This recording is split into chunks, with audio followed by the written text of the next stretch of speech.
Welcome to Glen Helen, the iconic Glen Helen Raceway, playing host to rounds 5 and 6 of the Championship Off-Road Racing Series. I'm Jim Beaver, joined by Mark Wright. We're going to be calling the action all weekend long here on the Racer Plus app. And Mark, I mean, we talk about Glen Helen. This is a place that both 2- and 4-wheel off-road motorsports, it has been absolutely iconic. Some of the biggest moments in history have gone down at this facility. Championship Off-Road Racing Series makes its return to Glen Helen. How excited are you? Man, I'm so excited. I think the word that you used right there, iconic, is perfect to describe Glen Helen. Lots of people got their starts here at Glen Helen.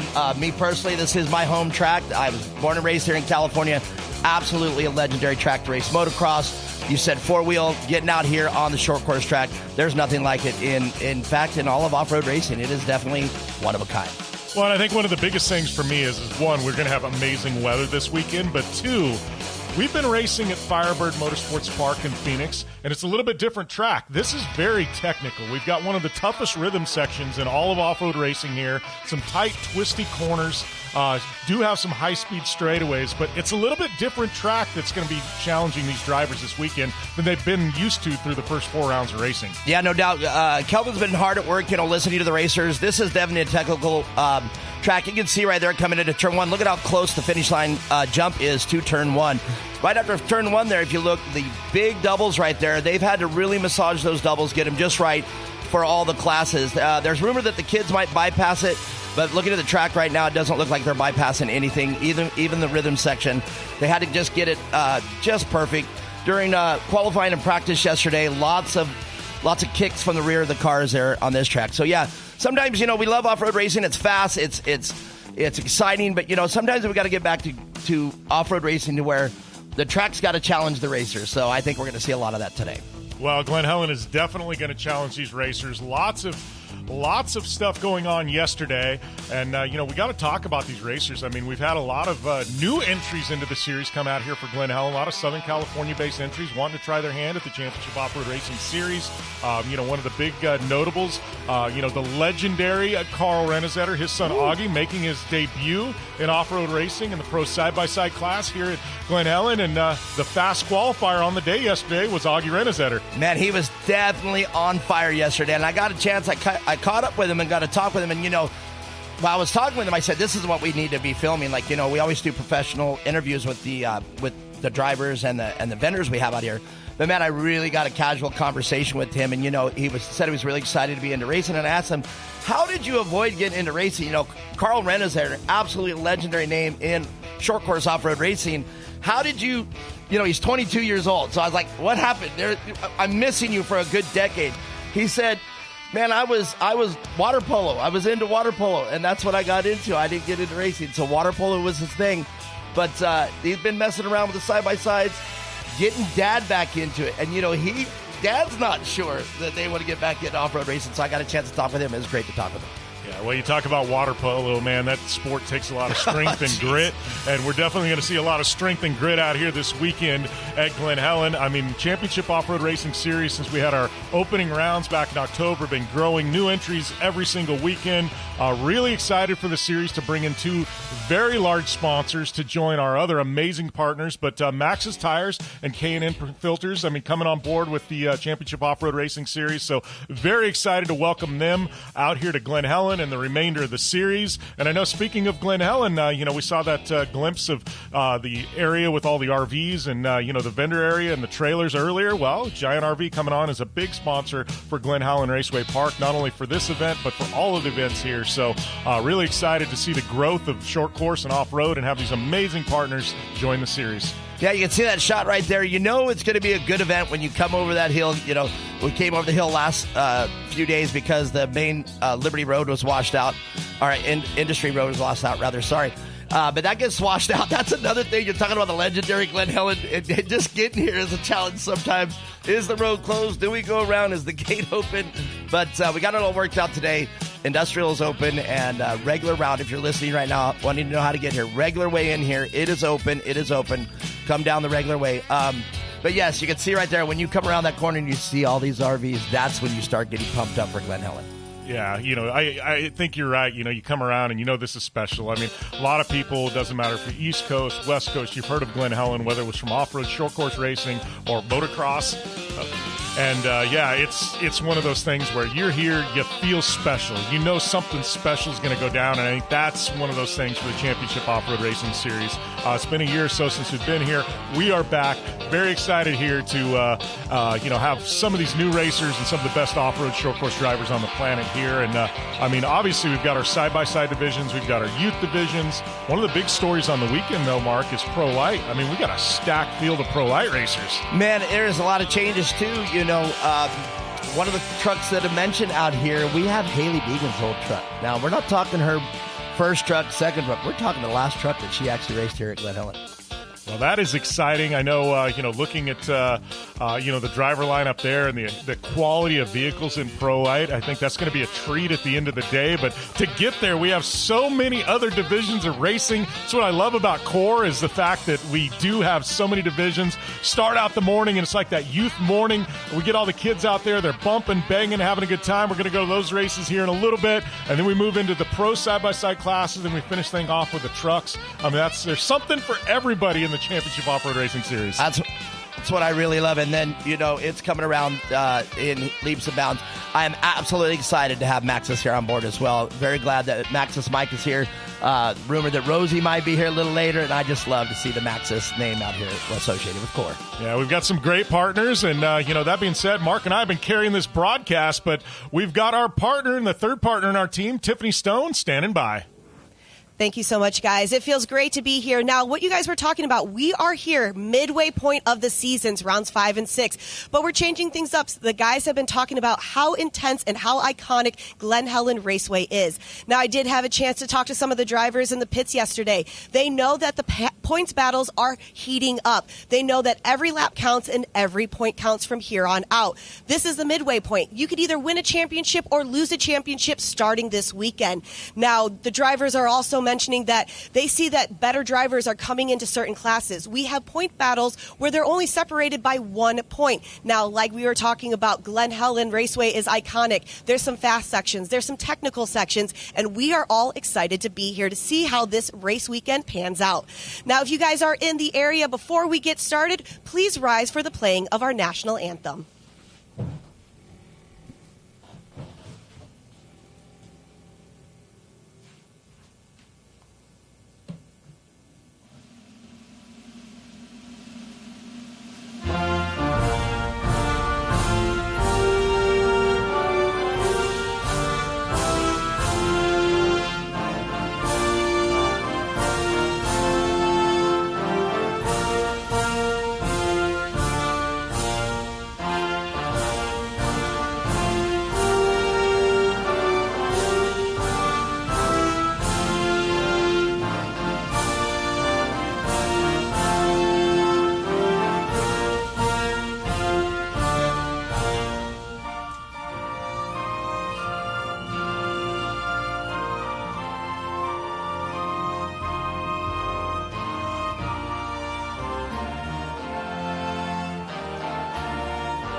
Thank you guys so much. And like the guys are saying in the booth, both Jim and Mark, I'll be here all day long giving you guys some great updates and talking to the drivers after the podiums.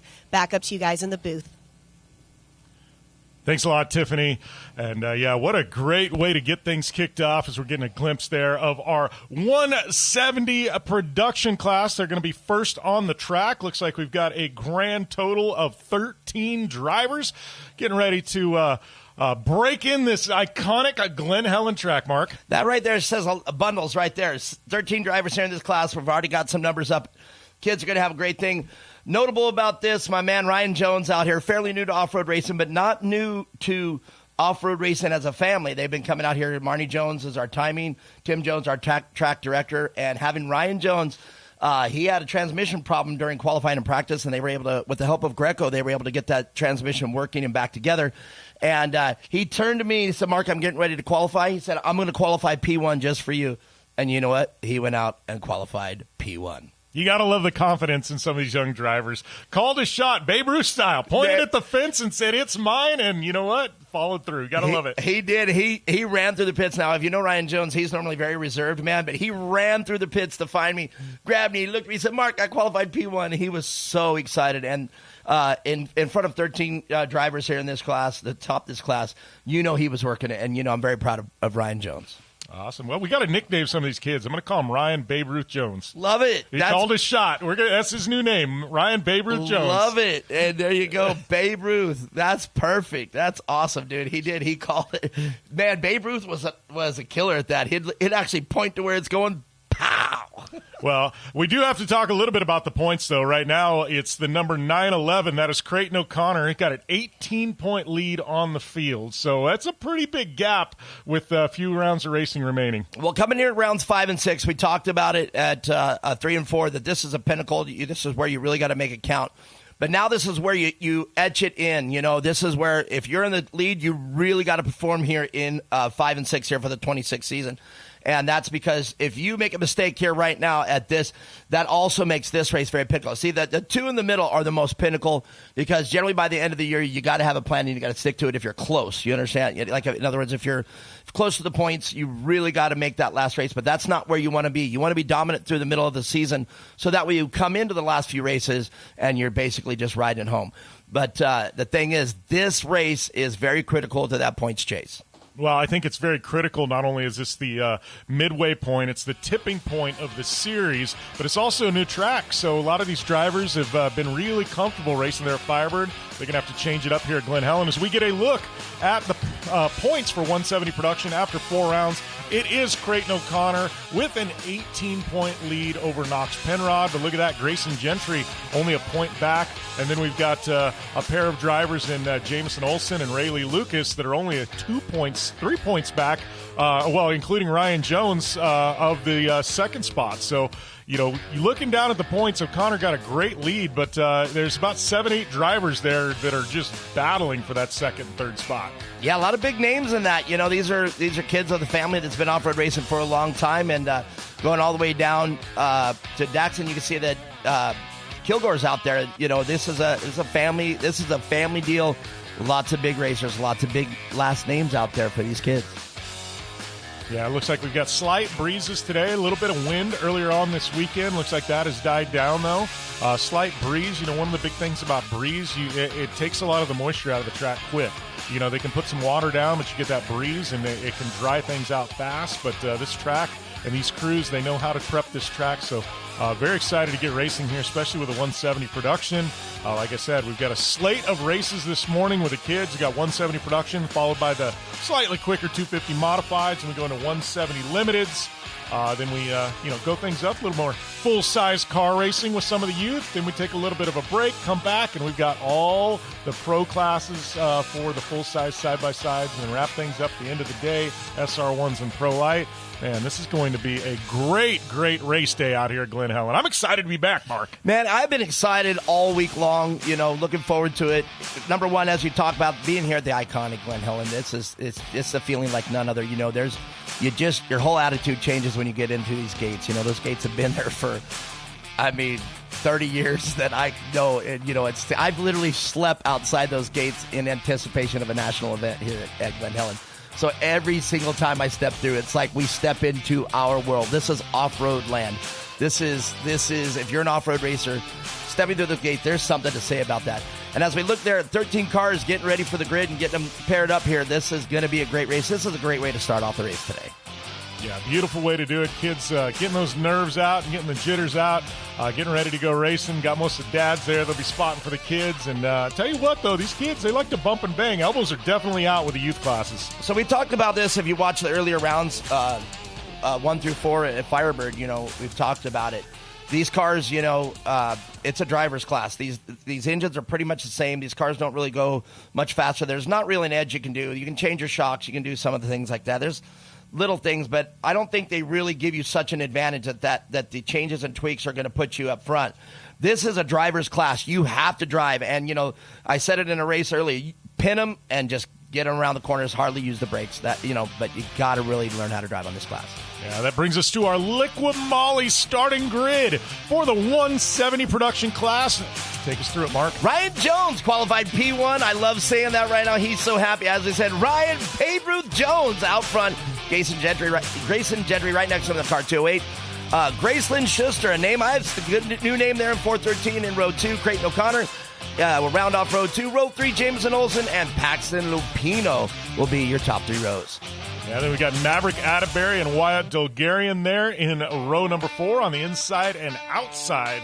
So stacked lineup there, and then moving down to row number 5, Xander Kessler and Ray Lee Lucas. Ray Lee in that heated mix there for the points title. We've got Daxton Kilgore, Knox Penrod. Knox, another one that's in the mix there, and that cluster of drivers all going for that second, third spot. And then we got Bryce Tomasi rounding out our field in row number 7. So Ryan Jones definitely going to have that target on his back being P1, but man, every name we just read off there has the ability to get that car in the winner's circle, and it's going to be a great race. And, what a great way to start it off. And this is where we get to see, the kids are nervous too. We came here, as I told you, we walk in here, you get business when you come into Glen Helen. These kids feel the same way. They're lined up right now. And my big thing to Ryan Jones was, okay, I know you feel antsy because now you got P1, now you have something to prove. But I said, just sit there, breathe, stay calm, hit your marks, and just get it done. Because I said, don't be the one that beats you. Don't beat yourself, because that's what happens. You get nervous, you get up front, you hand the lead over, and then you're just watching the race from 3rd or 4th position.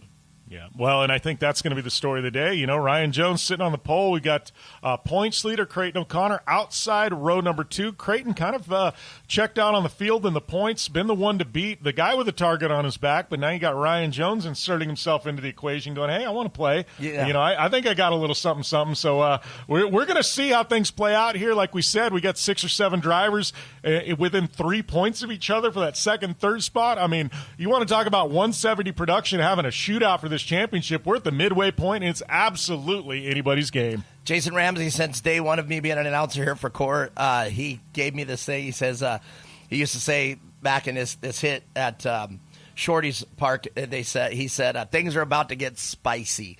And I said, oh, my God, as an announcer, I've never called it as spicy. But here at CORR, we love to say things are about to get spicy. Well, and these starts are absolutely crucial when you start talking about the 170 production, because unlike some of the larger pro classes, we don't have a mandatory competition caution. We run it wire to wire with these 170 productions. So if you bobble off the start, you don't get that opportunity to make up that ground with that competition caution unless there's some other caution that flies. So it's definitely, the start is going to be very, very important today. 100% critical. So we're getting back there. They're going to get on. They're going to do a parade lap really quick. Unless you see the car peel right off into racing, but I have a feeling we got a parade lap so they can check out the track. We're also going to find out right now if they are going to bypass the whoop section or not. I do believe that Kelvin was able to rework the whoop section and get it stable enough for the kids to hit it. But, this is where I was saying, this track is not like Firebird. This track, like there, you can see right as they come down the face of that jump, they got turn 1. That in itself is an obstacle. In other words, you can't just pin it and go off that jump and make that turn. Jason Weller said it best. He goes, yeah, man, if you pin it off that jump, you're into the wall in turn 1. So you got to be really critical. That is an obstacle. So now we're around turn 2 right here, and another straightaway into turn 3. But right after turn 3, you can see that rhythm or whoop section menacing in the background right there. And, man, that is an obstacle that you really have to do it right now. I think this is the bypass here, I think. Yeah, it looks like they are going to be running the bypass, which is good. These kids will be a little bit quicker around the track. They don't have quite the speed to be able to get up and over some of the rhythm section and the gaps, so probably smart call here. It's going to definitely make it racier as we get a glimpse there. That is Ryan Jones on the pole. You're going to have Grayson Gentry in the 208 on the outside of row number 1. Slated for 8 laps here, no mandatory competition caution. So 8 laps in 170 production, no mandatory competition caution. We're going to see if we can run this wire to wire, and it's Ryan Babe Ruth Jones going to be bringing us to the green flag as we get a glimpse there of Kilgore with that star stream. We're going to be able to go on board with him during the race. Great to see that. Man, I absolutely love technology coming in off-road racing. I remember, and as you probably would want it, man, everybody wanted the in-car camera. Everybody wanted to be the one that they get to look at TV and watch them sawing on that wheel or putting it into a corner. It is awesome to be on board and watch this. Yeah, creeping through here, this back stretch.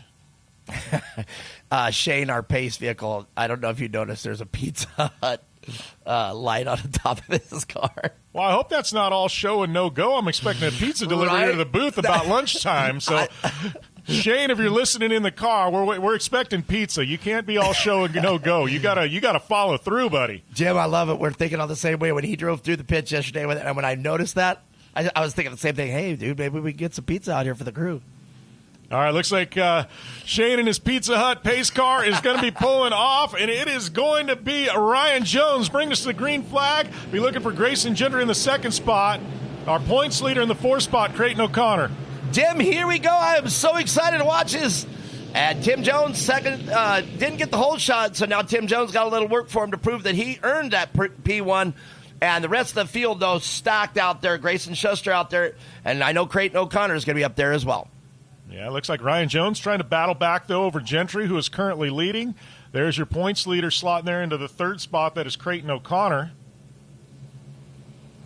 And, yes, Grayson Gentry with a whole shot. And Grayson, if you don't get on the back of his 6, you're going to have a hard time catching him.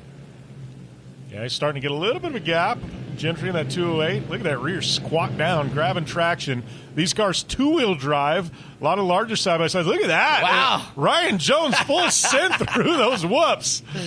Ryan Jones getting it busy. He wants that P1, and this is exactly where I was talking to him about, is trying to keep us cool and collected right here. This is where he can make a mistake, because if he does full send over a lot of these jumps, he's got to use discretion right there. Again, full send. He wants around Grayson Gentry. It's almost like he's getting in the draft there, following the line, trying to get just milliseconds of time. Never would have thought I'd talk about 170 production cars drafting, but that looked like what Ryan Jones was doing. Well, his dad, Tim Jones, is a huge, and when I say huge, I mean huge NASCAR fan. So it would not surprise me at all. Oh, look at this. We got a pass working. Look at that. Ryan Jones all the way to the outside, trying to get around Gentry. Outside, inside. Yeah. There's nothing there. That was a pro move, though, outside, inside. That's something that you learn when you get a little fast and how you cut that corner. It looks like Ryan Jones is the problem. Say it isn't so. Oh, indeed. He's dropping back. Unfortunate for Ryan Jones. Putting a lot of pressure on Gentry, our leader. Something happened. Looked like just went off pace there. Oh, we got Lupino in the 103. Looks like that was a big spin. Yeah, that's going to spell disaster. Ryan Jones was having transmission problems, so I'm wondering if they didn't quite get that resolved perfectly, and I'm wondering if that transmission came back. Yeah, that's a tough break for Ryan Jones. It was really exciting. But look at this out front. We've got Grayson Gentry leading. Creighton O'Connor. Oh, Gentry. No, great. Excuse me, not Gentry, but blue car, not Gentry. Yeah, Gentry just checked out, and that's what I was just going to comment. You can see the 2X there of Creighton O'Connor now in 2nd place. But what's going to happen here is if Creighton O'Connor does not bridge that gap, there's something going to watch this race, and it's going to play out just like you see right now. Yep, they're slotting in now, trying to make up time. It's all about lane choice now as things start to get burned in. Is our points leader O'Connor. That is a 20 of Bryce Tomasi that had that little little bobble earlier that I called, but Tomasi now putting a lot of pressure there on Creighton O'Connor. Yeah, the only thing that they can hope for at this point to bridge that gap, in my opinion, is a full course caution brought out because of a driver too precarious in the track. If there's no full course caution, Grayson Gentry is just going to plain out check out if Grayson makes no mistakes. And by the first few laps here already, Grayson Gentry looking smooth and poised, so I don't think Grayson Gentry is going to have a challenge as long as there's no mechanical.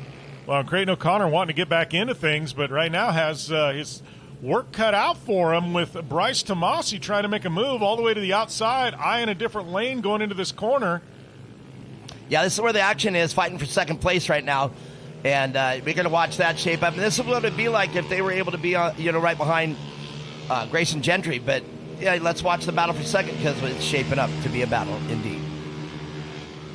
Well, it looked like Tomasi trying to slingshot out of that corner, carrying a lot more speed down the stretch, but just with that wide line, not able to make any ground up there on our points leader, Creighton O'Connor, currently sitting in second. So outside, inside, look at that. Tomasi all the way to the bottom. Finally able to get up on the rear bumper there of Creighton O'Connor. Tomasi's hungry. If you look at the starting grid, he started dead last, but look at this, all the way up to third place. And I have a feeling Tomasi's going to have something to say to Creighton O'Connor. Current running order, it is Gentry, O'Connor, Tomasi, shows Jones, Schuster, Olsen, Atterbury, Rayleigh, Lucas, Lupino, Kilgore, Dulgarian, Kessler, and Pennerod. Tomasi is doing everything to get around O'Connor. O'Connor, though, keeping that door closed for him, not allowing him to have any line. We go back to our leader, Grayson Gentry, right here. You can see the gap there. He's almost a full straightaway. He's almost in to the last corner here, coming down the front straightaway as they're just now getting in it. So Grayson Gentry just setting the benchmark here early today. Yeah, look at those lap times. O'Connor with a full second faster than both O'Connor and Gentry the last lap by. So Tomasi, fast driver out on track, just can't get around O'Connor. To his credit, playing great defense. Yeah, what a great race so far. Really sad that Ryan Jones sitting on the I know he's going to be upset sitting on the sideline watching this race here. We'll see how that shapes up. I'm sure he'll come up and tell us what had happened. But right now, Tomasi, just a powerhouse, proving that Tomasi has what it takes to be on that podium. Like you said, Tomasi starting all the way at the back, worked his way through the traffic, up to third spot. Now, for the last couple laps, been sitting there very, very patient behind O'Connor, trying to make a move. Look at that, just different line choices, trying everything, outside, inside, all the way to the bottom. Gets up on the bumper of O'Connor, nothing there. Side by side as they come into the last couple of corners. And this is racing right here, and Tomasi is definitely trying those different lines that you just mentioned, and it is just exciting to watch. But, man, again, and it would appear that they are starting to catch Grayson Gentry, so let's see if they have them. All of them running 1:17s right now, so just tenths of a second separating their lap times from the top three. When you got to give Tomasi credit, knows that if he runs the same line as O'Connor, there's nothing going to be there, so he's trying a lot of outside, insides, different line choices. It's not going to hurt him at all, but look at this. Got to run coming down the stretch in front of the grandstands, up and over the big jumps going into turn number one. Hey, that's tricky right there coming into turn one. And look at this side-by-side once again. What's he got? All the way to the outside, to the bottom. Is he going to tap him? No tap. Had to get on the binders. Clean. That was so clean, though. Looks like O'Connor about ready to lose his rear number plate. Yeah. Kind of flopping there, but Tomasi definitely full second faster that time by than O'Connor. So definitely the fast driver out here, just can't get by Creighton O'Connor, our current points leader. I don't know if you saw that Creighton O'Connor trying to take the line away from Tomasi. He had the drive, so why not?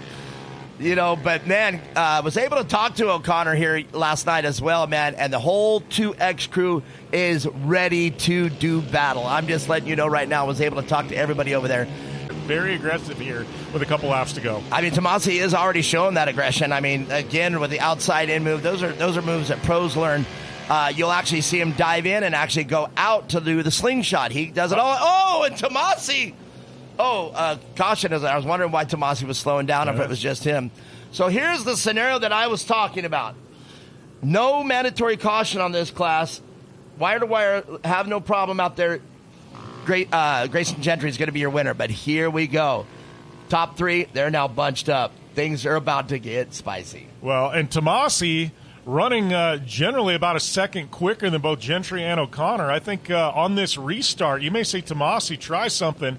Might have a real good shot to not only take second, but the win. Definitely been the quickest in the class today is the 9:21. That's who brought out the caution. That is Kessler. So Gentry not wanting to see a caution. You got Tomasi definitely wanting to see a caution. We're going to have a shootout here with a couple laps remaining. Yeah, I have a feeling because the last few laps, you can look at them right there. And actually Gentry second behind, a full second behind, in fact. So, it's showing there if you look at the grid. Tomasi and O'Connor, the top three cars, they're all laying down 117s consistently. So I have a feeling we're about to see a three-way battle all the way to the end. Yeah, so look at the best laps so far. Bryce Tomasi with a 116.8. Next closest would be our leader, Grayson Gentry, with a 117.4. So about 0.6 of a second faster is Tomasi's fastest lap than our leader, Grayson Gentry. Wow, so Grayson right now enjoying that clean air, just running his own race, but now I think he's going to have to change his strategy a little bit.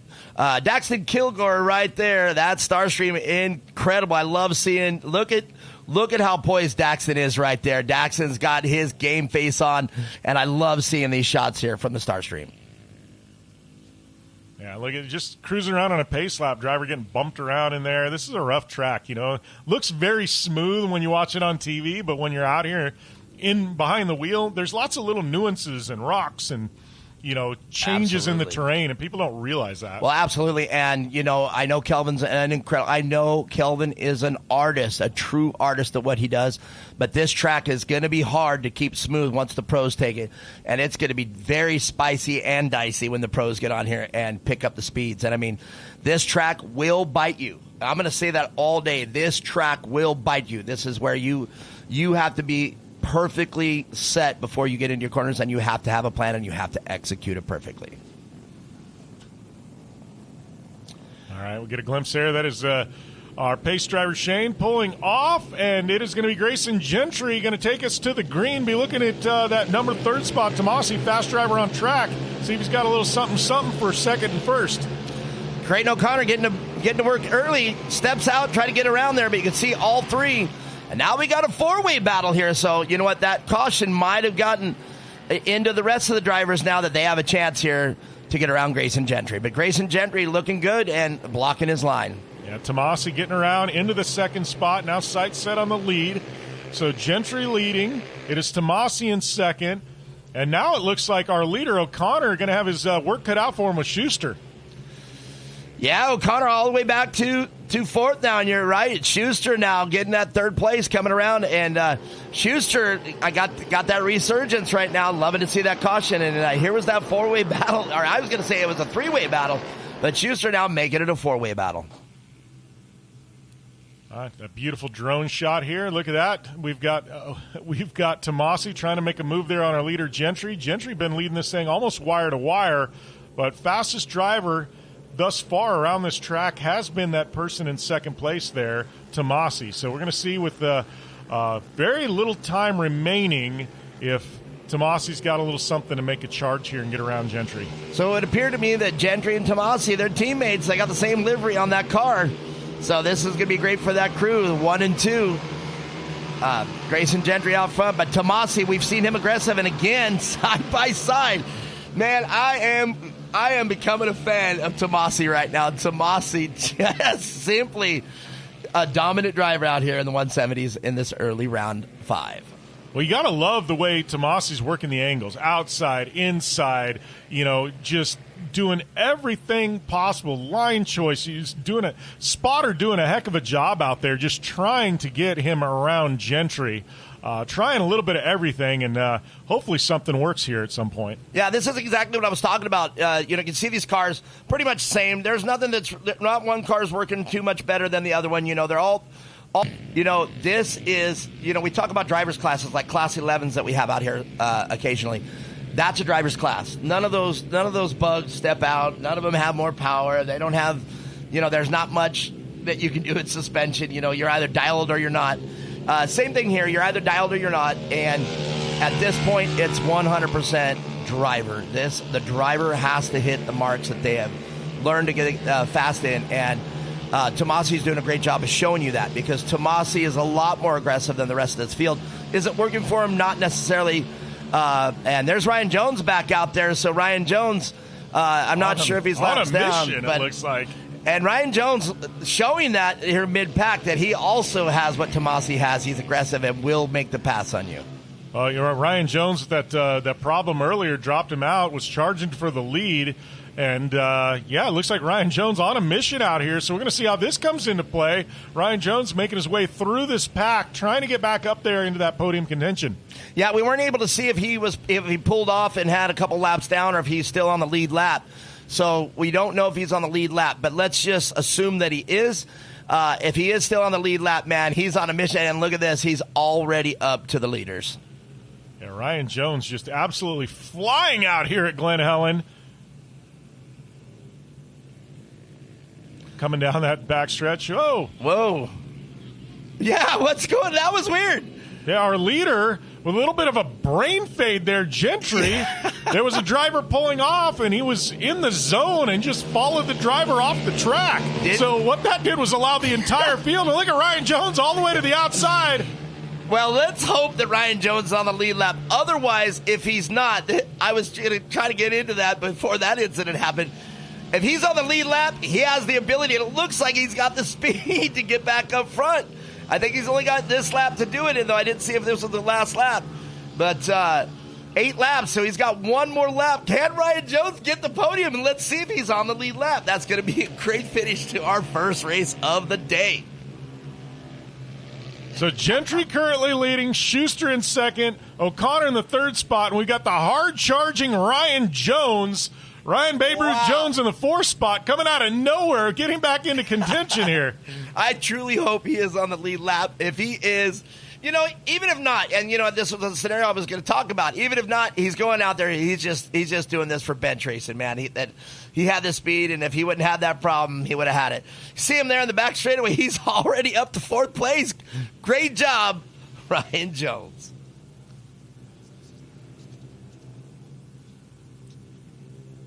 So we're taking the white flag this time by. It's going to be 1 to go. Can Grayson Gentry hold on? Can Ryan Jones find the podium? Few turns remaining here. It is Gentry, Schuster, O'Connor, Jones, Atterbury, your top 5.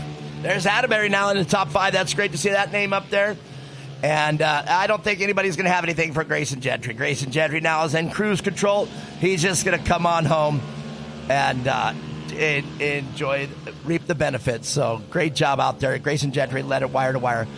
Little bit of resistance from Tomasi, but now Tomasi going backwards, so it makes me wonder if Tomasi's having a problem. And look at this, Ryan Jones already behind O'Connor. Can Jones get that final spot on the podium? Schuster now in second place. Ryan Jones going back and forth trying to get a bumper in. But O'Connor saying, no way, man. I will say Ryan Jones a full 0.7 of a second faster than anybody on the track this race. So Ryan Jones on another level. If it wouldn't have been for that little problem he had earlier in the race, I think Ryan Jones really would have had a shot at this over Gentry. Yeah, you can see it right there. He went way inside, almost grazed the wall on the inside there. That's going to bring out our Maxxis Tires checkered flag. And Maxxis Tires checkered flag coming out. It is going to be Grayson Gentry with a top spot. Is that Ryan Jones? It looks like he was making a charge there for the third spot. Don't think it happened, though. Man, great job, Ryan Jones. Whether you were on the lead lap or not, even if you were a few laps down, you just told this field that you have what it takes to be up there in the P1 position. And I look forward to seeing the race tomorrow. And Ryan Jones, if you're listening out there, you go back to listen to it right away. Just stay focused, man. You just showed the field you have what it takes there, finishing there in 4th place. Good job, Ryan Jones. All right. Well, looking at our top 3 there, we're going to take a short commercial break. We come back, we're going to catch up with our podium finishers here at Glen Helen Raceway and round number 5 of the Championship Off-Road Racing Series.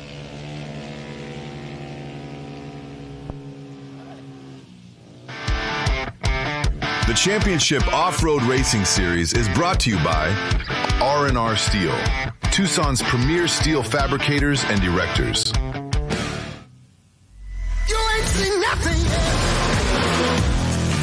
Yeah, I got that right turn. We're good. Let's meet up at the compound group up. That's 10-4. Oh, that jump was huge. Yeah, for sure, dog. Good little driver, straight on through. You ain't seen nothing yet.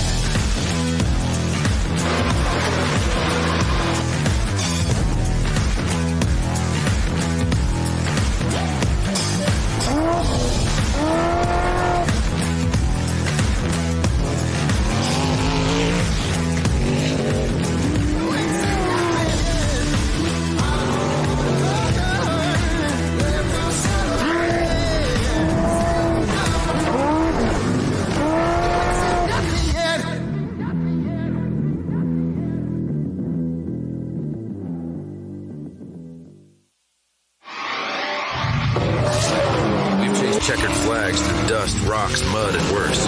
We've crowned champions, racked up wins in places where tires go to die. And we're still just getting started. From hammering at hammers to Baja bangers. If it's brutal, beautiful, or just plain ridiculous, we're there. So whether you're bombing through the desert or just dodging potholes in rush hour, tread victoriously with Maxxis tires. Built for whatever you're chasing.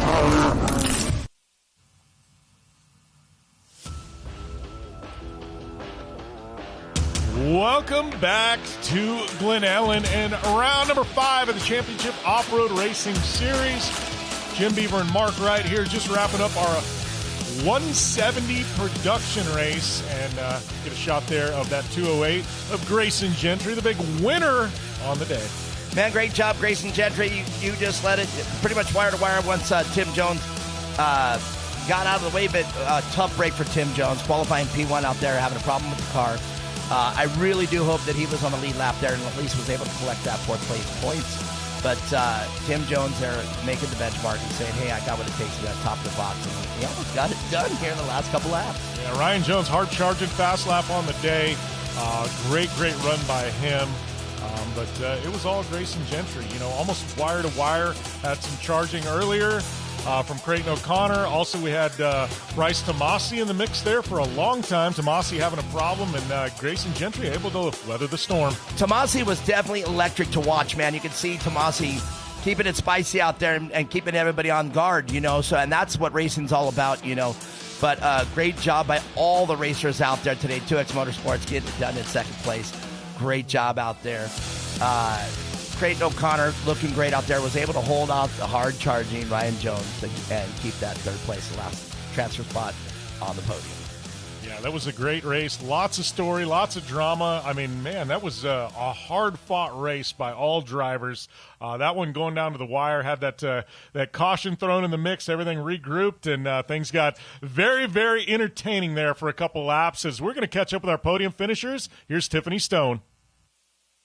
You guys so much. We're going to talk to our 3rd place finisher over here, Creighton O'Connor. Creighton, you had a great race out there going into this. You were the points leader.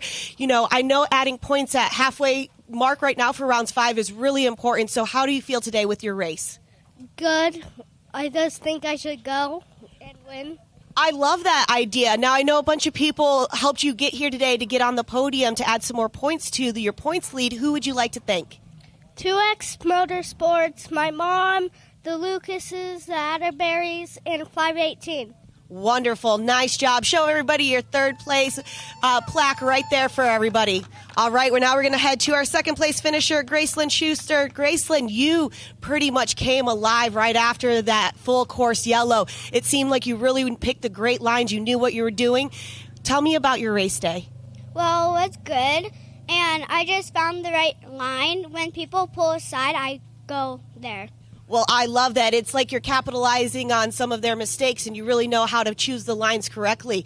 Great job. Who would you like to thank today? My mom, my dad, Grandma and Grandpa, 2X Motorsports, Panda Built Fab, A to Z Printworks, and State 48. Wonderful. Nice job over there. Good job over there. Show everybody your number 2.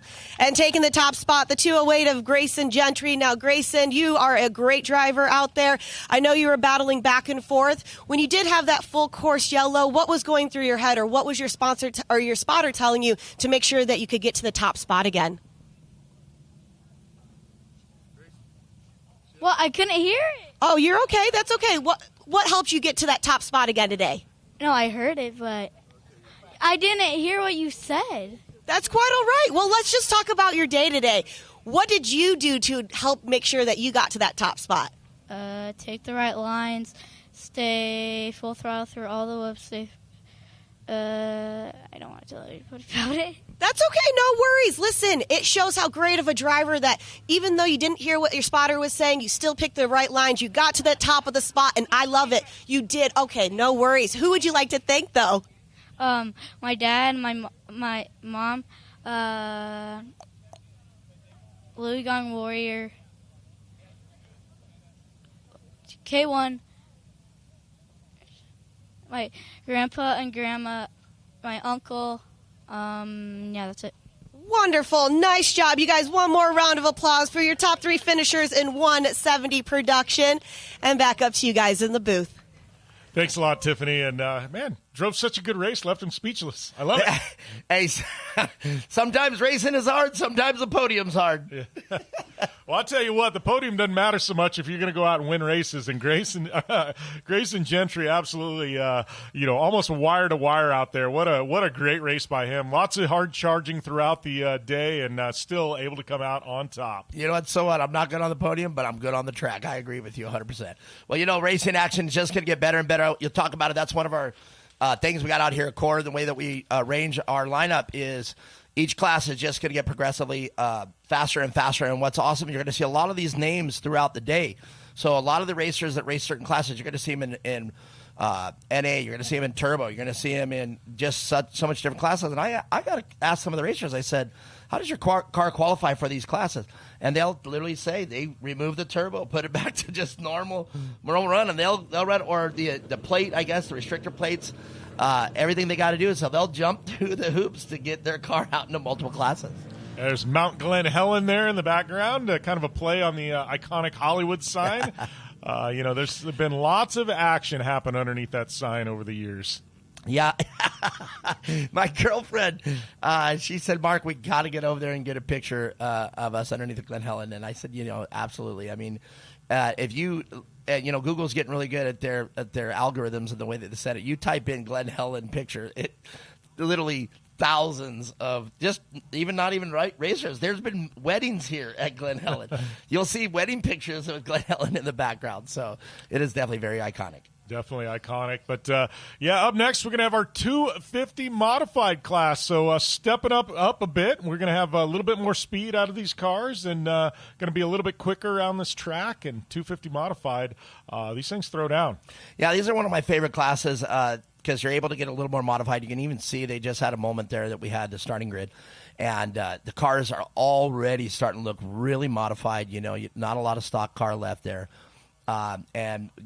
Generally when we say modified in this class, this is where the builders and the dads and the families, they get to really kind of experiment a little bit with setup, experiment a little bit with the arms and things like that. So we'll see a great race here.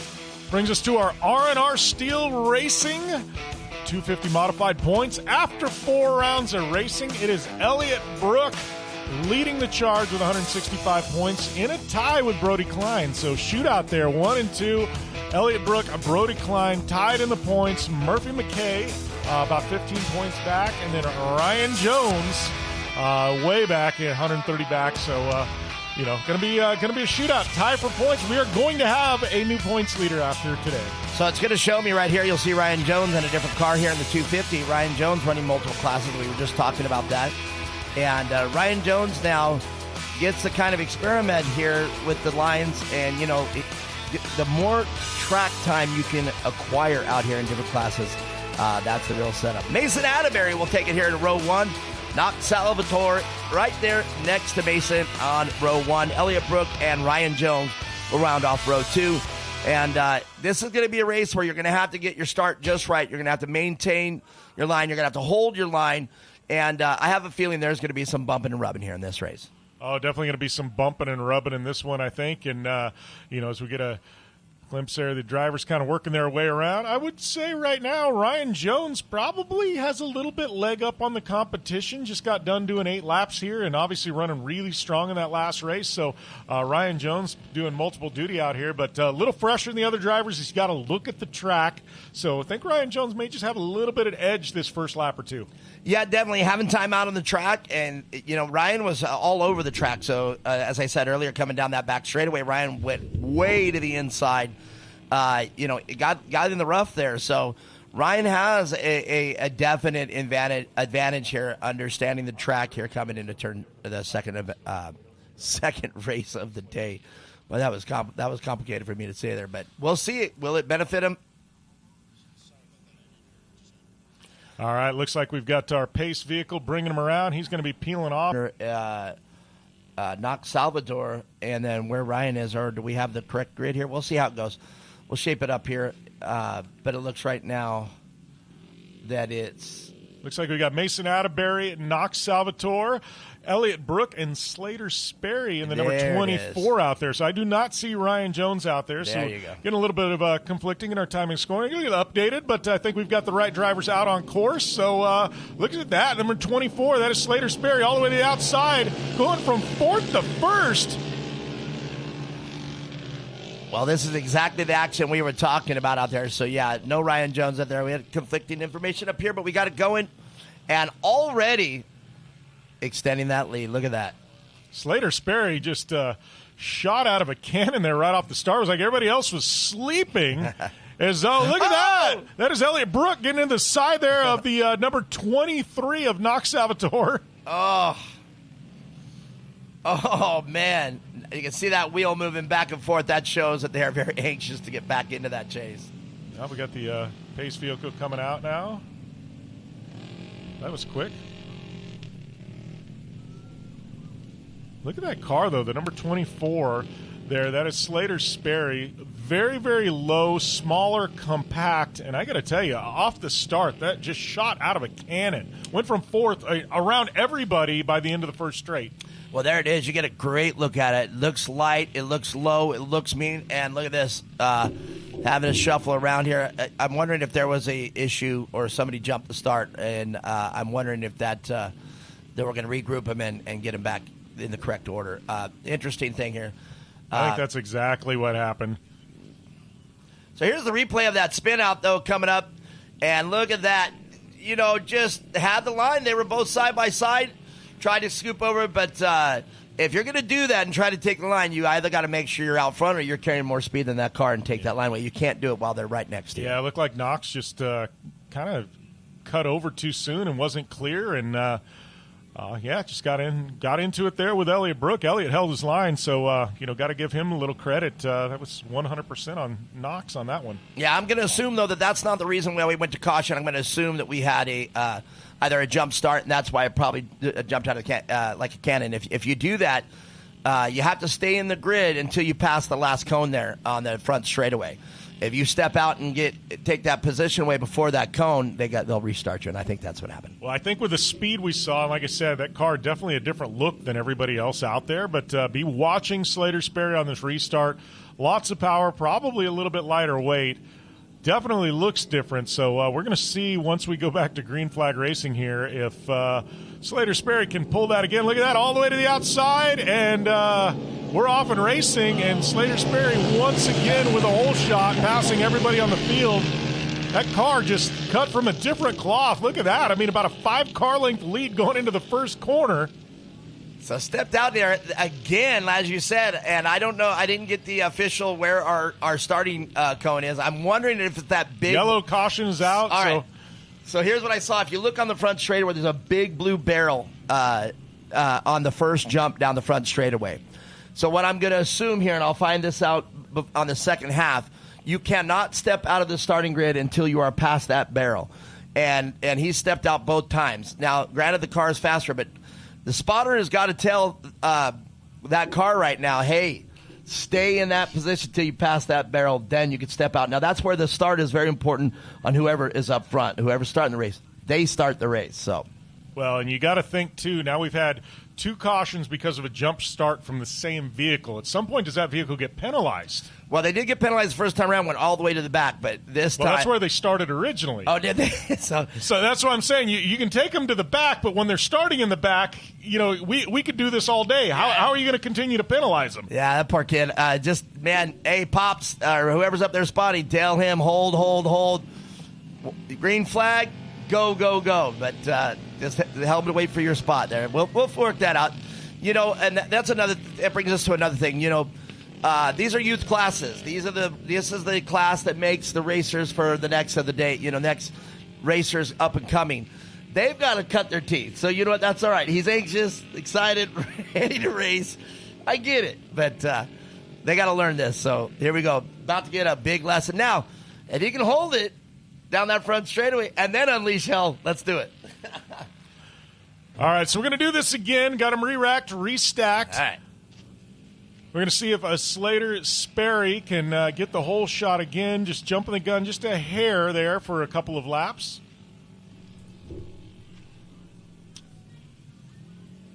But we are going to, maybe not quite the same result, but Slater Sperry going to have work cut out for him on this one. Clean start on this, so, all right, so Sperry now up to third. That car is lightning quick. Elliott Brook there in the second spot. Mason Atterbury leading. Yeah, that's a great job there. We got a clean start finally, but so now this is exactly what I'm talking about. You look at those top 3 cars right there. I was talking about that earlier.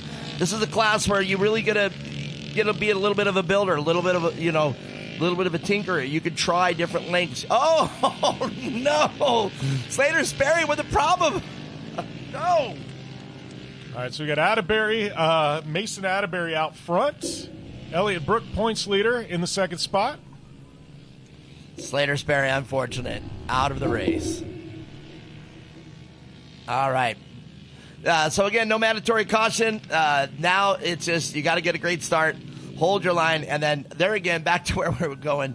You can see these cars. These are modified cars, so you get to experiment a little more here in the modified cars. All right, so we got one clean lap in the books. 696 Mason Atterbury leading. Elliott Brook in the second spot, looking to take sole position of the points lead this race. Putting a little pressure there on Mason. So Elliott Brook, fairly new racer. I say fairly because one full season. And Elliott, I know his dad, and I know Elliott's doing a great job out here. It's great to see Elliott now earning the positions and earning, a full-time racer. So with the conclusion of probably this race from this season, I will no longer be able to say that Elliott Brook is new at the class or a rookie driver. Elliott Brook doing a great job getting up there in the top 3, and Elliott Brook looks like going to earn this second place. Yeah, we're about 2 laps in. We're going 8 on this one. No mandatory competition caution. Mason Atterbury there, getting a little bit of gap over Elliott Brook. Oh, a little squirrely coming there out of that final corner down the front stretch. That one penalizes you with a long front stretch, too. Not the corner you want to make a mistake coming out of and lose that momentum, because you definitely want to be carrying it down that front stretch because you can really stretch your legs. Yeah, if you saw that from the screen, if you were watching right when that happened, that may have looked like the simple slide out, but that was a full second easily that you lost right there. And look at that right now. Elliott Brook taking full advantage of that mistake and getting right on the bumper of Atterbury. Yeah, so right now the battle here is Mason Atterbury and Elliott Brook, 1 and 2. Elliott Brook trying to get around Mason Atterbury. Mason slightly quicker. Well, it looks like last time by, Brook actually a tenth of a second quicker. Overall, Mason Atterbury had a little bit more speed. Yeah, times almost identical. Simple tenth of a second separating them. But look at this, Elliott Brook to the inside. That was the move that I was talking about that Ryan Jones did. Went way inside that corner out there. And I haven't really seen with the bypass in here.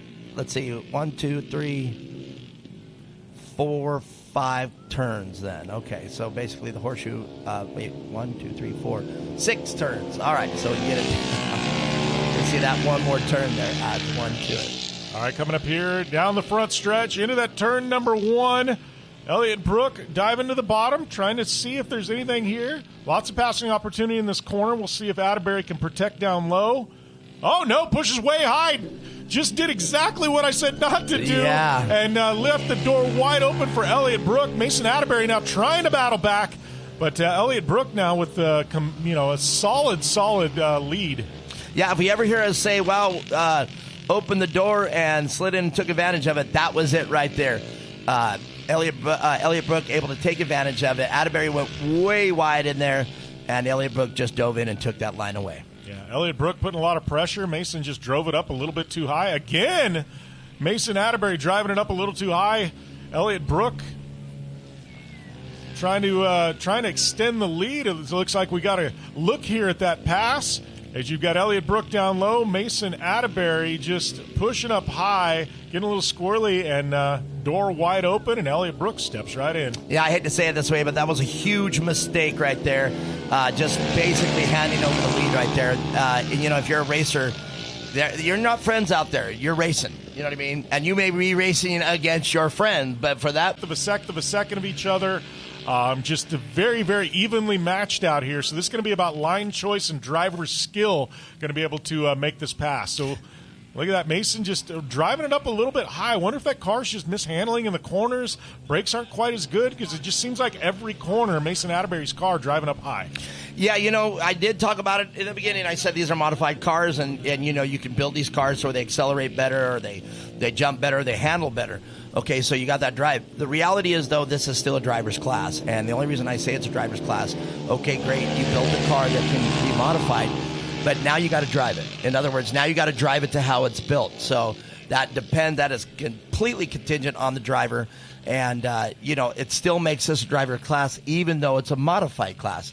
When the speeds are this low, you got to be able to drive it. You got to be able to handle it. You got to be able to handle that acceleration. If you built it for acceleration, you got to be able to handle it. If you built it for top end, you got to be able to handle it. If you built it for jumping, you got to jump it just right. So, and it's very hard to build a car that is perfectly balanced. We talk about it. That is obviously the unicorn of a car that is perfectly balanced. Great power, great handling, great jumping, great acceleration. That's just a unicorn of a vehicle out here.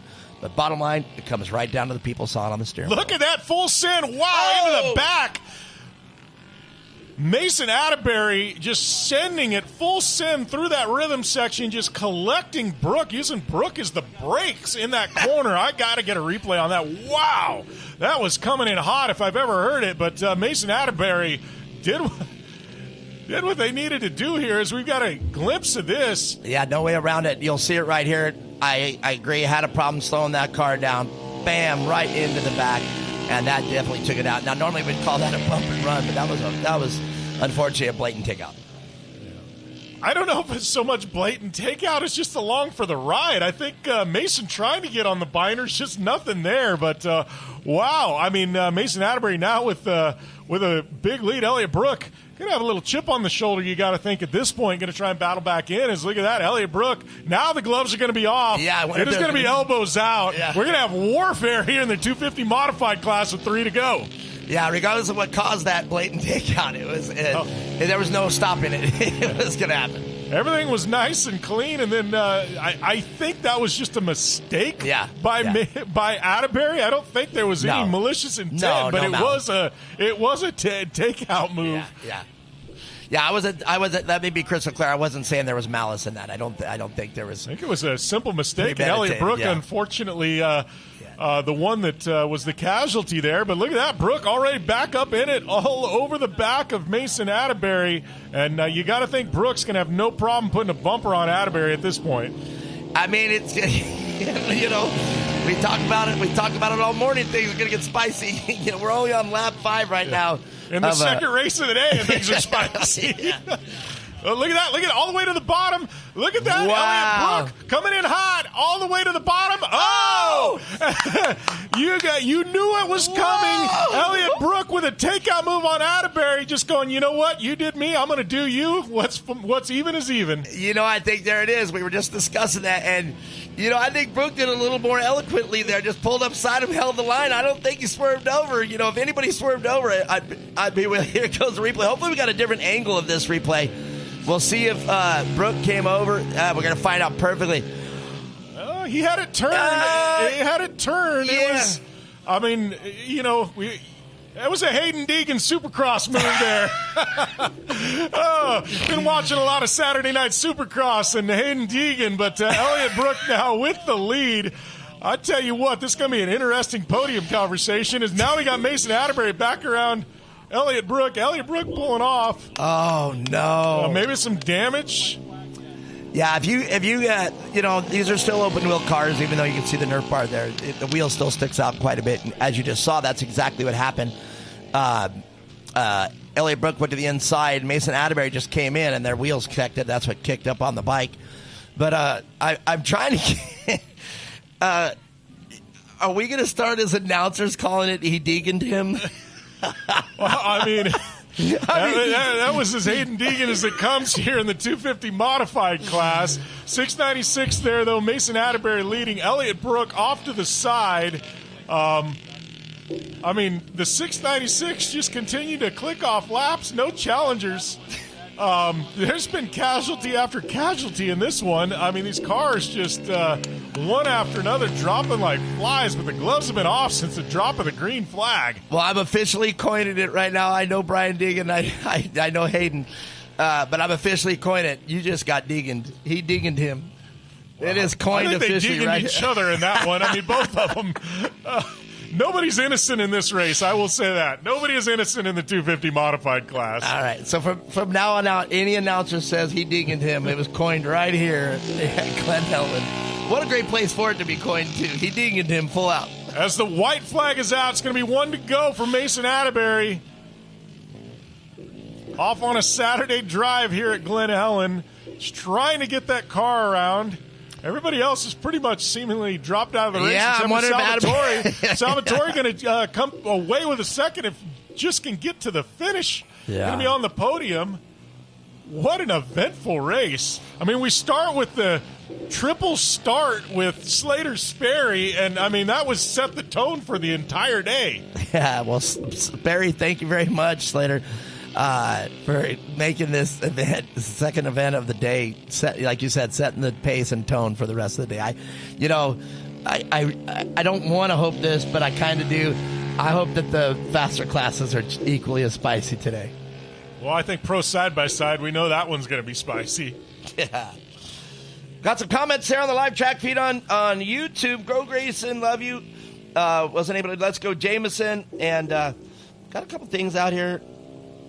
All right. Max's Tires checker flag is coming out. It is going to be Mason Atterbury, the survivor out here. Going to be taking that Max's flag, or Max's checkered flag there in the 696. I believe it is going to be Salvatore there in the number 23. Going to work their way around the track and come home with a podium finish as well. So two survivors in this one. Gloves were off from the start. And 250 modified, definitely bringing the excitement today, Mark. Geez, you'd think we were watching a desert race out here. As you know, desert racing could be a few hundred miles, and just if you survive your class, you're the winner. Well, that's exactly what just happened. Atterbury was able to survive this class, had some bumps and made some changes, but Atterbury was able to take away the win. And we are going to come back, catch up with our podium finishers. We get a glimpse there of our last finisher when we return here to Glen Helen Raceway in round number 5 of the Championship Off-Road Racing Series.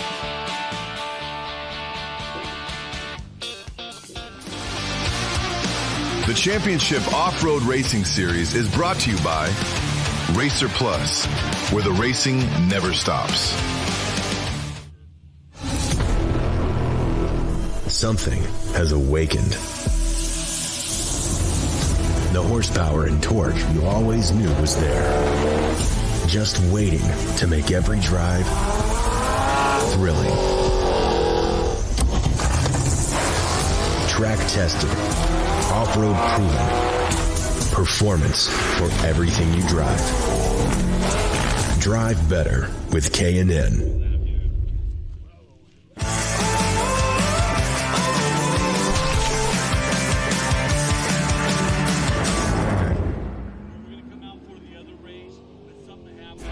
Let's go, boys.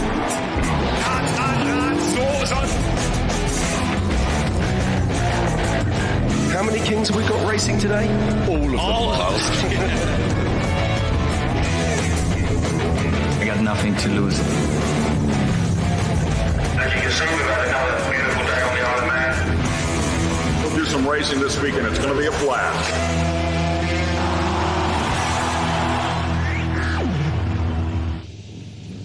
And we are back here at Glen Helen Raceway, round number 5 of the Championship Off-Road Racing Series. And that is the 696 there.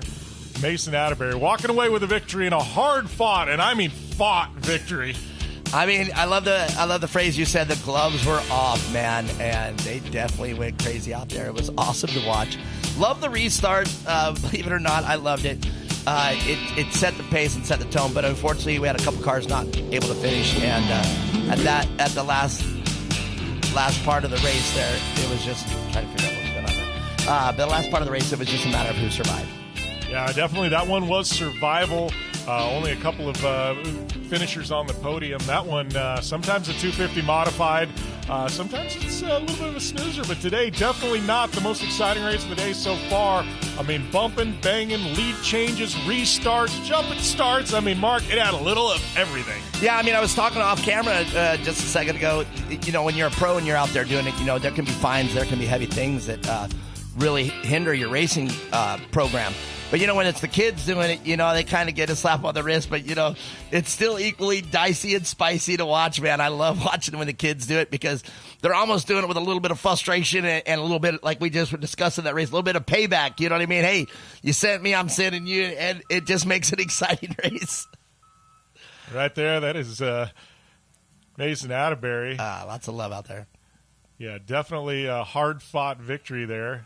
That one had some highlight reel moments. See Greco right there. Greco, just such a great name out here in off-road racing. Yeah, look at that. She is absolutely stoked. Big smiles. You got to love it. Hard-fought victory. Loving that livery from 2X, man. 2X going to make a definite presence out here at the CORR Racing Series. And look at that. We got our 1 and 2 down there on the podium in the 250 modified class.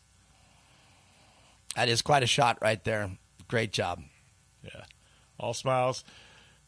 All smiles from our Victor there. Number 2, not quite as happy. There we go. We're cracking smiles. We're cracking smiles. You gotta love it. Indeed. Being to survive this race, and they both deserve that 1 and 2. That was hard fought. All right. So now standing by with our 1 and 2, it's Tiffany Stone. Thank you guys so much. All right, Knox, I'm going to come over to you. Knox, you did a great job. Is this your first time racing with us this season? Yes. Well, you drove everything so magnificent. You have great lines. You held it all the way to the end. Do you want to tell me about your day? It was good. Wonderful. I love that. Give me a high five over here. Nice job. Do you want to thank anybody today? Well, who would you like to thank? There's a bunch of people that probably helped you. My mom and my dad. 1 car wrap. Or 1 day wrap. 1 car. Salvatore Electric and Salvatore Motorsports. I love that. Nice job. Put up number 2 so everybody can see that. Nice job. And taking the top spot right now is the 696 of Mason Atterbury. Nice job over there. I know you kind of got in some dicey situations, as Mark would call it. Tell me about your day. I really liked this day. It was really fun. I don't think I've seen you smile this much out there coming out of the car. So who would you like to thank today? My mom, my dad, Carson Greco, 2X Motorsports, Lone Star, Rugged Radios, Off-Road Vixens, Evolution Power Sports, 518 Designs, Anti-Gravity Batteries, Creaky Racing Seats, SRI Performance, SPA Technique, Elko Racing Suspension, and Roma Venture Co. That is amazing. I mean, if you ever want to take my job, you are more than welcome to. I'll hop into that 250 for you. Nice job over here. One more round of applause for your 250 top two. Back up to you guys. Well, thanks, Tiffany. And Mason, I mean, she rolled those off pretty quick, Mark. Hey, that's a great podium right there. That's the way it gets done right there. You know, the pros need to start paying attention to that. That's how you name your sponsors. The good and the bad of it is we know she knows how to memorize things, so she's got no excuses for, like, her multiplication timetables or anything. She better do good in her class, that's for sure. Great job on a great race out there. You know, I just thought of something, and I'm surprised it took me this long to think about this. But we need to have a few first-time podium awards. Like first time, as long as that's first time in any racing, you know, because, I mean, I remember when I stood on that podium, it is something magical. You know, when I got my first BFG finisher hat, it was incredible to have that hat. You know, I still got it to this day. Yeah, you got to love Knox. Was all smiles out there, Knox Salvatore, and you know, Mason. Obviously, we know she's stoked on the finish. Definitely some excitement. But speaking of excitement, I mean, we've still got our youth-filled morning. Moving on to 170 Limited next, and this is a pretty stacked field, Mark. Man, looks like there's 17 cars in this, and it's going to be it's going to be dicey. And let's talk about the points. And you know, we talked about this.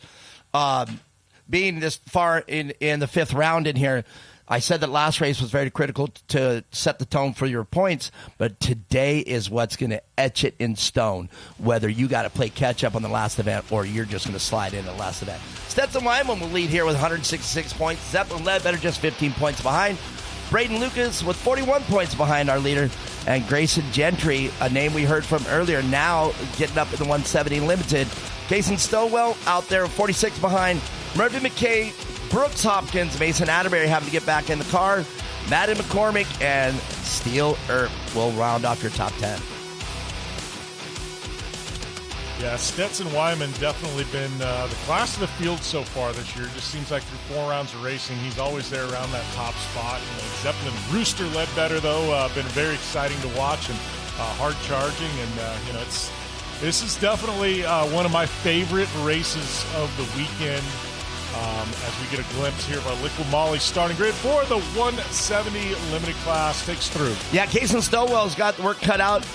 We just read off the points chase, but here's a very important thing. You got to get this grid. You got to start it just right. Kason Stowell will lead it in row 1. Grayson Gentry right next to Kason. Roxon Brooks will be row 2 with Zeppelin the Rooster Ledbetter there right next to Roxon. Stetson Wyman having to start back into row 3. But we'll have Brayton Penrod right next to him. Bryce Tomasi, the Tomasi name, coming back out here row 4, and Mason Atterbury will finish the top 4 rows.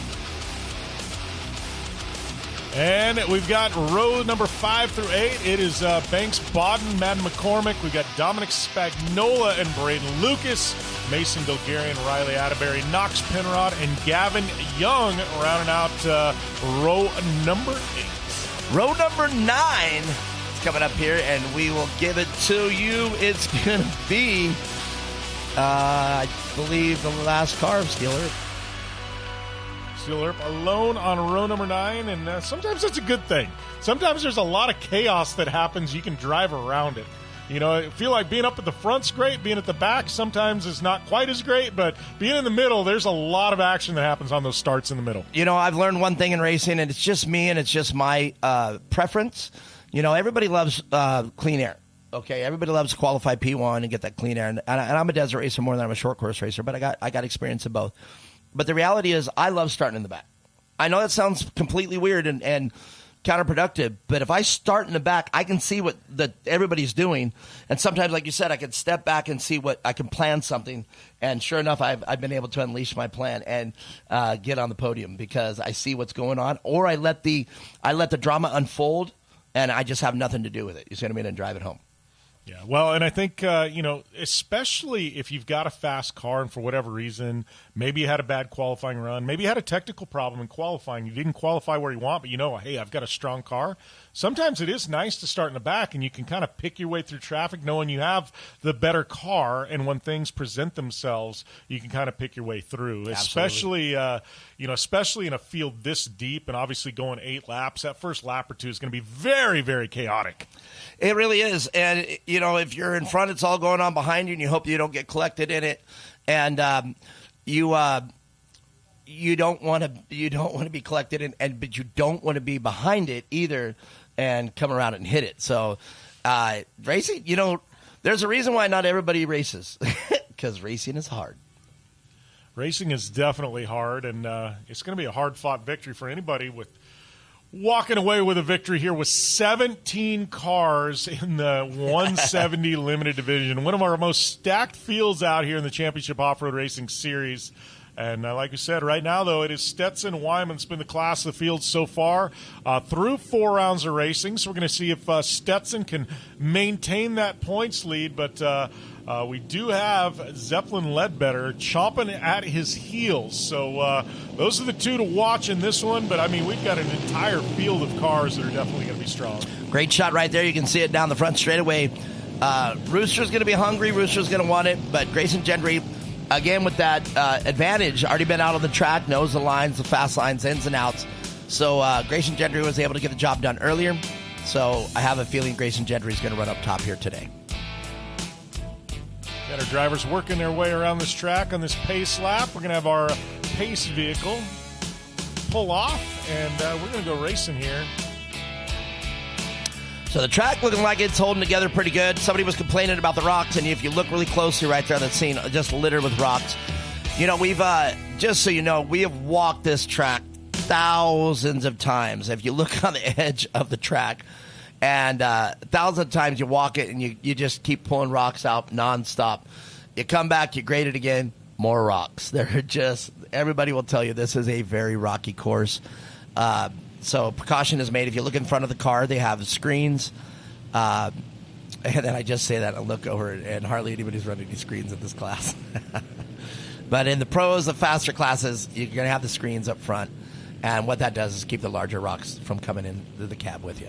Oh, and as we get faster and these classes get bigger, definitely more and more rocks and stuff is going to be peppering these drivers.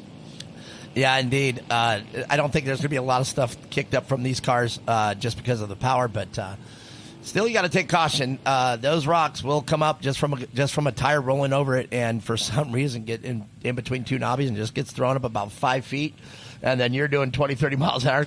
Nope, you collect it. So it's crazy, but great to see this out here, and hopefully the rocks can be avoided. But the course holding up so far was my point of this whole conversation. The course looks fine. And looks like we're going to hand the course to the faster classes. It's going to be a great job.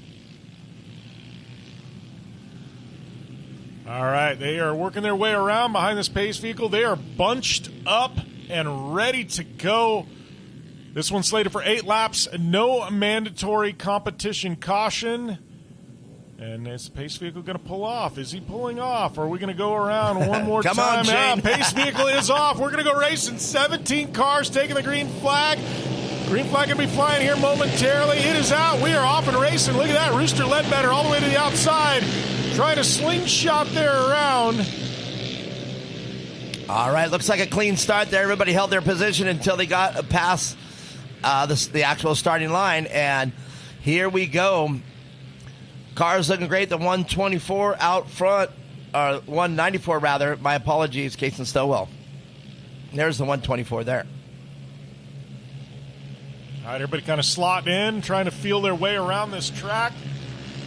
Lap number 1 of 8 as Rooster Ledbetter all the way to the bottom.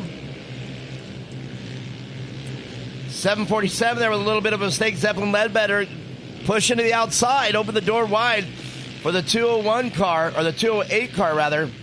Grayson Gentry. And Grayson Gentry tough in the earlier class. Can Grayson get it done? And the 194, though, out front, Cason Stowell, our P1 qualifier. But Rooster right now in third place, hands full with the 208 of Grayson Gentry in fourth place. Oh, look at that. That was Bodden off to the side there. Don't know if that was a mechanical failure, just kind of exited stage right. Looks like down on power, out of the race line. So we're going to see if we can continue to keep this thing green flag racing. These cars are quite a bit faster than the 170 production cars we saw earlier on this morning. Yeah, Bodden did a great job there. That's a pro move. If you ever had a problem with the car, get out of the racing line. That was a smart move, and I don't think that's going to bring out the caution flag. I think the crew would be able to get that out of racing harm or able to hurt the other racers. That was a very pro move. Bodden name out here, man. I was able to sit there and talk with them. What a story out there for the 2X crew. So that's a tough break for the whole 2X crew out there in Bodden name.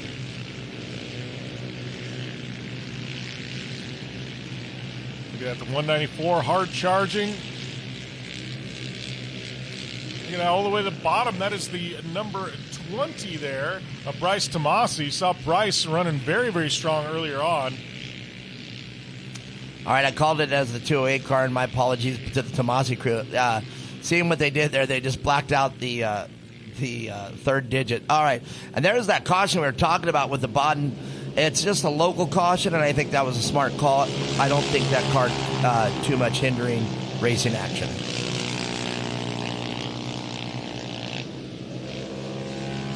Great shot there coming up our top three. And now down the back straighter. There's the 208. We were talking about Grayson Gentry, but it looks like Grayson's going backwards. Both cars, the 194 and the number 20, were able to get around. Tomasi was able to get around. But Grayson... All right, that is going to bring out the full caution. That's full course caution. All right. Tough break in racing action, but great for the people who didn't get quite a good start there. All right, we got about 2 in the books, and we're going to bunch them up. Means we're going to have about 6 laps to go once we get them bunched up. So some of the drivers there in the back, as you can see, going to have another shot at things. As that is the 124 there of Banks Bodden, a Hype Farm machine, going to be pulled off. Yeah, surprising that car didn't get literally just pulled backwards. Would have been out of racing action. That's kind of what I was expecting. Or, as we're getting ready to see pull forward, that makes me wonder if that car's locked up, not moving very freely. Here's where things get tough, man. Tim Jones and everybody up there in race command, they're going to have to get it just right. Single file. And having to get this race order the way they just came across the finish line for our restart. So hopefully everybody can get where they need to be. Tim Jones and the whole crew will make sure that they do it. They're going to start single file. And you can already see the cars in the back. They're shuffling around. And this is their spotter telling them where they got to be, where they got to be behind. They got to start this race single file.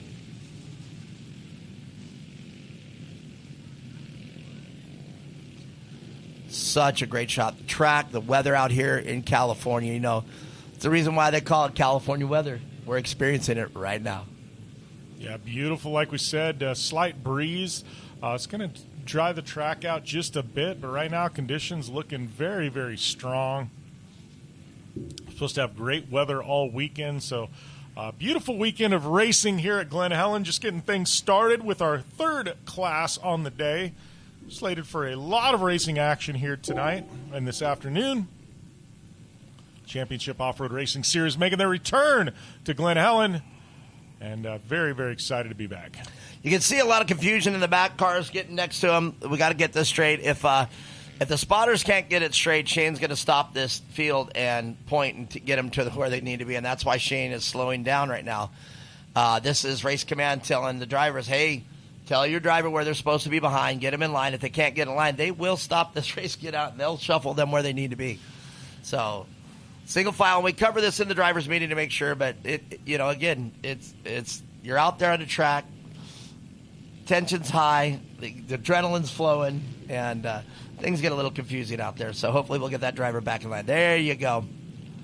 And if we're good to go and we got thumbs up from Race Command, we're going to go back to green. All right, so we're going to be looking for that pace vehicle to pull off, and that means we're going to be back to green flag racing here, round number 5 of the Championship Off-Road Racing Series. This is the 170 limited class.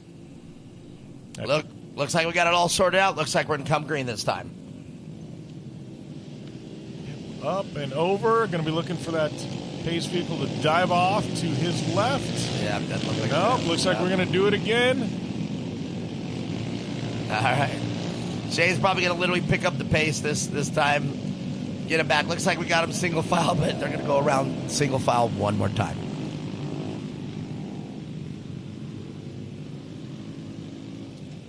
Well, great energy out in the pits this weekend. Jim Beaverman, lots of people, as I said earlier when we first got started, great to see all the competitors out here in this parking lot. Well, all the competitors, and I mean, we're here at Glen Helen. Obviously, we got some of the legends of the sport, Carl Renesetter, Rob McCachran, two of the winningest short course drivers of all time.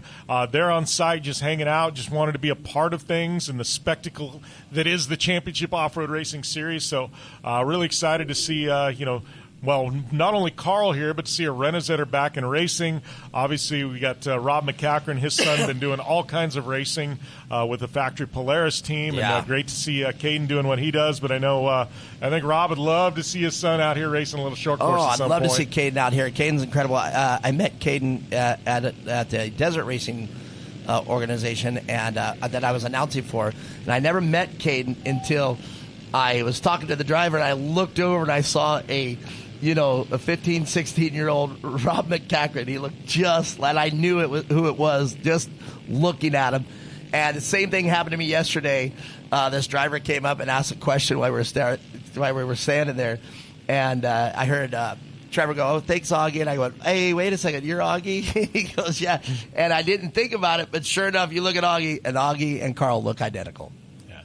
Yep, awesome to see them out here. We will see Augie Renesetter in action later on today in the Pro Side-by-Side class, our premier division, stacked field. Really excited to see the way that one shakes out. I mean, that's always got that big race feel. People get antsy. They come out. They start, they're coming out of the RVs. It's one of those. It's definitely something you've got to be a part of once those drivers hit the track. But speaking of hitting the track, we are going to go back to Green Flag Racing here in 170 Limited. We've been under caution conditions, looking for that pace vehicle to pull off. It has. So we're going to be back to Green Flag Racing. It is the number 194 Casey Stowell taking us to green. Yeah, we still have at least 15 cars back in the race. So only one car that I saw taken out. We had 17, but it looks like we got all 16. Only one car gone. So attrition still doing fine out here. But the 194 Casey Stillwell will lead into turn 2. That looked like Rooster Ledbetter, a little bumping and banging there. I didn't get a chance to look. It might have been Bryce Tomasi, but a little bumping and banging in that corner. Yeah, the Tomasi car out here and Grayson Gentry.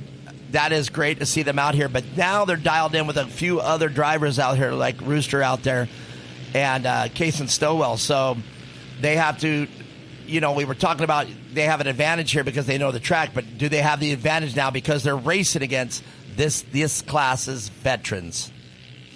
Yeah, that was Tomasi all the way to the bottom trying to get back around Rooster Ledbetter. There's side-by-side coming down the back straightaway. And right in the middle of that is the number 20 car, and that's going to be Tomasi. Yeah. Tomasi in the 20. Rooster Ledbetter there trying to get back around Tomasi. Yeah, I don't know why that's throwing me off. I know it's Tomasi. I don't know why that tape is just messing with me.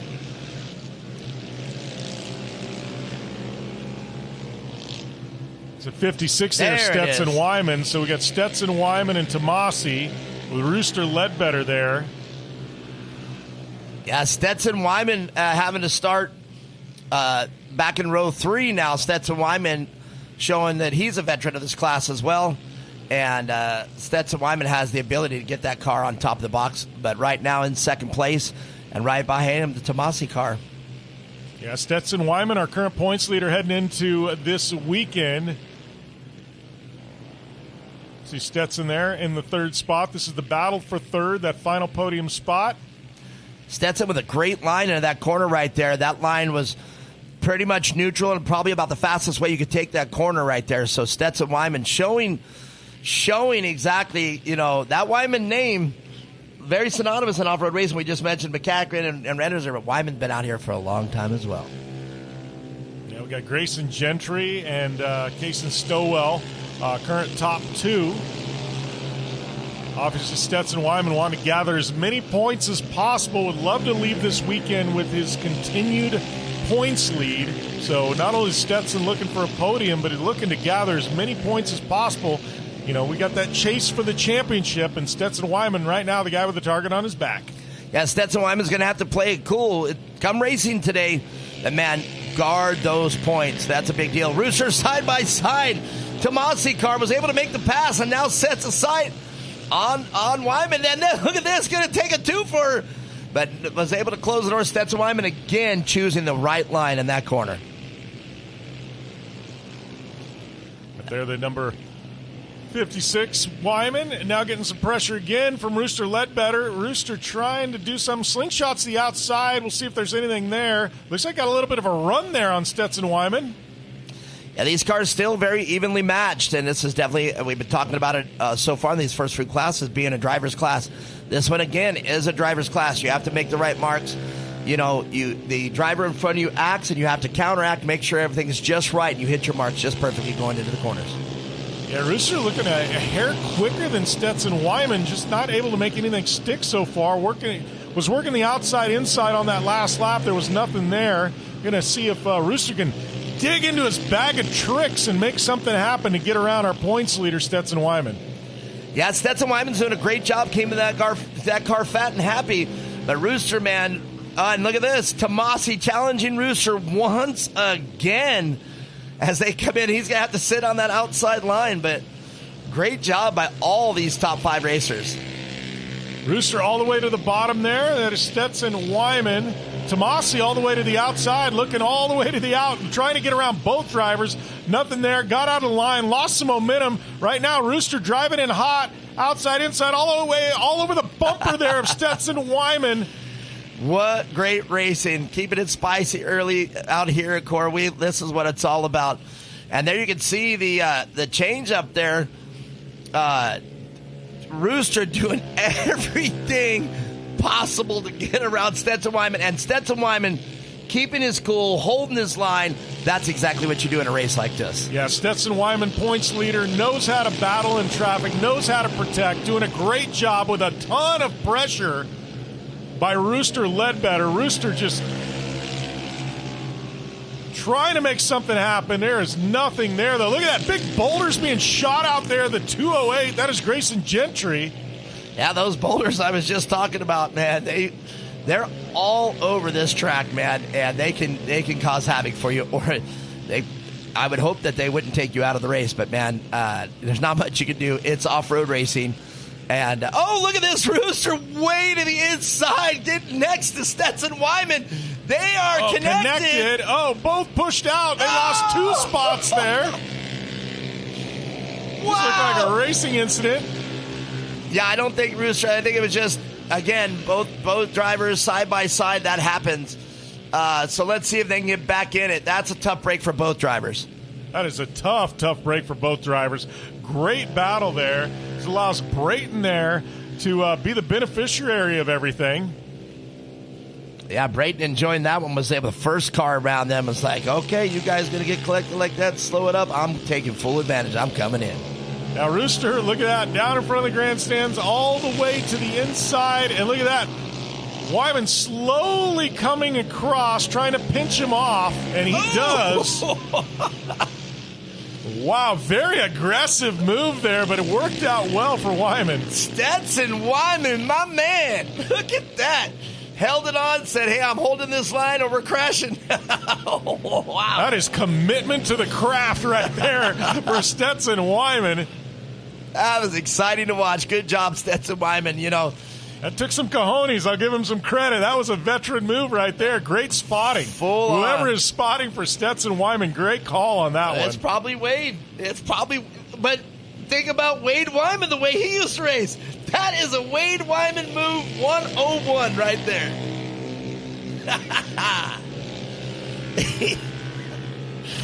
Wow, you know, being an announcer out here, and some of it, you know, you can watch from the grandstands, but man, when you're able to just sit here with a microphone in front of you, let it flow like that, it makes my job so exciting. I know you feel the same way, Jim. That's what, we do sit up here the entire event, but when a race comes in like that, and it's exciting for us to watch as well, and it's exciting for us to convey those feelings. Yes, that's our leader there. That is the 208 of Grayson Gentry. So Grayson got about a lap and a half remaining in this one. Going to try and keep it together. And Grayson Gentry, a very boisterous young man, but you know where he's making his voice known? Out on the track. Yeah. Grayson Gentry now, big gap over the second spot. It's 2:45. That is Brayton Penrod in the second spot. Yeah, great switch up there. Unfortunate to see Rooster and Stetson having to go backwards, but you know what? That's a racing incident. We were talking about it earlier. I don't think there was any malice there. In other words, I think it was just a racing incident, but tough break for both of them. Oh, the big jumps there. Time ticking away as the white flag's going to be flying. Great shot of the front straightaway there. 3 big jumps. Don't know that there's really room for 3 jumps on that front straightaway, but they're making it fitting up. That makes this track, as you said earlier, extremely technical. Lots of doubles, lots of whoops. That whoop section that we have when we see the faster cars take it, I think it's more of a rhythm section than a whoop section, because if you look at them, they're a little taller, a little shorter, so more of the rhythm section than a whoop section. And the difference between a whoop section and a rhythm section is, although you can time a whoop section, but whoops are generally done full pin, scoot back, you just shuffle through them. But a rhythm section is where you catch your rhythm. You either double, triple, you get your rhythm. Oh, we got a car upside down, the 199 car. That is Steel Earp upside down. Got a caution there in that corner. They're going to try and get Steel Earp back over. Looks like the car's all right.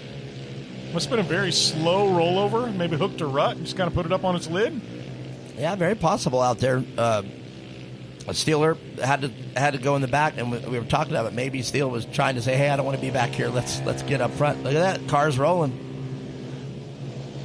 Yep.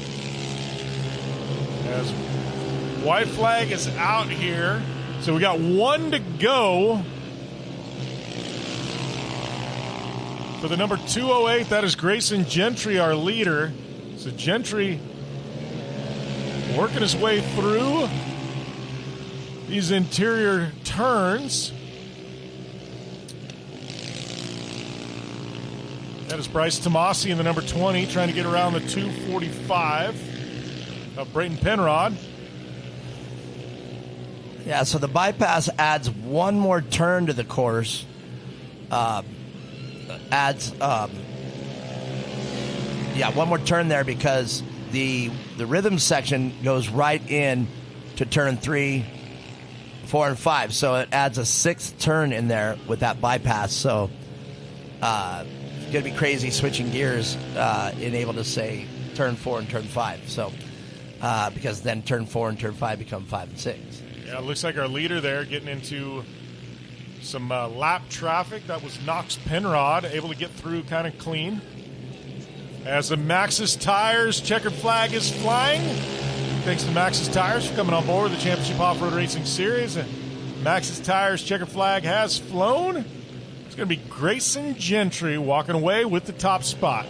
Yeah, Grayson's been tough all morning long, and Grayson, we'll hear from him on top of that box. Got a couple handed to him, and the hard luck there, Rooster and Stetson up there in the top 2 and 3 positions, getting collected to each other, get connected, and unfortunately taking them out of the battle.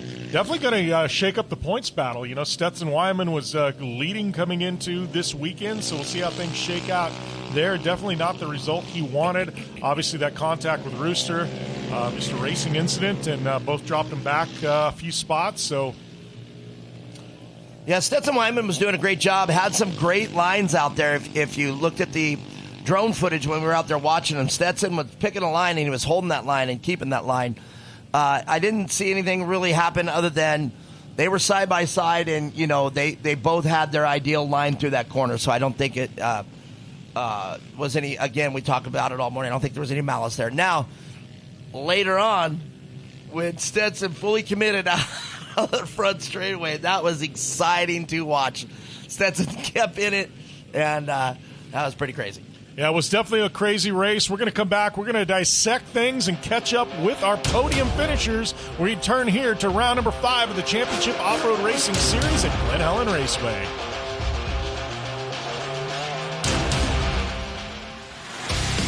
The Championship Off-Road Racing Series is brought to you by Rugged Radios. From the green flag to the checkered, they keep racers connected, crews informed, and fans closer to the action. When it comes to suspension tuning, there's only one name we trust: Double E Racing.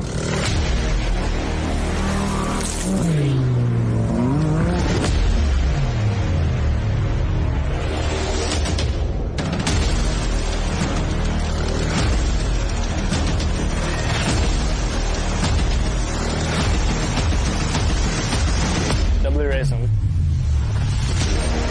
We help build champions. My name is George Hamill with Starstream Pro. Technology has really given us the opportunity to showcase off-road racing. Now we can go live from any car, anytime on the planet. The sport needs something like Starstream, and it's here. To be able to be one of the first people to have it in their trucks is going to be pretty cool, and hopefully this is a great thing for the sport. This small computer and a GoPro, a couple cables, and a Starlink, you can watch all the in-car cameras live. With Starstream combining to a Starlink network, it's so easy to plug this in. On our short course truck, we actually have it all self-contained. 2 battery packs, one powers the Starlink, one powers the Starstream. Super easy to take off and put on our desert car later when we leave the track. It's never been done before at this level. The fact that we're going to be able to be on live TV and they can check in to multiple different drivers within seconds of each other, I think this is going to be a great thing for the sport.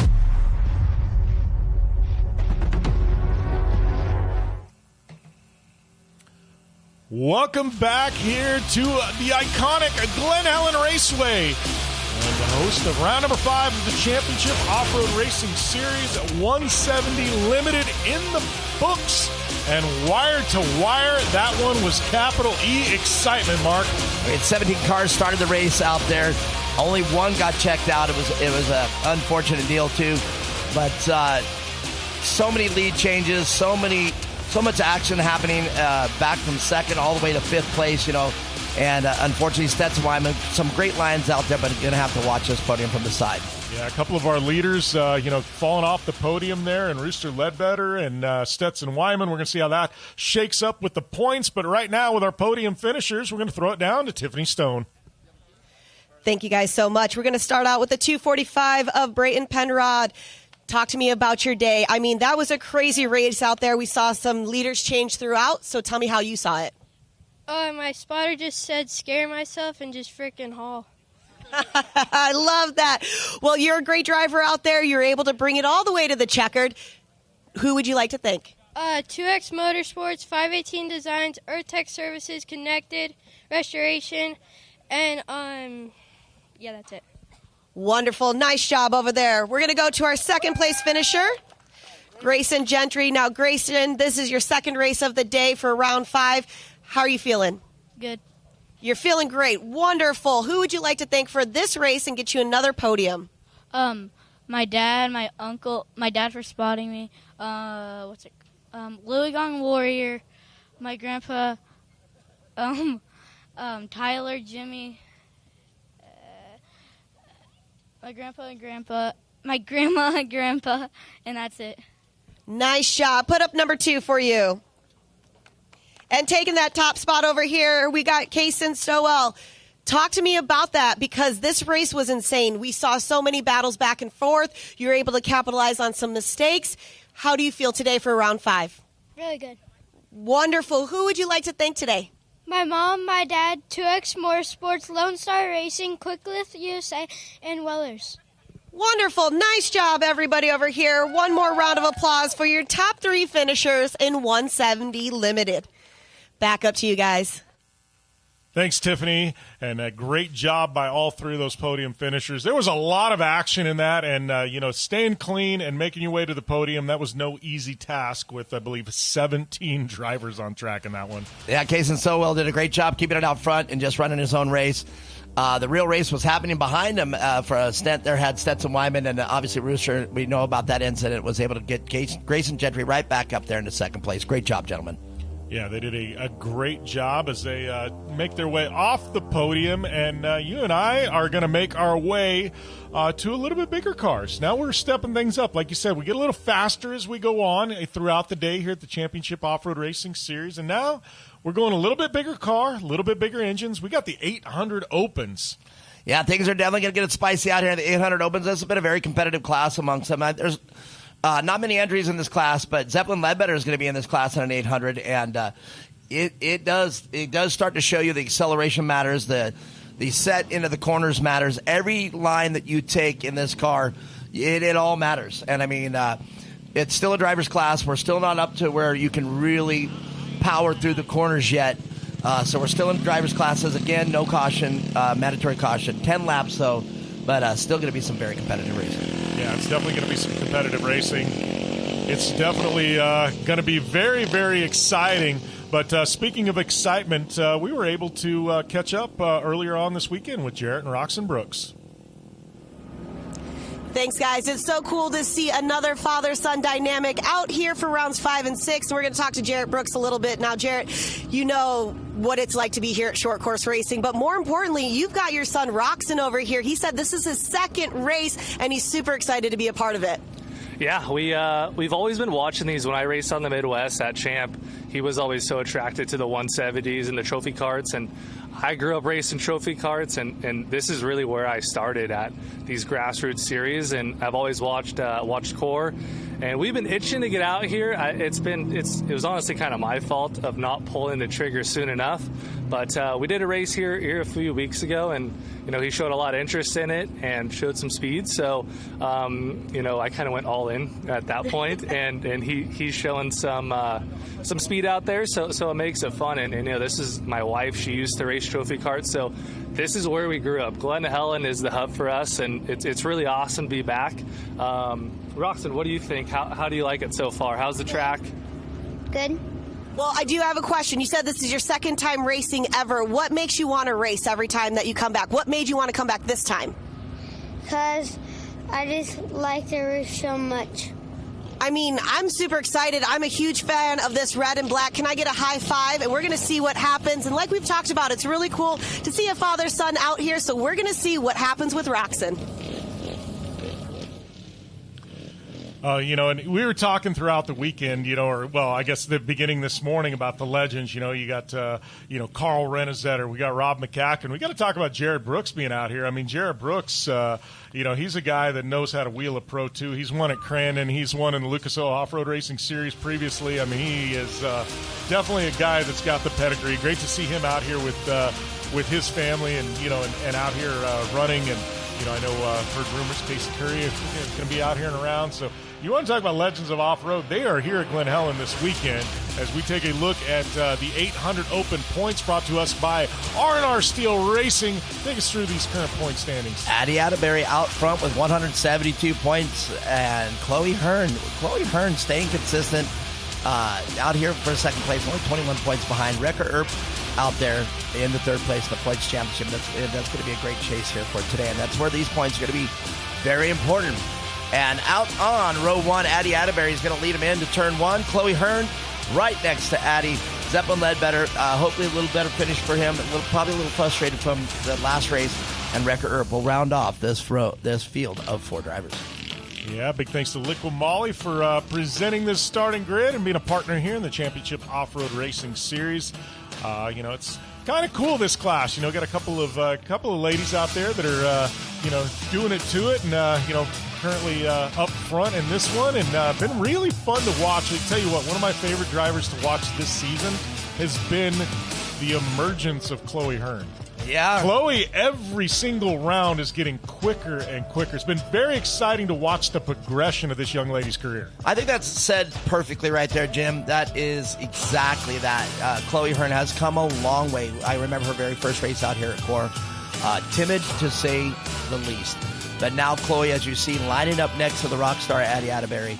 And she's got a chance to prove with that car. We know the car's fast. We know that Chloe has the ability and the skill to get to the podiums, multiple podiums, and find herself in second place in this class. Who knows? She might have something for Addie Atterbury this time. Yeah, Addie Atterbury, like you said, rock star. This girl is lightning quick around this class, or around this track. So it's going to take a lot of skill for these drivers to dethrone Addie Atterbury. As Chloe Hearn there is slotting into the second spot, cutting down there, falling in line, and look at that. That is the 598 there. Wrecker Earp trying to make a shot around the outside. Got Zeppelin Ledbetter, a little bumping and banging there in the back. Wrecker going way wide, actually. It looks like trying to take the line away from, or Zeppelin, rather, trying to get in there and take the line away from Wrecker, rather. My apologies, had that one backwards. But Chloe Hearn right now in the way.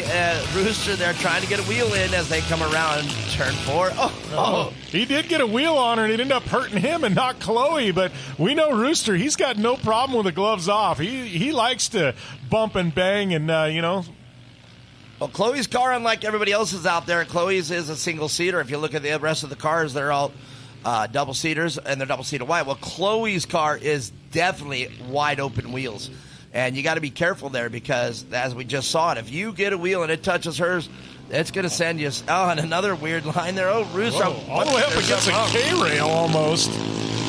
Wondering if that car's pushing really hard into the corners. Yeah, Rooster seems like every corner, like you said, he is pushing way wide. So we're going to see as he comes into some of these tighter corners to see where his line takes him. As Chloe just kind of running a solid line there. And looks like Rooster's all right around that one. So maybe just coming in hot. Yeah, these cars, they have a very fine line of where you can build that traction into a corner where you can lose it and the car will push. And if you go into into these corners too fast and the traction's not there, you will push. And we just saw that in 2 corners. That also makes me wonder in turn 2 in the earlier incident where Rooster came up. I wondered if he was pushing up, couldn't get that car to turn. That is the 598 there of Wrecker Earp, trying to get back into things after a little incident there with Rooster Ledbetter early on. So right now it is Atterbury, Hearn, Ledbetter, and Earp, 1 through 4. Well, Chloe doing a great job, as you said. The veteran in her is starting to come out. She's found her way. She found her lines. She's got the car. We know the car will go fast. And there's that pushing again. Rooster, man, buddy, you might want to put some camber in that front end. Yeah, he's not just pushing. I mean, he's pushing almost to the K-rail. It's almost scary to watch him come around that corner. Yeah, I don't know what the answer is, but hopefully there's some adjustments they can make here for the next race for tomorrow. And look at that, just hitting her marks. That is Addie Atterbury. He's putting on a clinic out here. Look at that, just perfection. No mistakes, hitting her marks, doing what she needs to do, and that's why she's currently up front. Well, I've been naming it all day long. 2X Motorsports out here. They came out to dominate, and they've got racers in almost every single class. And Addie Atterbury, I call her the rock star. Wait till you see her up on the podium. All the livery matches, the car, glasses, hat, and man, rocks out with her speech. All right, so right there, that is a glimpse of Chloe Hearn trying to chase down Addie Atterbury. Yeah, you'll hear me say this throughout the day. I know the drivers that once they get out front, they're hard to catch. Addie Atterbury in this class, definitely one of them. It's business as usual for her. Get out front and then just run her own race and hope that none of the other drivers behind her can reel her in. Chloe Hearn doing a really good job, hitting her marks as well. Just a slightly off the pace of Addie Atterbury. I mean, great lap time, about a 10th back for Chloe Hearn. So doing a very good job. Just Addie got that lead early on, and it's been tough for Chloe to claw back, running almost identical lap times as Atterbury, though. It's a very strong run for Chloe Hearn. Yeah, good job, Chloe. That's a great job. It's great to watch you. I think Jim hit it perfectly on the head when he says you've definitely come full circle. And this is definitely your class. And man, I mean, there's nowhere to go but up. And I hope she does stick with off-road racing. Her dad's a long-time off-road racer. And we'll see him racing here later on today, hopefully. But Chloe holding up that Hearn name, and Chloe young, she's got a whole racing career ahead of her, and she's still doing it. So hopefully this is something she's excited to do. Because as we were talking about, Augie, he wanted to go do water polo instead of off-road race, but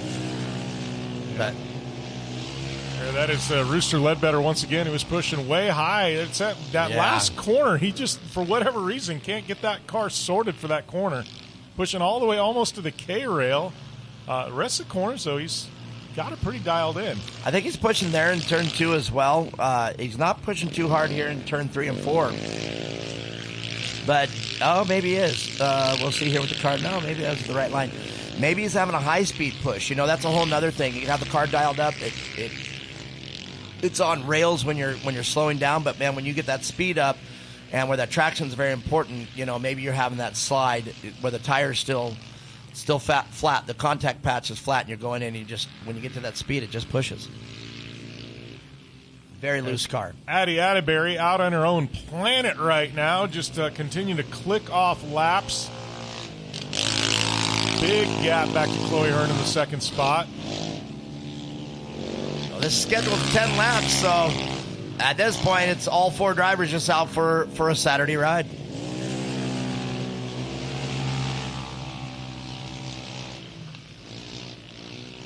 Atterbury continue to hit her marks. Love that livery. Teal and purple. A little bit of yellow thrown in. Easy to spot for the number 66 of Addie Atterbury.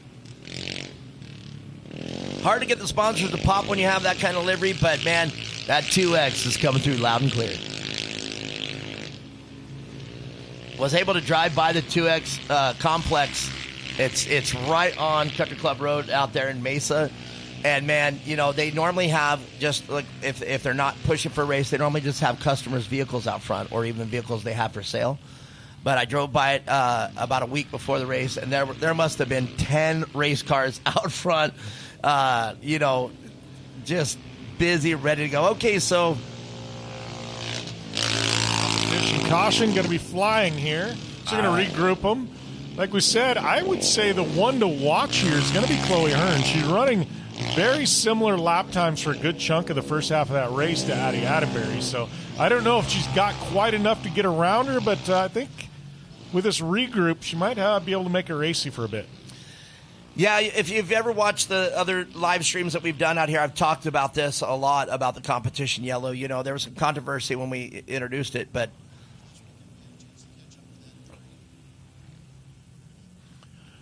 Yeah, so we're under mandatory competition caution here. We're going to re-rack and restack, but earlier on this weekend, we were able to catch up with our current leader, Addie Atterbury. All right, guys, down here with Addie Atterbury. Now, Addie, you've got some extra hardware on right now, but your doctor said earlier this week you're cleared. What happened to your ankle? I heard you broke it. Yeah, I broke it. We were at the sand dunes, and car just popped out of gear and rolled down the hill. And I pushed my little cousin out of the way, so. Well, at least you pushed your little cousin out of the way. But I love that you're here because going into rounds 5 and 6, you are in the points lead right now. Podium for the first 4 rounds. You know what it takes to take that top spot. What do you think it's going to do? What do you think you have to do for this week and weekend to be able to get the top spot again? I'm hoping just get through the track and make it through 2 rounds of racing. 2 rounds of racing. Well, we've seen some places out there that are kind of fast. From your perspective, do you think this is going to be a fast course or kind of a technical course? I feel like it's going to be a pretty fast course. A pretty fast course. Well, this one right over here, she knows what it takes to take that top spot. Back up to you guys. Even more impressive, Addie Atterbury, obviously with a bum leg there, making work of this field as we're looking to go back to green flag racing, come out of that final corner. Pace vehicle is off. It's going to be Addie Atterbury bringing Chloe Hearn, Zeppelin Ledbetter, as well as Wrecker Herb to the green flag. Makes that just an even sweeter victory out there. You're injured, and you're still coming out to keep those points. But, it's crazy. It doesn't matter what apparatus you're wearing on an injury like that. every move you make in the car, that injury's feeling it. You know what I mean? You may think it's isolated over here, but when you're stomping on that brake, that foot just tweaks just a little bit from your pressures of everything else. She's driving with one foot, but man, I bet you she's in a lot of pain. Well, it's not looking like she's in a lot of pain because she is out front right now. And now we got Zeppelin Ledbetter looking to the inside there of Chloe Hearn. Chloe going to have her work cut out for her. Been pretty solid in that second spot. Unchallenged thus far, but Rooster all the way to the bottom trying to make it racy, and he gets around Chloe Hearn. Yeah, it looks like Chloe made a little bit of a mistake there. The car went sideways there coming out of that turn, and Rooster was able to capitalize on that. And I'm wondering if Chloe just got a little startled that Rooster came up there, but interesting. None. Look at that push once again. That same push he's always had. It's going to allow Chloe Hearn to get back in this. They're going to draw even coming in front of our starter stand. Chloe got the good line on the bottom. Rooster coming down, pinching her off. And again, that's that move we saw from Stetson Wyman, and Rooster now making it work with Chloe.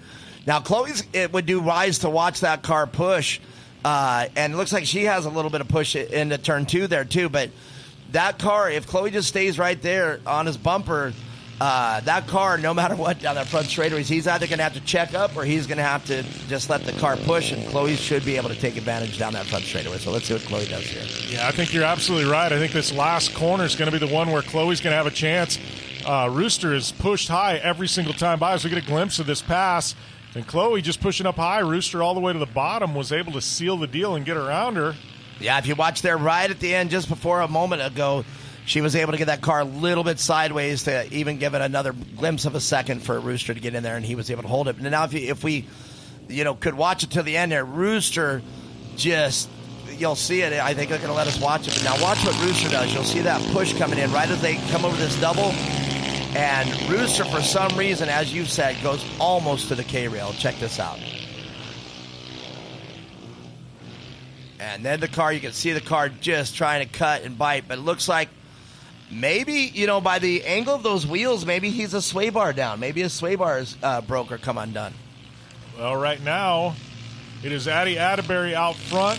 Rooster Ledbetter in the second spot. Chloe Hearn in third trying to chase down Rooster Ledbetter. Wrecker Earp in the fourth and final spot. So Addie Atterbury making work of this track. Got a couple laps remaining. Looks like she's pushing up a little high now.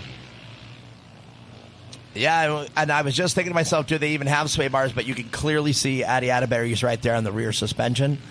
Looks like she's got it set pretty even for her car, because you see you can run it the length of the sway bar. Here we go, though. White flag for Addie Atterbury and the rest of the field here in this 800 Open. Rooster Ledbetter last lap was about 0.3 of a second faster than Addie Atterbury, so trying to make up some ground. I don't know if he's going to have enough here with one remaining in 800 Open.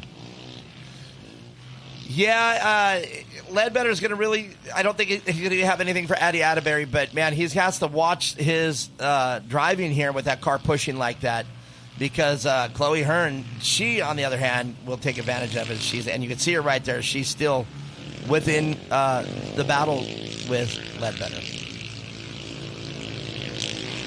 So Atterbury, with a couple of corners remaining, looking to take home the victory. Wow. I wonder if Rooster's going to address that on the podium, that his car was really loose in the corners. All right, coming out of this final corner. Going to see how Rooster pushes all the way high. Oh, no, not too bad. Really protected. Not leaving a door open for Chloe Hearn. It's going to be Atterbury, Rooster Ledbetter, Chloe Hearn, 1, 2, 3. And it will be Wrecker finishing up in the fourth spot as they take home that Maxxis Tires checkered flag. Great job to all the racers out there.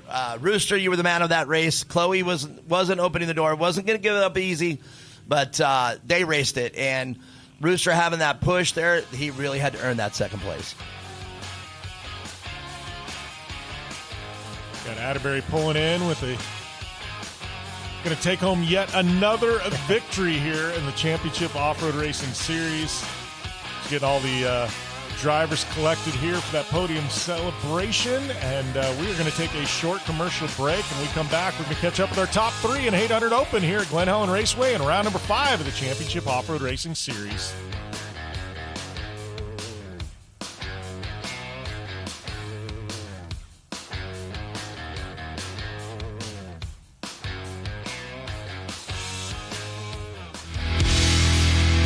The Championship Off-Road Racing Series is brought to you by Liqui Moly. More performance, more driving pleasure. You ain't seen nothing yet. Yeah, I got that right turn. We're good. Meet up at the compound group up. That's turn 4. Oh, that jump was huge. Yeah, for sure, dog. Good, little driver, and straight on through. You ain't seen nothing yet.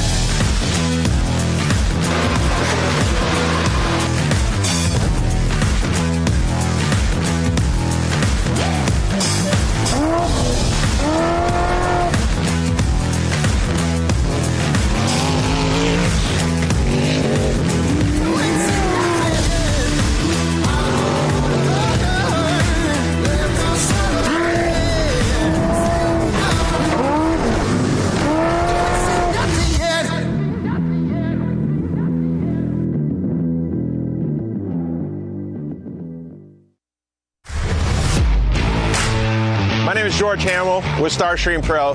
Technology has really given us the opportunity to showcase off-road racing. Now we can go live from any car, anytime on the planet. The sport needs something like Starstream, and it's here. To be able to be one of the first people to have it in their trucks is going to be pretty cool, and hopefully this is a great thing for the sport. This small computer and a GoPro, a couple cables, and a Starlink, you can watch all the in-car cameras live. With Starstream combining to a Starlink network, it's so easy to plug this in. On our short course truck, we actually have it all self-contained. 2 battery packs, one powers the Starlink, one powers the Starstream. Super easy to take off and put on our desert car later when we leave the track. It's never been done before at this level. The fact that we're going to be able to be on live TV and they can check in from multiple different drivers within seconds of each other, I think this is going to be a great thing for the sport.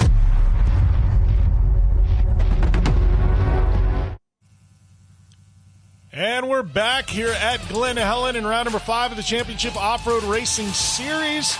Jim Beaver, Mark Wright calling the action. Just getting done with our 800 Open class of racing. And that one, Mark, it was all Addy Atterbury. Yeah, Addy Atterbury doing a great job commanding that race. The real race was going on between Chloe Hearn and Rooster back there, and Rooster overcoming the problem of pushing in those corners, and looks like he was able to hold off Chloe Hearn. Yeah, well, and speaking of our top 3, we're going to throw it down to the third partner in the team, Tiffany Stone. Thank you guys so much. We're going to start with our third place finisher, Chloe Hearn. Now, Chloe, I love seeing you up here. Another podium for the season. You've got a great smile. It says that you had a wonderful race. How'd it go, and who would you like to thank?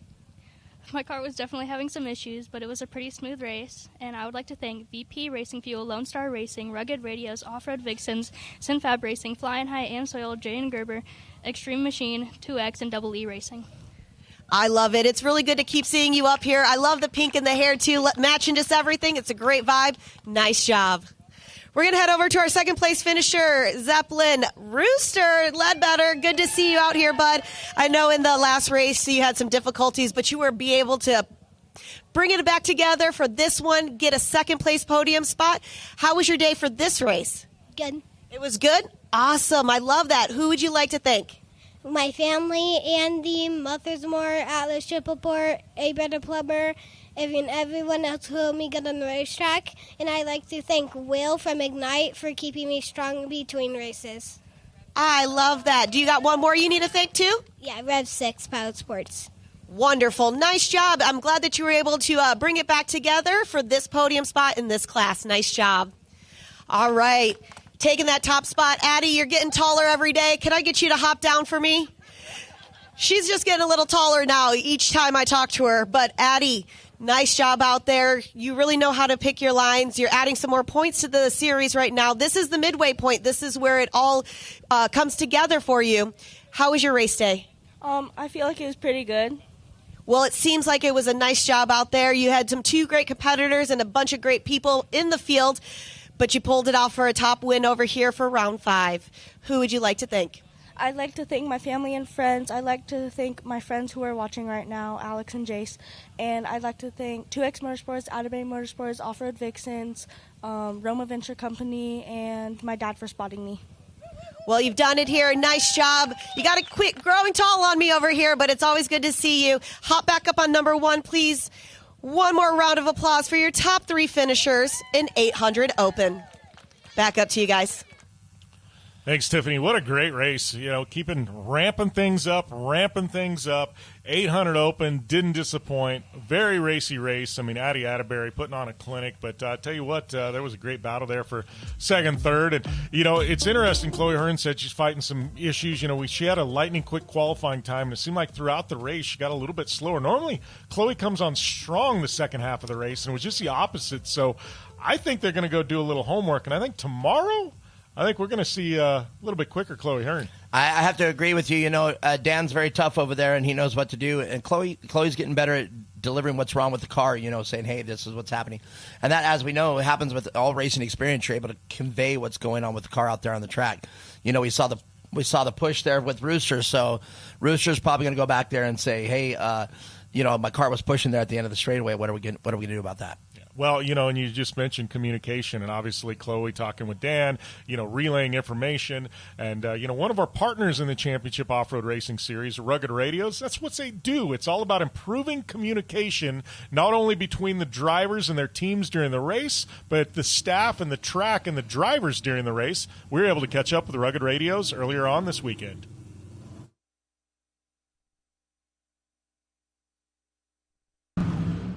I'm Jim Beaver. We're out here at Glen Helen at round number 5 and 6 of the Championship Off-Road Racing Series. We're here with our partners at Rugged Radios. Come on this year to help our racers with communications and safety. First off, we've got our Nitro B here. We've got Eric from Rugged Radios. I know this helps communication between the series and the drivers. Tell us a little bit about it, Eric. Yeah, it's the Nitro B, like you said. It's the communication between the series and the drivers out on the track, keeps them safe. Just had great luck with it. It's a great little product. The clarity, the volume of it, just nothing compares to it. Well, and obviously, talk about Rugged. We're talking about communications. Give us a breakdown on some of the radio offerings that Rugged has. Well, with the radios, a lot of different options from the handhelds, from our RDH 16U, which is kind of our top of the line. The series uses that, but also the R1 handheld, the V3. So, something for everybody out here, depending on which applications you're looking for. Well, you have heard it here. Rugged Radios, keeping our racers both safe and in communication with our crews. Rugged Radios keeping us dialed in, communication, and I tell you what, it's going to come in handy for this next race because we continue to ramp things up, and it is youth production on the grid, Mark. And, man, this one's been a shootout all season long. Man, it really has. Kyle Niner has been dominant all season long so far. Kyle, I was going to try to have the shirt that he just brought me ready so I could show it out there. But Kyle Niner well out front with 174 points out here. With Tatum Forster not too far behind, but when you say 28 points, that's quite a deficit to make up. Wyatt Schmucker out there with 35 points. Wyatt Harper McKinney with 36. Evan Atkins after that. Ryland gone, and Kyle Niner just been a dominating force out here, and I have a feeling if he has everything, if he's crossed his T's and dotted his I's, he's going to be out front here again today. Well, it brings us to our Liqui Moly starting grid. And it is Kyle Niner in that 999 on the pole. Tatum Forster in the second spot. Row number 2, it is Wyatt Schmucker and Harper McKinney. Row 3, Ryland Gahn and Vincent Weber. And we got Anderson Porter and Desi De La Cruz in the 8th spot. And row 5 is going to be Brenna Gorky with Evan Atkins. We'll round off this very competitive field out here in the youth production class. And Kyle Niner, again, been dominant all race season long. I'm just saying this from just things, the scuttlebutt, that I hear out there. I think they're pushing that Kyle Niner step up a class here after this season. So, love to see Kyle do what he does in a little higher class. So, I'd love to see what he does out here. Well, that's the thing. You got to love a proper ladder system. We've seen that. Obviously, Kyle Niner has proven to be one of the best in the class, and he's winning a lot of races. And, and he's, got a very good opportunity to take home a championship at year end. And, that's the logical progression. All right, so I won in this class. All right, time to step it up. Let's go to the next class up. And that's why you got to love a proper ladder system. So great to see Kyle Niner, using the ladder system the way it was intended. And definitely looking forward to what the future holds for that young man, as we've got one of the drivers there already pulling off the grid. Wasn't able to get a number on that car. Me either. I apologize. That is not a fun thing when you haven't even taken the green flag to already be pulling off. Yeah, that's a tough break, as we've been talking about it.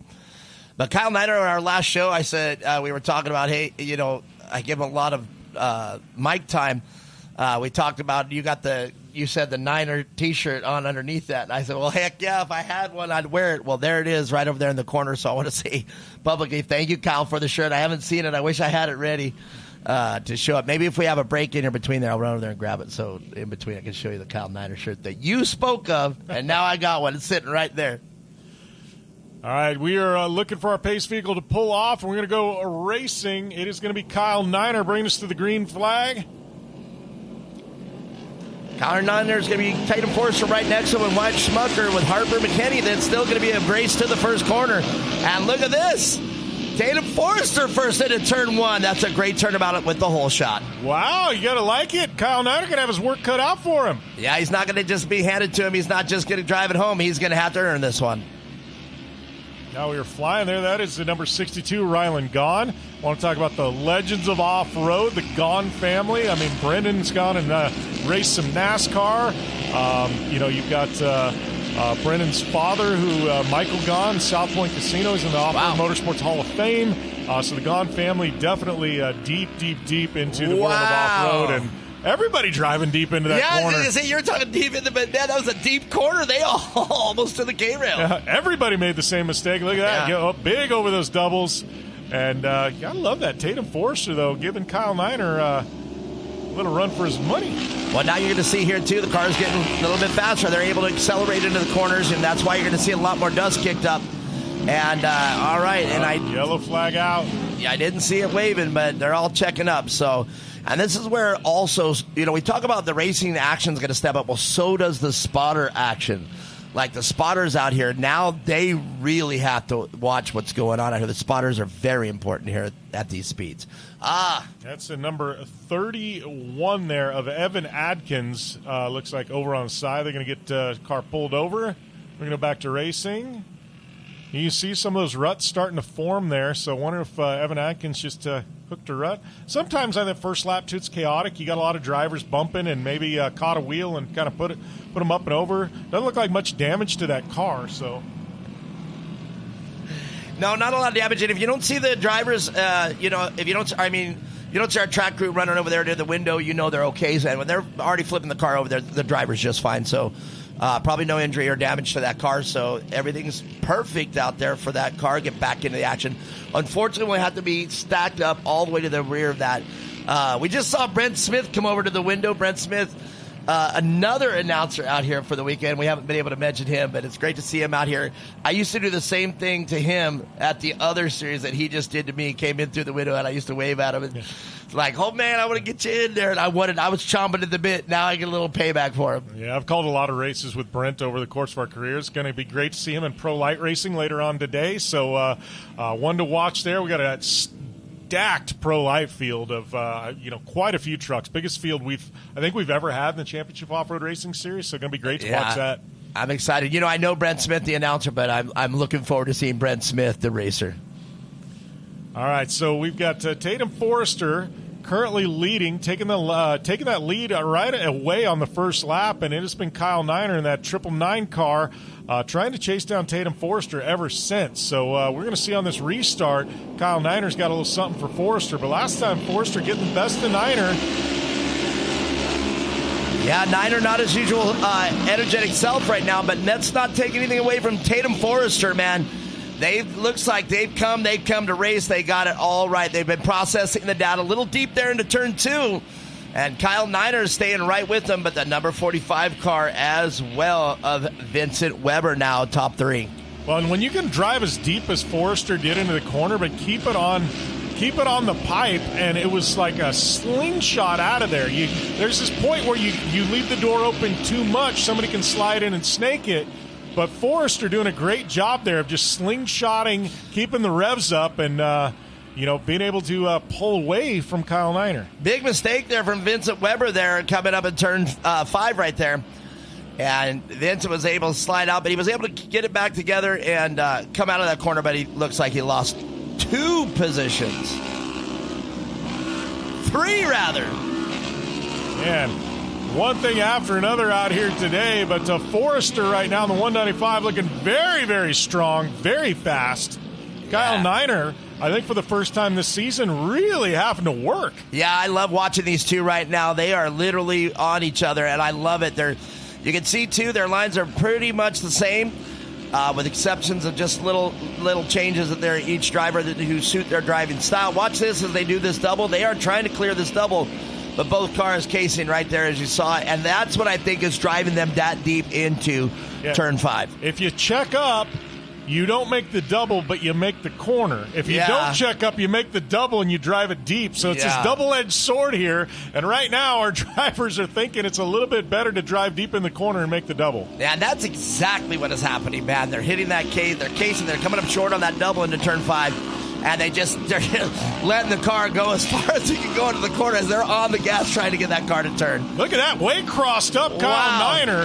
That was 2 in a row, doing a little bit of tank slap there as he loops it out almost into the K-rail. I wonder if Kyle Niner has got a problem there, because that was 2 or 3 just incidents in a row where the car got really loose. Man, and the other driver's not doing anything for him so he can get back in the race either. They stayed right there on their line and did not allow, and Kyle Niner did a great job there not coming up and collecting a car. That's Brennan Gorky in the 138 now trying to get around Kyle Niner, so we're going to get a glimpse of this. So Niner there, a little bit of a tank slap, already had it loose, came into the corner and just...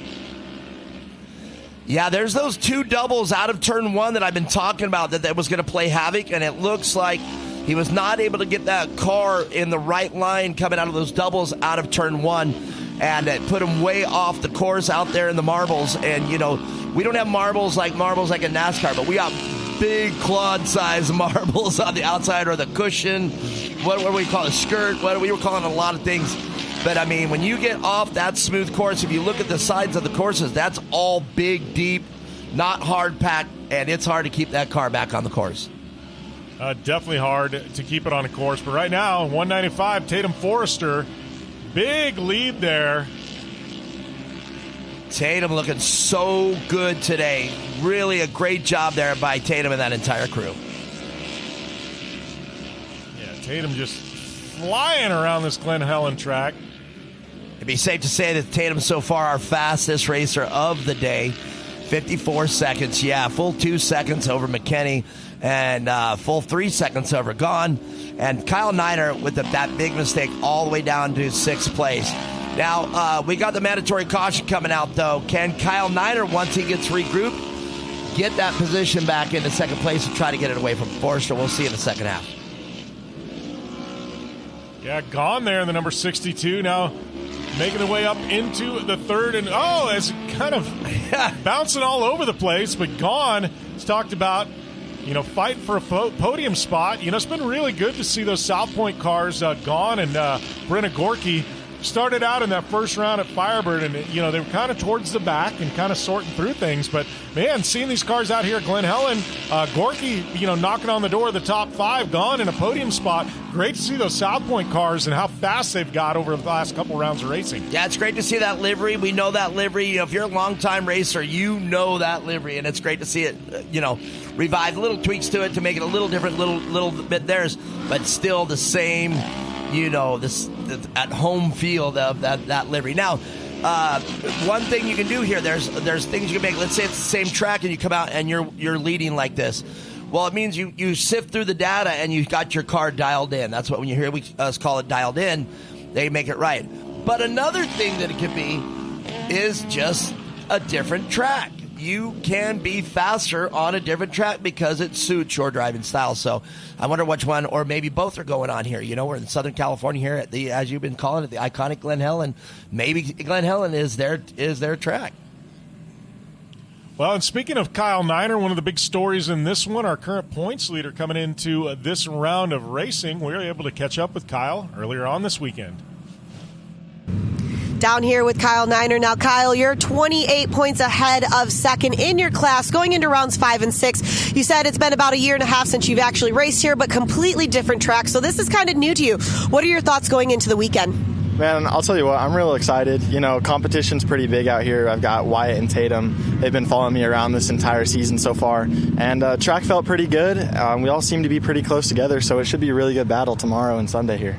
Well, we also talk about winds sometimes, mostly in desert, but it does help in short course right now, especially when you're out having that clean air. How do you think wind's going to play a factor this weekend as well? I think it's definitely going to make it so we can see a little bit better. If there's dusty areas, it'll move the dust away really fast. Other than that, it shouldn't make too big of a difference. I mean, we're not getting enough air where the wind's like tipping us over midair or anything like that. So it should just make it so we can see a little bit better. Awesome. Well, best of luck to you. We're going to see what shapes up in the second half.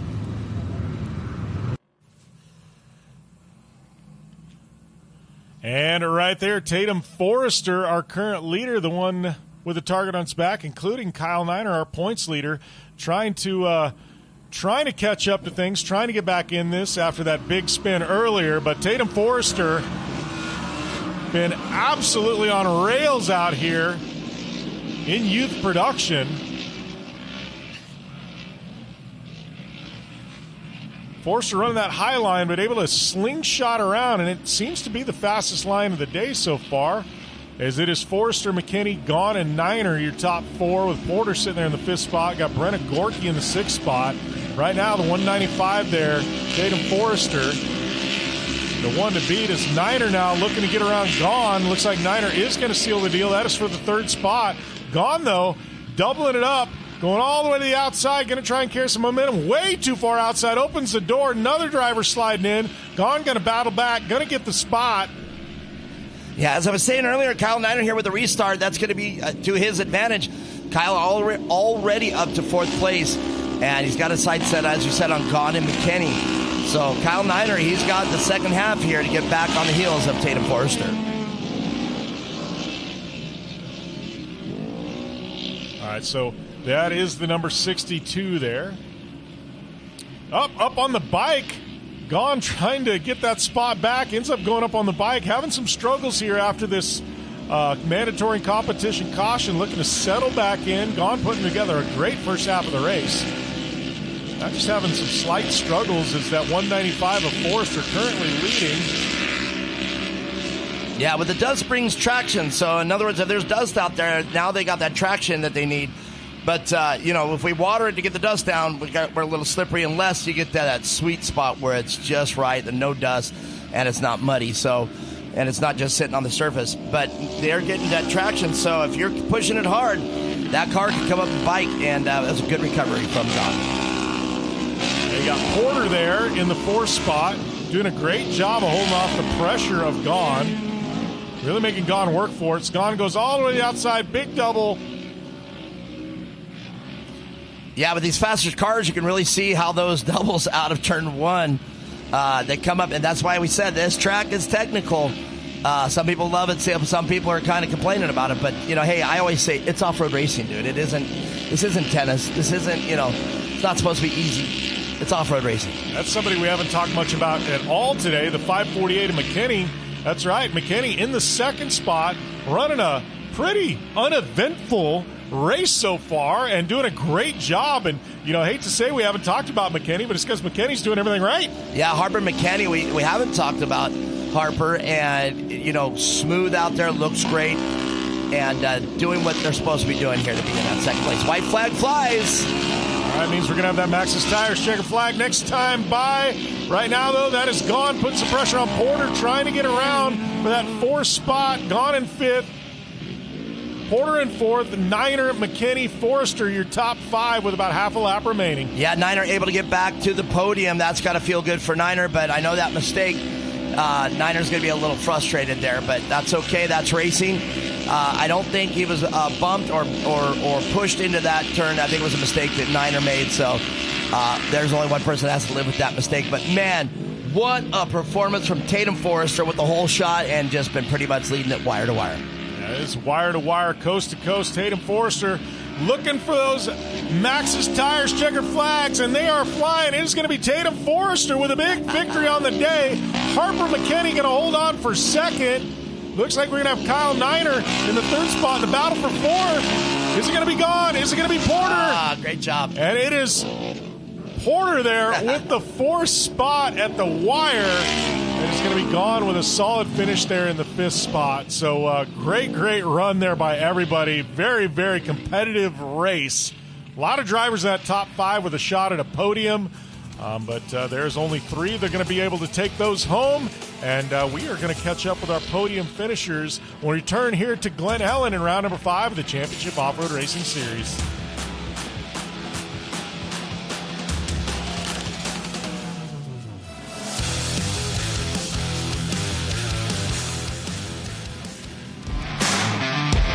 The Championship Off-Road Racing Series is brought to you by Double E Racing, engineered for performance. We've chased checkered flags through dust, rocks, mud, and worse. We've crowned champions, racked up wins in places where tires go to die. And we're still just getting started. From hammering at hammers to Baja bangers. If it's brutal, beautiful, or just plain ridiculous, we're there. So whether you're bombing through the desert or just dodging potholes in rush hour, tread victoriously with Maxxis tires. Built for whatever you're chasing.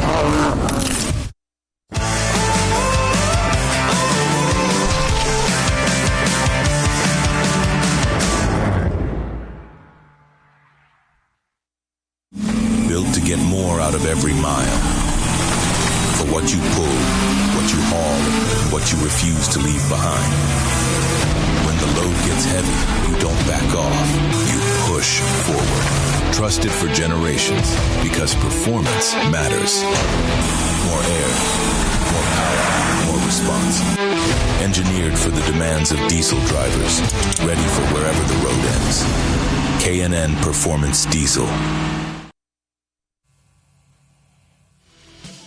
Welcome back to Glen Helen, round number 5 of the Championship Off-Road Racing Series. Just wrapping up with youth production and our top 3 in a very, very exciting race. 5 or 6 drivers that all had a shot at a podium in that one, Mark. Very clean racing, and, man, it was an absolute shootout. Well, Kyle Niner was on fire there in the beginning, but, man, with a simple mistake out there, he had to earn that third place. But, man, look at this. Kyle Niner, happy birthday. We got that shirt. Look at that. I said that I got the shirt over there in the bag, but it ended up being a whole care package. Look at this. Got the Niner whistle, the Niner coffee mug. I don't know what this are. It looks like a business card, but I got so much stuff. And a cool little thing here, a little note that says, Kyle Niner, it is your birthday weekend. 18 years old. Congratulations, Kyle Niner. Third place finish here today, but Tatum Forrester on fire in this race. Absolutely awesome to watch. Well, and that was the story of the day as our Rugged Radio's results for youth production come up. And Tatum Forrester in the second spot, got the lead in the first corner, never looked back, taking it wire to wire in the 195. I mean, today it was Tatum Forrester's day. Harper McKinney, strong second place finish. Kyle Niner, after that big spin and that mistake, battling back for a podium spot, and then it was Anderson, Porter, and Ryland Gone all the way to the wire. Photo finish. Porter getting the best of Gone for the fourth spot. Gone in fifth. Brennan Gorky, the other South Point car, in the sixth spot. Then it was Dawson, De La Cruz, Vincent Weber, and Evan Adkins rounding out the top 10 in youth production. Yeah, that's definitely going to shake up the points chase here, so it's gonna matter. We were talking about that. This race is very important for those points. Yeah, absolutely. Right now, though, Tiffany Stone standing by with our top 3. Thanks, guys. Down here with Kyle Niner. Kyle, I know this isn't necessarily where you want to be, but we saw some things that happened out there. From your perspective, anything going on with the car right now? Yeah, I had no four-wheel drive the entire race. Really sucks. Spun out, got passed by everybody, but made my way back up to podium. So we'll get it fixed and figure it out tomorrow. Well, I know you're a little bummed, but you know what? That's a true testament of a driver that you are. Like you said, you spun out. That comp yellow really kind of helped you a little bit. Who would you like to thank today? I'd like to thank my mom, my dad, JG Racing, Sneaky, why am I blanking? Kinetic, Hurley Motorsports, Sandcraft, anybody else who's helped me out. Thanks to all my friends and family at home. Thanks, guys. Nice job. Hop up on number 3 for me. I'm going to head over here to the second place finisher, Harper McKinney. Now, Harper, it's really good to see you out here looking at some notes. Round 3 and 4, you did podium. That does give you a lot of consistency to coming in there and also confidence coming into the midway point for round 5. How are you feeling right now? Really good. I'm so glad to be back on this track. It's been my favorite track since we first raced it with CORR.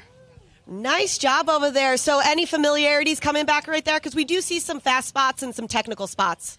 Yeah, I feel like I'm kind of like better with the technical spots because like you just have to rely on your driving and not the car. Well, who would you like to thank today for adding another podium and giving you some more points as we go into the chase? My mom, my dad, my brother, Sneaky Tunes for tuning my car, and all my friends and family that came out to support me. I love that. Hop up on number 2 for me. And I'm going to move right over here to our top finisher, the 195 of Tatum Forrester. Tatum, it's really good to see you. You know, you got that whole shot out of the last few rounds. Going into round 5 now. Taking that top spot. You were taking second for 3 out of the 4 rounds going into round 5. How's that feel right now to get that win over here at the midway point? It feels really good. It makes me feel that I have been progressing and getting better and better each race. And I'm glad to be out here at Glen, Helen, a new track because we've been at Firebird for so long, so it's nice to be at a new track, and it's fun. Wonderful. Who would you like to thank today? I want to thank my mom, my dad, everyone that comes out and helps and supports the race program, 2X Motorsports for the tune and everything they do, 518 Designs for the sweet wrap, Lone Star Performance, UPR, Low T Clinic, Economy Plumbing, Shock Tune, and I think that's it. Oh, Rugged too. Nice job. Well, you need that communication to be able to hear what's going on. Nice job over here. Hop up on number 1 for me. And one more round of applause for your top 3 finishers in youth production. Back up to you guys. Thanks a lot, Tiffany. Yeah, that was a great race. And, clean race. That was the thing. It was clean the entire way. I mean, they battled it out. And, obviously Kyle Niner, the big story. We saw where the diff let go because all of a sudden he went from flying to not flying. That car was all over the place. And, it did make us wonder what the heck was going on with Kyle Niner. And, when we see that out here from this vantage point, we always wonder, is there something wrong mechanically with that car? But it always weeds its way out so we can talk about it here on the microphone. Yeah. Well, that being said, obviously Mark and I are here. You see this awesome CORR apparel that we're wearing, Mark's camo hat. Well, you know what? We have an amazing merch partner this weekend in Traders, and earlier on this weekend, we were able to catch up with them. I'm Jim Beaver. We're out here at Glen Helen for the Championship Off-Road Racing Series. We're here with Traders, our official merchandise partner for the series. Not only do they have custom hats, jackets, and T-shirts that they're printing up on demand at every single event, but at each and individual event, we have specific event T-shirts. This one, Love Hurts. It's got the skulls. It's got the roses. It's a little bit of St. Valentine's Day Massacre feel. I love it, but these guys are absolutely killing it every single round. So if you're out here at one of the events, make sure and stop by Traders and get your merch. Gotta love that Traders merch, getting a style in. I love that every single event they're coming up with a different shirt design, and this one I'm really loving the Love Hurts Valentine's Weekend. Calling it the Valentine's Day Massacre shirt because it's got skulls and hearts all over it. But, that being said, we're knee-deep in our youth racing, which brings us to our R&R Steel Racing Youth Restricted Points. Mark, I mean, what a lead by Ryder Greco. Yeah, Ryder Greco simply been on fire all season long there, but Crewhart right behind him, though. That's not that big of a lead between Crewhart and Ryder Greco, because Crewhart can be that, that monkey wrench in the machine, and Jackson Cotter, no stranger to the podium as well, and can get it done. And Ryder Forster from the Forster Corral, these top 4 drivers can do everything that they can do in this race to get back in the point chase. As we were getting a glimpse there of our drivers getting ready to enter the arena to do some battle out here. It was Crewhart, though, that took home the pole. So Crewhart coming out swinging here at Glen Helen, midway point in the season, going, I got to battle back into things. Well, there you go. We were talking about the different things that can get you back on top. You get your data, you went home, you did your homework, you set the car up, you did it right. Or, bam, you are, as we just said, you heard a competitor say that this is their favorite track. They're glad to just be back here at their track. And, you know, I got to say it too. I mean, I know that track over there as far as motocross goes, you know, almost turn for turn. And they change it all the time, but I'm just saying, you know, I know what they store in here. So they may be having a great time, and Crewhart's definitely showing that he can definitely get a fast way around Glen Helen. Yeah, Crewhart got it figured out. And I think that's what's great. You know, we started out and we had, Firebird Raceway there for the opening two event weekends. And then you throw the teams for a loop. We come to Glen Helen. You know, just when they thought they had it all figured out, the Championship Off-Road Racing Series goes and throws a wrench in those plans, send them to Glen Helen. We're going to Victorville next. Then we'll go back home to Firebird. But I love it. Just when the drivers got it figured out and they're kind of easing into things, nope, we're going to throw it all in a blender and shake it up. Well, that's definitely a points championship right there. In other words, you got to be good at all different terrains and all different environments, all different race programs. You know, the feel here at Glen Helen is completely a 180 from Firebird and all the other venues we're going to be racing at. So, and I personally think that's exactly what a championship points chase can be. Yeah, absolutely. As we get a glimpse there of Crewhart on the pole, it's going to take us to our starting grid, brought to you by Liqui Moly, and it is Crewhart once again on the pole. Jackson Cotter in the second spot. Ryder Greco, our points leader, in the inside of row number 2. And we got Ryder Forrester, Nixon McCormick, Triton Lawrence, Timothy Jones, and Laith Earp in the top 8 spots. In row 5, we're going to have Cooper Hoganess in there. Cooper Hoganess doing a great job as they step up into a much faster class. Addy Atterbury right next to Cooper Hoganess in row 5 in the 66X car. Braden Penrod will be there in the 245. Carter Hoganess now get in the big boys. Will be there in the car number 15, KSA and Anderson Porter, followed up by BJ Hawthorne on row 8. That was our Liqui Moly starting grid. Good partners here in the Championship Off-Road Racing Series at Liqui Moly. Got something not only for your race car, but your tow rig and everything in between. As we've got our Jones Ford Pace truck bringing us through this interior section of the track, and we're going to go to Green Flag Racing here momentarily. Still running that bypass of the rhythm section. We will see that in action later on with our pro drivers. I'm kind of surprised they're not running here, though, in this class. You know, I'd really love to see these cars. These cars are capable of it. The kids are capable of doing it. Maybe it's just a safety thing, but I would love to see that rhythm section in this class. I think that'd be enough just to change it up a little bit. Well, I will tell you, that number 36, Crewhart, the points don't tell the full story on the weekend. Crewhart's been very, very strong this season. Had a couple of little hiccups throughout the seasons thus far, but Crewhart being on the pole, knowing as fast as Crew has been throughout this season, I think Crew's going to be very, very hard to beat today. Yeah, you know, as I look through the field, though, a couple notable mentions out here. Timothy Jones, that's the older brother of Ryan Jones, you know, from a whole pedigree of racing, just like a lot of the kids out here that we have seen and talked about. Same thing with Nixon McCormick. And Nixon McCormick sitting here in row 3 now. And this might be Nixon's opportunity here to dice it up with the fast guys and show the rest of the racers that Nixon's got what it takes to be on the podium as well. We're about to find out. Things are getting ready to go green. All right, Jones Ford Pace truck off. Looking for that green flag. It is flying. We are racing. Crewhart bringing us into the corner number 1. Looks like he's going to be there, but Cotter, little pressure on Crew. Yeah, they were side by side. Hart had the hole shot, but just by a wheel's length. Cotter was right there into turn 1. All right, we're starting to file in single file now. Crewhart continue to lead. It is Cotter in the second spot, Greco in the third spot. Yeah, Crewhart out front early. That's a little bit of a disaster for if you're chasing the points and you're leading the points coming into this. Every lap that Crewhart's out front, that's additional points for him. Crewhart starting to stretch the legs just a little bit, getting a little bit of a gap as they go over that big double.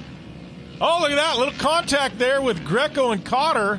Looked like Looked like Greco's car just got a little upset in that corner and ended up kind of turning into CORR. Just happened. The car got a little squirrely. And well, it's great to see Jackson CORR back out here. And these two have raced together many a times. They know their ins and outs and what they do. And we talked about little nuances on what they do in the corners or over the jumps. So these two know each other pretty well. And Greco going to have the work cut out for him if he's got to get on top of that box, because he's dealing with Jackson CORR, but Hart's no slacker either. Crew Hart has the ability to hold up. But look at this. Greco right now trying to get that car. Ryder Greco trying to get that car up there to the battle with Crew Hart. Yeah, Crew Hart now is putting in the laps. Another Forester car, the 695. Great run by Tatum in the previous race.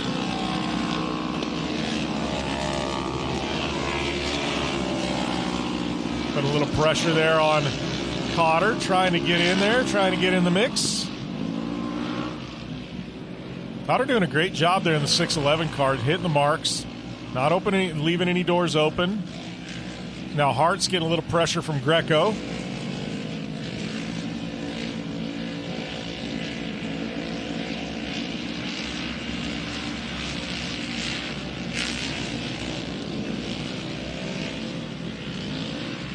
Yeah, Crew Hart doing a great job leading this race with Greco right there, but right now they're just running their own lines, not really testing each other. Crew Hart trying to run his own race, but Greco is analytical. Greco's going to find out what you're doing and probably going to have an answer for your race pace. So, and Greco knows what it takes, but so does Jackson CORR. So, still could be any one of these racers to be on top of the podium, but right now, Crew Hart with the command, with the hole shot. Look at that, bridging the gap right now, though. Ryder Greco rather. Well, sometimes this isn't a good position to be in, and people are like, Jim, what are you talking about? Well, when you're Crew Hart and you're leading, and there's this many laps left in the race, and you got somebody as good as Greco behind you, all they're doing is sitting back and looking at your lines. They're trying to pick you apart and figure out when they're going to attack. Wow, and there it is. Look at that. Really getting aggressive over there. Ryder Greco doing everything he can to get back at Crew Hart and really overjumped there and got out of shape. So over that double, coming into the corner here. Ryder Greco just continuing to be in lockstep there with Crew Hart to come down in front of the fans.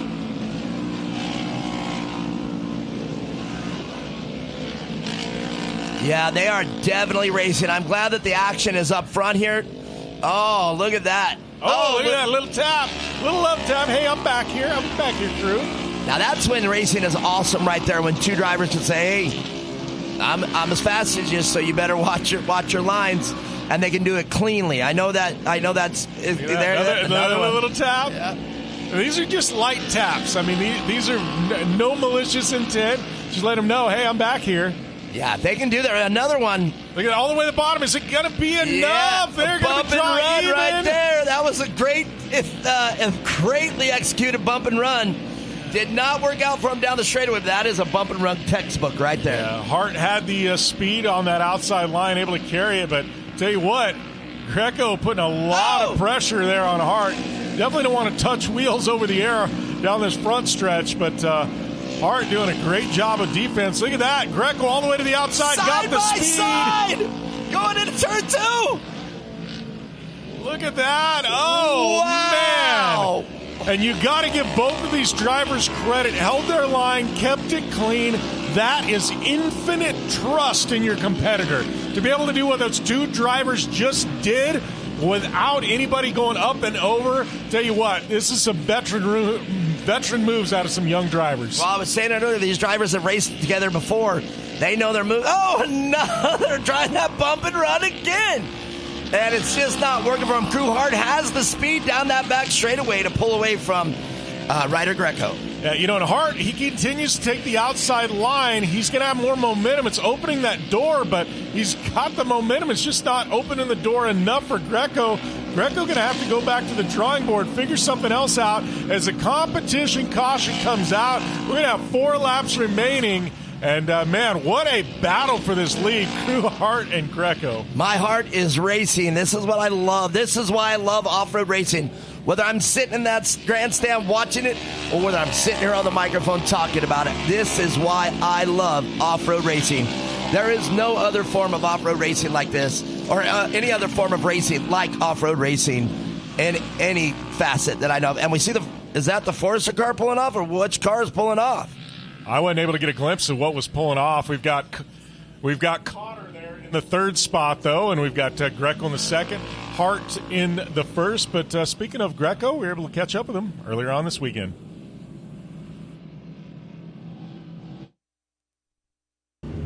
Going into round 5, this man right next to me, Ryder Greco, you are 4 for 4 in our first few rounds. We're here at Glen, Helen. The track is a little bit different. It's different than what we've seen at Firebird. What are your thoughts? I like this track a lot. I noticed in practice that we were sliding up a bit, but we'll try to get that figured out. Well, I had a chance to talk to your brother about the whoop section that we see over here. Are you a fan of it? Do you like it? What are your thoughts? I like it. I just wish we could clear it, because last time when we were here at practice, we could clear it, but after Champ came and changed it, now there's not as much lip to it, so we can't really clear it, but it would be nice. Well, to be able to get another top spot over here for round 5 and then another one for round 6, how do you think you're going to be able to accomplish that? By keeping the tires on the ground and finishing.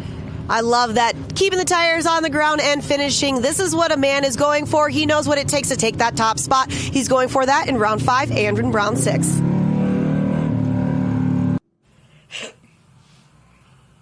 Well, thanks a lot, Tiffany. And that was, that was great interview with Ryder Greco. But I got to tell you, Greco and Hart, this has been very, very exciting. I mean, this is edge-of-your-seat battle.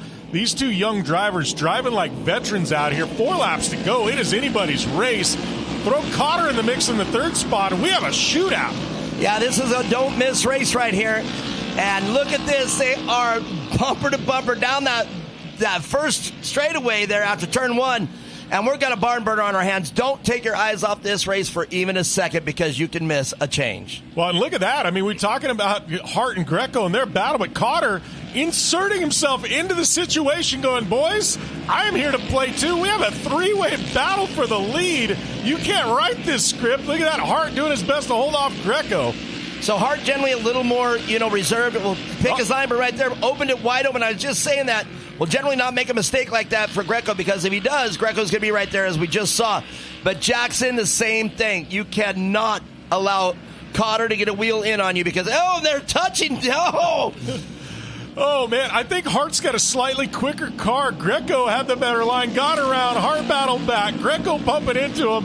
This is a wild, wild race. Both these drivers driving each other clean. This is just good, hard racing. You got to love it. Yeah, you know what? When you see the bumping like this is not black flag material. This is, hey, dude, I've got the speed and I'm pushing. I'm not pushing you out. I'm not looping you out. But I'm holding you to let you know that I've got the speed as well, man, so don't make a mistake. I call it keeping them honest. And that's what we're doing here, is we're keeping Crew Hart honest if you're Ryder Greco.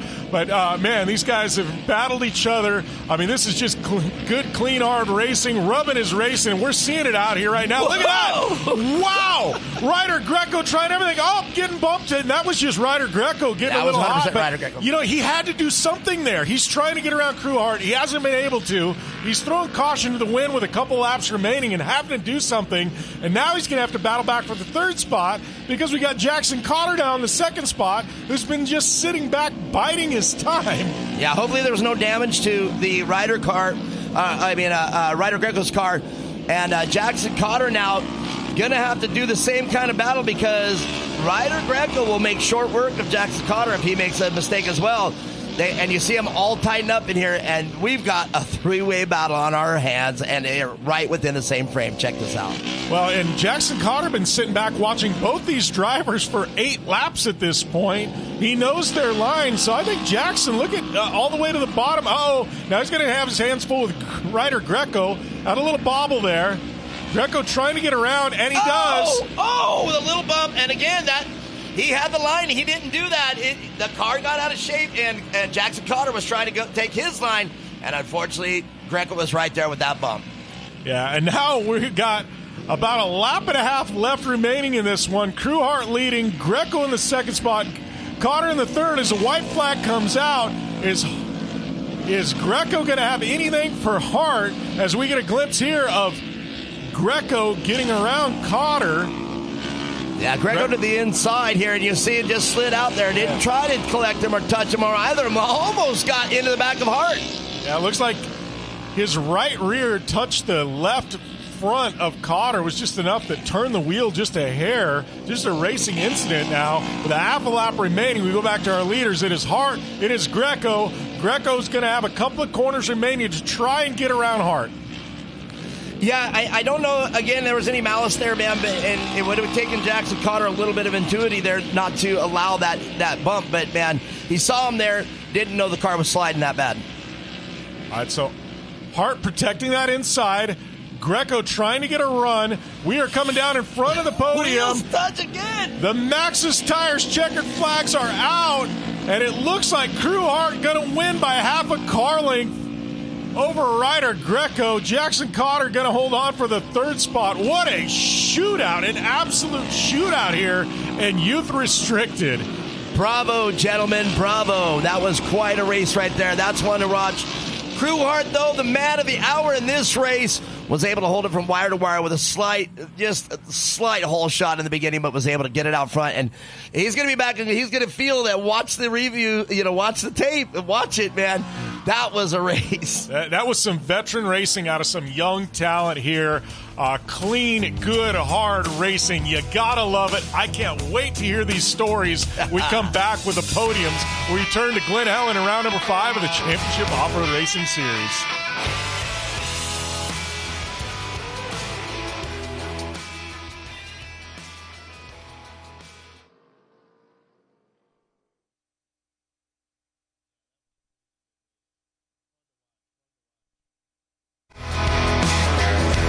The Championship Off-Road Racing Series is brought to you by Weller Racing, when performance matters and winning isn't optional.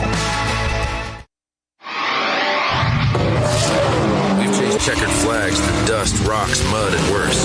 We've crowned champions, racked up wins in places where tires go to die. And we're still just getting started. From hammering at hammers to Baja bangers. If it's brutal, beautiful, or just plain ridiculous, we're there. So whether you're bombing through the desert or just dodging potholes in rush hour, tread victoriously with Maxxis tires. Built for whatever you're chasing.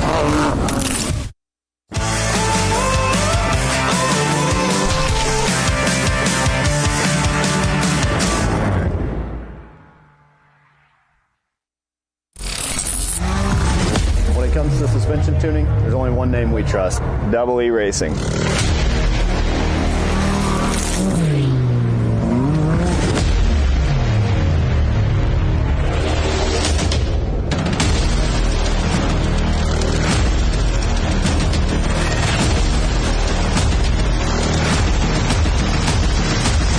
Double E Racing. We help build champions. And we are back to the beautiful, iconic Glen Helen Raceway and round number 5 of the Championship Off-Road Racing Series. We just got wrapped up with Youth Restricted and one of the best races of the season so far. Mark, that one was full of excitement, lead changes. I mean, you can't write a better script. No, I simply love it when the top 3 are out there battling. That's what really makes the battle. When there's 2 cars, it's one thing. When it's 3 cars, it really is exciting to watch each driver gunning for that position and trying to get around each other. And it's the lead changes you were talking about. We never had a lead change, but we had many changes behind it. And it just makes for, as we love to say out here in CORR, a spicy event. Well, and that brings us to our Rugged Radio's results on the weekend, and it was obviously Krewhart with the top spot. It was Ryder Greco in the second spot in round number 5, and rounding out that podium, it was Jackson Cotter in the third spot. Those drivers interchanging all three positions throughout the day, but 10 laps in, and what a battle by those young kids. Like I said, racing each other like veterans. Yeah, it's great to see Crewhart just take the lead and hold on to it. You know, I always love to say an announcer, I don't think he knew what the battle was going on behind him, but Crewhart definitely knew the battle going on behind him because he felt it. Ryder Greco was letting him know every opportunity he can that he was back there and put a wheel in on him, put a bumper in on him, did everything to let him know, come on, man, hold your line or I'm coming through. Well, those drivers all got to have smiles after that. You know, they did themselves proud on that one, and definitely entertaining for us. But Tiffany Stone is standing by with our top three. We're going to send it down to her. Thank you so much, guys. Down here with our third-place finisher, Jackson Cotter. Jackson, for the first few laps, it just looks like you were holding back, watching what was going on, making sure you picked the correct lines. There were a few mistakes that were taken, and you were able to capitalize. But finishing off round 5 right now with having a third-place finish, how do you feel about that? Good. Who would you like to thank today?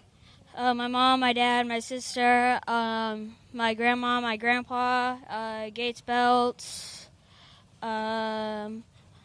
Sneaky, and all the other carters for helping me out. Nice job. It was really good to see you there all the way to the checkered. Hop up on number 3 for me. Thank you. We're going to go over here to the 151 of Ryder Greco. Now, there was a hard-fought battle between you and Crew.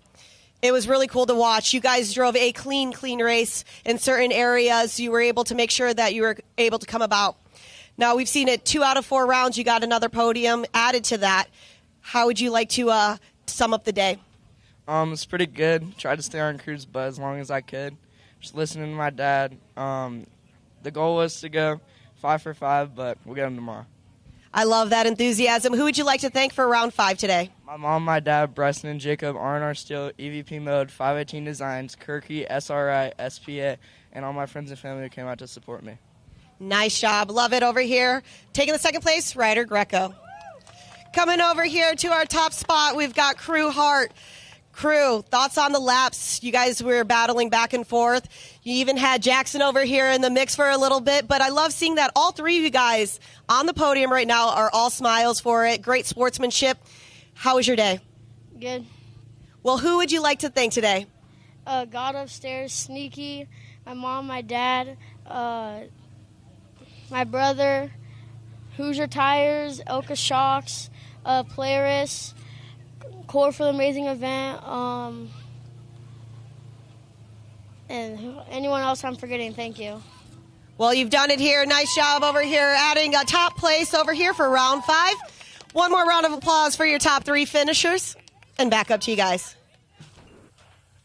Yeah, that was a good one. That was a barn burner start to finish. That's why we love short course racing, is events like that, Mark. I mean, that race right there, if that doesn't make you a fan of short course racing, nothing will.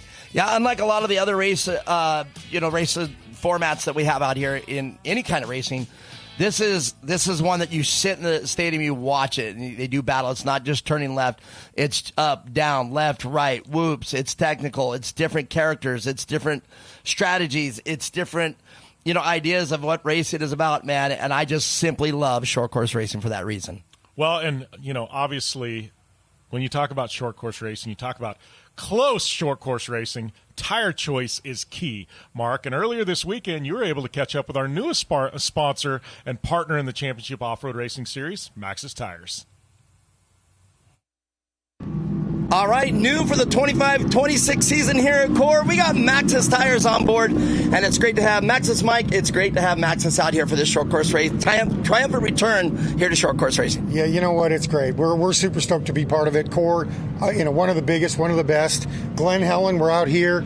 Can't be more proud of being part of this. And, we got a Supreme Court. We got our Supreme Course. We got great conditions this weekend, and let's see what we can do. The weather's going to be incredible. Now, lots of people out here running Maxxis, man. What can we expect for the 26th season? Well, we make tires literally for everything that rolls, whether it's truck, UTV, the kids stuff. We make tires for everything that rolls on rubber. So, yeah, you want to see whatever we make, go to Maxxis.com. The full line of tires is on that website, Maxxis.com. There it is. Go to Maxxis.com. Check it out. They're here for CORR. Well, I mean, Maxxis Tires, very excited to have them on board and all the technology that they're bringing to our series. Really good stuff. I mean, the iconic brand, been around a long time, not only in four-wheel but two-wheel racing as well. So great to have Maxxis involved as we go to our R&R Steel Racing Youth Side-by-Side points. And you want to talk about another one that's been a barn burner this year, Youth Side-by-Side, Mark. Yeah, Mikey Childress has been dominant all season long out there, but Cash Hart has something to say about it. Cody Kranz, as you see right here, 169 with Mikey Childress, 7 points behind Cash Hart. I mean, Cash Hart is just 7 points behind Mikey Childress, is what I was trying to say. And Cody Kranz there with just 20. That is a very tight points chase here. So this is where I've been saying it all day today. It is very important what you do and what your performance is for today, because this is going to set the pace on what you're going to do for the last couple events. Yeah, Mikey Childress, running in multiple divisions out here, but currently leading the points in this one. So we're going to see the way things shake out here in Youth Side-by-Side as we got our Jones Ford pace truck bringing us around, and that brings us to our Liqui Moly starting grid. It is Mikey Childress, your points leader on the pole, followed by Rylan Gahn, the number 62 South Point car. Then we got Banks Bodden inside of row number 2, and Brenna Gorky rounding out our 4-car field, brought to you by Liqui Moly. Couple names can't say enough about Mikey Childress. You know, we've been talking about this lineage of racing that's happening right here in Short. It's unfolding here. You know, Mikey Childress and Mikey Sr., long-time desert racing veteran, and it's great to see Mikey Childress on top of the points and on top of the in P1 here for qualifying. So Mikey Childress could expect some action from him. But Banks Bodden, I've been talking about Bodden ever since I've seen them, man. Banks Bodden and that whole Bodden crew over there, there's just something about, you know, guys like me, I don't have that talent. I have to work at it to race. But sometimes you come in, you're a phenom, you just have it naturally. The whole Bodden name out there, these guys have it naturally. Yep, so we're going to see how things shape out here. It is Mikey Childress on the pole, Rylan Gahn outside of row number 1. Rylan obviously been around this track in one of the divisions earlier on today. Had a hard-fought battle for a top 5, so got a little experience around this track, so we're going to see if it comes into play here. So we're looking for that green flag to go racing here. This is Youth Side-by-Side, slated for 10 laps, and we will have a mandatory competition caution. It's a great start. Bodden trying to get the line in here to get up to that battle in the front, but Mikey Childress already coming into turn 2 with a great lead here with the whole shot. Yep, so it is Childress, it is Gahn, it is Bodden, and it is Gorky, Rylan Gahn's South Point Casino teammate. As Mikey Childress, though, just checking out on the field. Big gap over the rest of the field already. Now, it's great to see that rhythm section finally in play here. We finally get to see it. And you see that rhythm section. We've been talking that this track is technical. Well, that rhythm section now makes it even that much more technical. You have to hit your mark just perfectly. You'll see them coming down the front straightaway as they exit turn 2. Now they're hitting the rhythm section. Coming up a little short, getting a little crossways there. That is Brenna Gorky. Bodden there in the 3rd spot, coming down the front stretch. And that's that technicality we're talking about right here. You know, this course so far that I've seen of it, there is literally a jump before every corner. So as you are coming down from jump, boom, you got to set the car just right. Same thing here coming into turn 4. When you come in here into turn 4, you're going to see this jump right here by Mikey Childress. Going to hit that double, boom, click, and then you got to set it into the corner. And pretty much every corner like the course here is what makes this track so technical. Childress continuing to push there. Big gap. Look at that. Running a 52.51. Faster than his qualifying lap. Wow. Well, so far, if I'm not mistaken, 52 is our fastest lap time so far today. Yeah, 52.51. Almost a full second faster. 3/4 of a second faster. 52.11. Mikey Childress absolutely just laying down fire around this track right now. Boy, we better check that car out because it's simply on fire, like you said, man. It is flying. But Mikey Childress knows how to drive. A little bit of a mistake there by Gahn. And that's what happens right there in that rhythm section. You get out of rhythm like that, you now have to roll each one after that.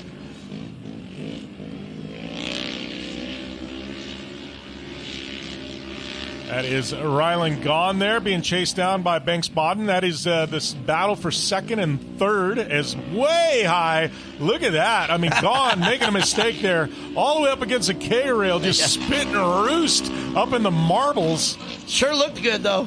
Oh, it was a great shot. Hopefully there's a cameraman there. I mean, not the race line you want to say. Oh, and up on the bike is Rylan Gahn. Rylan, he's going for a rodeo ride out here. As Banks Bodden now going, you know what? I'm going to sneak down here and try and take that second spot away. Yeah, we got more racing coming up. You know, it's great to see these racers now back here on the Glen Helen circuit. And, you know, it's changed quite a bit. Like I said, pretty much every turn has a jump coming into it, so you don't have a lot of time to set. You have to be set on that last jump. And then there's that rhythm section done right. It looks like we got a replay of that mishap there with Rylan Gahn just moments ago. Yeah, you can see Gahn coming in heavy, and those tires start to lift, hits one more bump, and up it goes on the bike. Yeah, I'm able to bring it back down. No harm, no foul. Rylan Gahn collecting himself, taking a deep breath. He's trying and get back into this race. Right now, though, Mikey Childress just on another planet. We are definitely going to have a mandatory competition caution to regroup things. I don't know if any of these drivers has anything in the tank, though, that's going to catch Mikey Childress. Man, when you're a 404, so look at that. He's literally almost a half track away. Like, you know, 2 more laps, he is going to be half a track away from that. Well, and we're going to see Mikey Childress back in action later on today in some of the pro divisions in this same car. So right now, as us desert racers would say, he's pre-running things. He's getting the laps in. He's seeing his marks. And I tell you what, he's going to be dangerous when we get to those races later on this afternoon. Absolutely. Mikey Childress holding up that family name for sure, making Dad proud.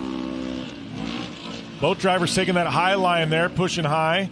Rylan Gahn and Banks Bodden there. Brings us to our Star Stream top 4. Childress, Gahn, Bodden, Gorky.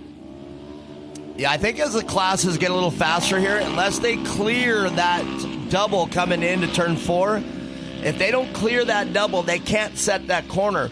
If they click that double, I think they're just turning the car until it starts to turn.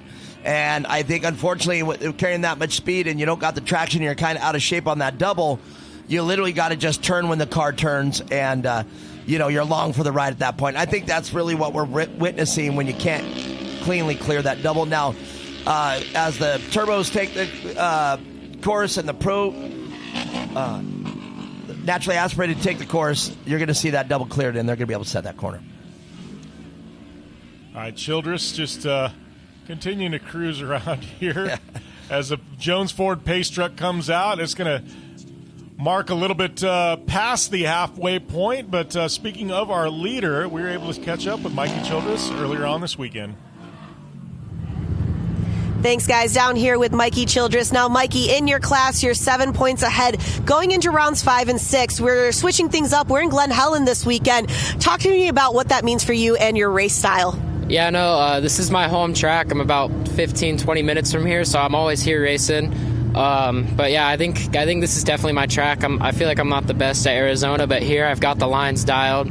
I got the rhythm section perfect, everything. So as long as we can keep the car together and stay smart, I think we can honestly try and pull off a win here this weekend. Well, with this being your home track and everything, what's specifically different that you notice from here than Firebird? Firebird's more of a clay kind of track. It's a lot more grip than here. This place is kind of just rutted out, like super silty kind of dirt.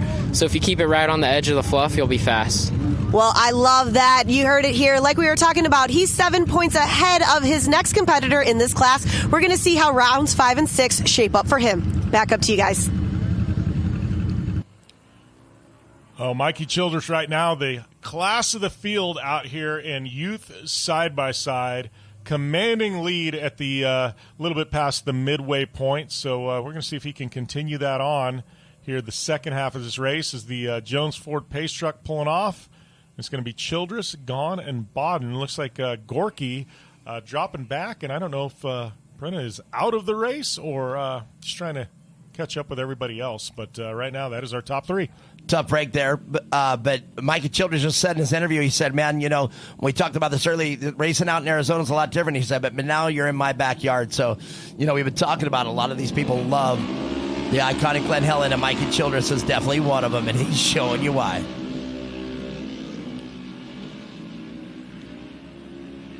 Mikey Childress just flying out here.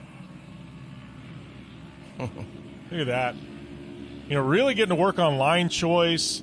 His rhythm through this rhythm section, it's really going to come to benefit him later on today when we see him back in action. Yeah, looking at him go through that rhythm section that you just mentioned, I do think that's where he's really picking up a lot of time. If you look back at the second place car, they're coming up a little short, and every time they come up short, that's another split second that takes them off the pace, and that can equate to almost 30, 40 feet at the end of that rhythm section. So, he's given up quite a bunch of positions in that rhythm section to Mikey Childress, but Mikey Childress has that rhythm section dialed. The car is just landing smoothly off each one. And the line that he takes. Now, that's not to say, that's another thing. Look what he just did coming out of the front straightaway, coming into turn one. He was able to clear that jump cleanly and set the car and take the line that he chooses. Gone in the number 62. Got to talk a little bit about this program. Obviously, we know the name. We know the family's legacy in off-road, but, Gone started out here at in the series, rounds 1 and 2 out there at Firebird. Little off the pace, but as we've seen throughout this season, the pace has quickened and quickened and quickened. And, we saw that race earlier today where he's battling in the top 5. Right here he's in podium contention, qualified second. But, Rylan Gone, this young kid is really putting it all together. I'm excited to see how things play out the remainder of the season. Yeah, short course will do that to you. You know what I mean? You get in it, you find out on your first race, unless you're something like a phenom that I said that Bodden was, just came out here and started racing pro. But you come out here and you get the bug and you get hooked, then you definitely want to start doing better. You start paying attention to what the other teams are doing, or you start paying attention to what your car's doing, and you know how to make it better. And that's that data I've been talking about. You start collecting that data and you start going faster. Problem with the 124 car, got a flat tire. That's disaster. They're the last 3 left. Yeah, Banks, Bodden, flat tire. That's going to be rough. Didn't see what happened to do that, or unless he just caught a rock and went down. I didn't see any incident that might have made that tire go away. Well, and as we watch this drone footage, every once in a while you'll see some of these big rocks shot out from some of these tires. So as we start getting things burned in here, you see up and over that finish line tabletop as Mikey Childress takes a white flag, more and more rocks are coming to the surface. They're going to start spitting out. And, it's easy to cut a tire and things like that. So, not surprising that we've seen a flat. It's not commonplace, but it's definitely not out of the ordinary either. There's that smooth rhythm section I was talking about. Mikey Childress has got by far the fastest line through that of this race, at least. And you'll see him here, the same thing, coming up that double right there. Oh, a little kick, and then I said it, and then he obviously finds the kick into turn 4. But Mikey Childress now this time around is going to take the Max's checkered flag, and he's led it from wire to wire. What a great job. We're at his track, as he just said. Yeah, just putting on a clinic. Definitely a very, very strong run by Mikey Childress. So Max's tires, checkered flags come out, and he is going to be the victor. I believe Rylan Gone going to be holding on for the second spot. As all the way up against the K-Rail. Keeping exciting here. As the checkered flags fly, courtesy of Max's Tires, it is Rylan Gone finishing up in the second spot. And I believe the other competitors, it's just going to be a 2-car finish here. Jim Beaver, it makes me want to borrow a car and see what is going on at turn 5. In other words, it's been pushing on different cars, in different setups. So I'm wondering, are they going too fast? Are they not checking it up? Are they not tightening up that turn? What's the deal with that turn 5? I don't know. Definitely one of the storylines as we go into this afternoon's racing. But we still have to catch up with our podium finishers here in Youth Side-by-Side. We return to Glen Helen in round number 5 of the Championship Off-Road Racing Series.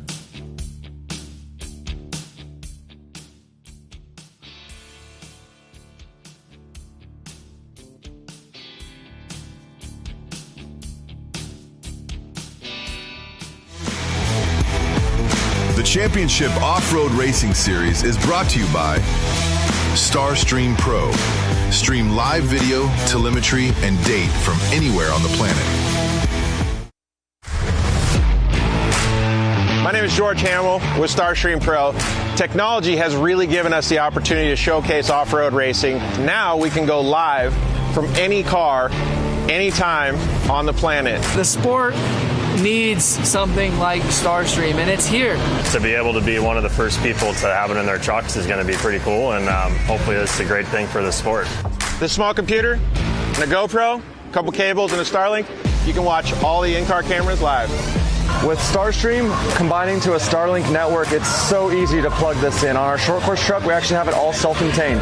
2 battery packs, one powers the Starlink, one powers the Starstream. Super easy to take off and put on our desert car later when we leave the track. It's never been done before at this level. The fact that we're going to be able to be on live TV and they can check in to multiple different drivers within seconds of each other, I think this is going to be a great thing for the sport.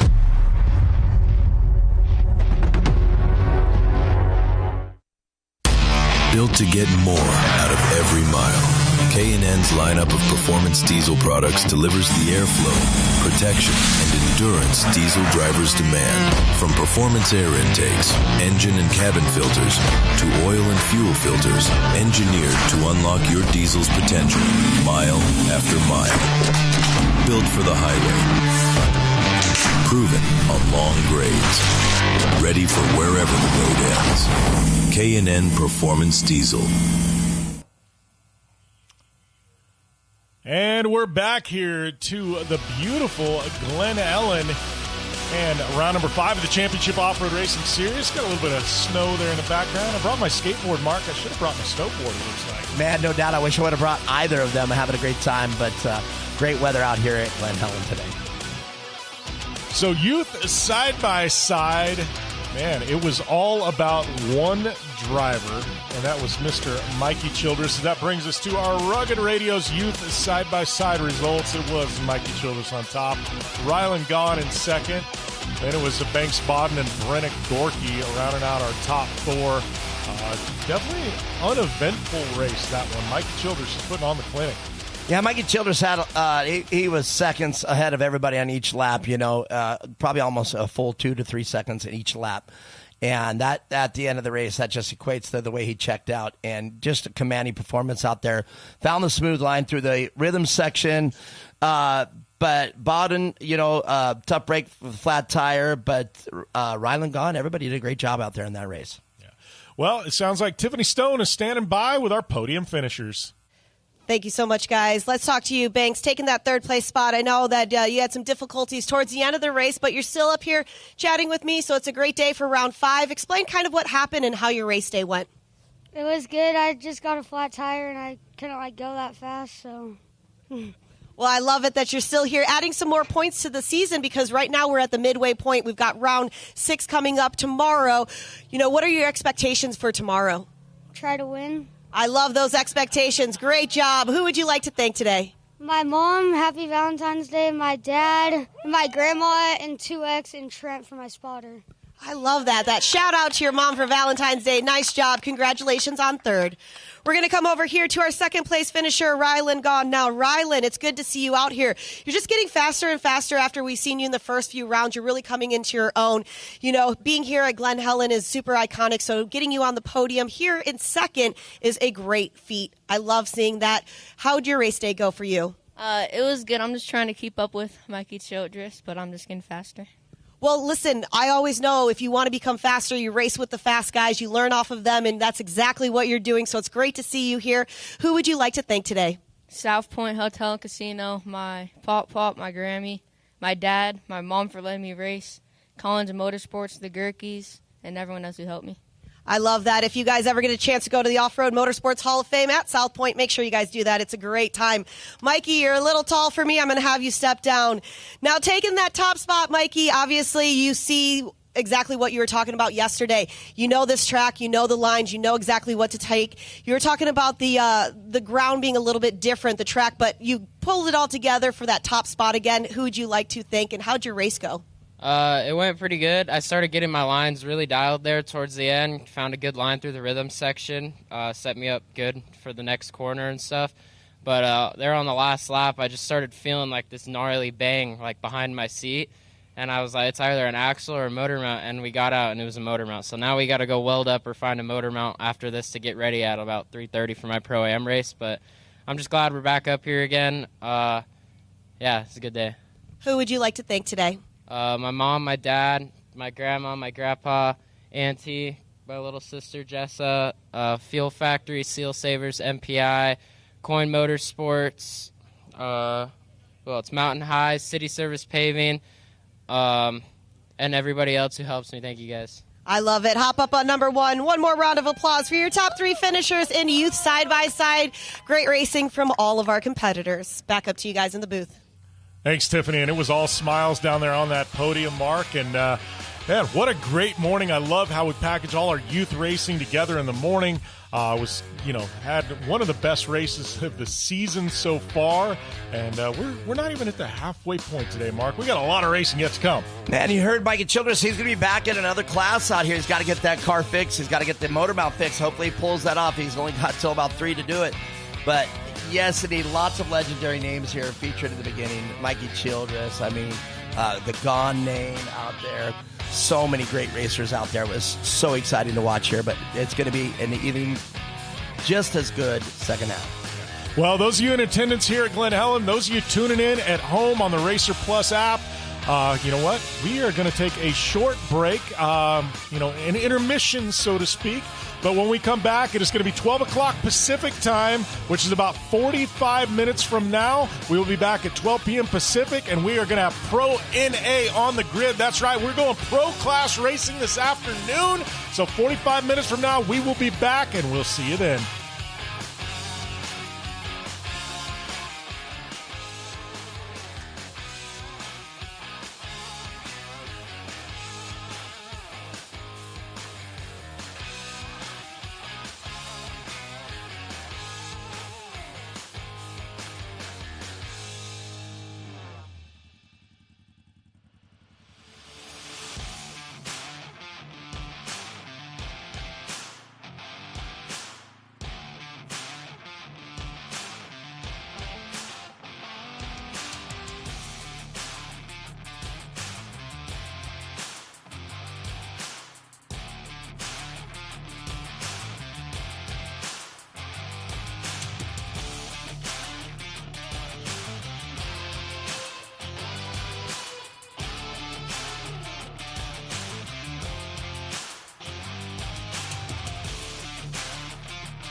Welcome to the iconic Glen Helen and round number 5 of the Championship Off-Road Racing Series. I am Jim Beaver, joined by Mark Wright, and I am telling you what, we are here for some bump and some bang, and we got pro-class racing coming up at one of the biggest and baddest off-road facilities on the planet.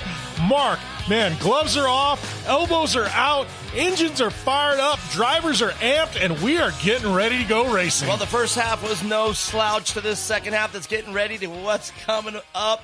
But the first half did not disappoint, and I know in my soul that this is going to be crazy. Lots of, like you said, the elbows are out, and there's going to be a lot of carnage here in this second half. Well, you've got Mark and you've got me. We're holding down here in the booth, but right now we'd like to bring in the third partner in our team, Tiffany Stone.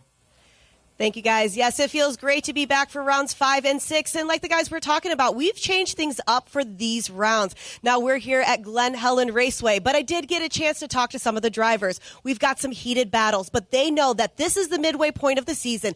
This is where you can win a championship or lose a championship. Every lap counts, every point counts, and every podium counts as we go into the weekend. Now I'm excited to be here. I've been chatting with the drivers, and they are just as excited as well. But before we get things started, I do want to introduce from Racers with Christ, Chaplain Steve Hansen with our invocation. Thanks, Tiffany. Please bow with me as we pray. Father, we are just blessed to be here. And first of all, we just got to give thanks for the best weather you could possibly ask for at Glen Helen. And what a special occasion it is to come here back to California and race short course, and always is a great deal. So we just give thanks for that. We just ask that you just keep all the participants safe on the track, and that we could race with respect and integrity out there. In Jesus' name we pray. Amen. Thank you so much, Chaplain. And if you guys are in the area, if you could please stand for the playing of our national anthem. And gentlemen, please remove your hats.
Thank you, everybody. We are having a great day. We're going to get some great racing. Like the guys have said, I'll be here all day long talking to our top 3 as they come over onto the podium.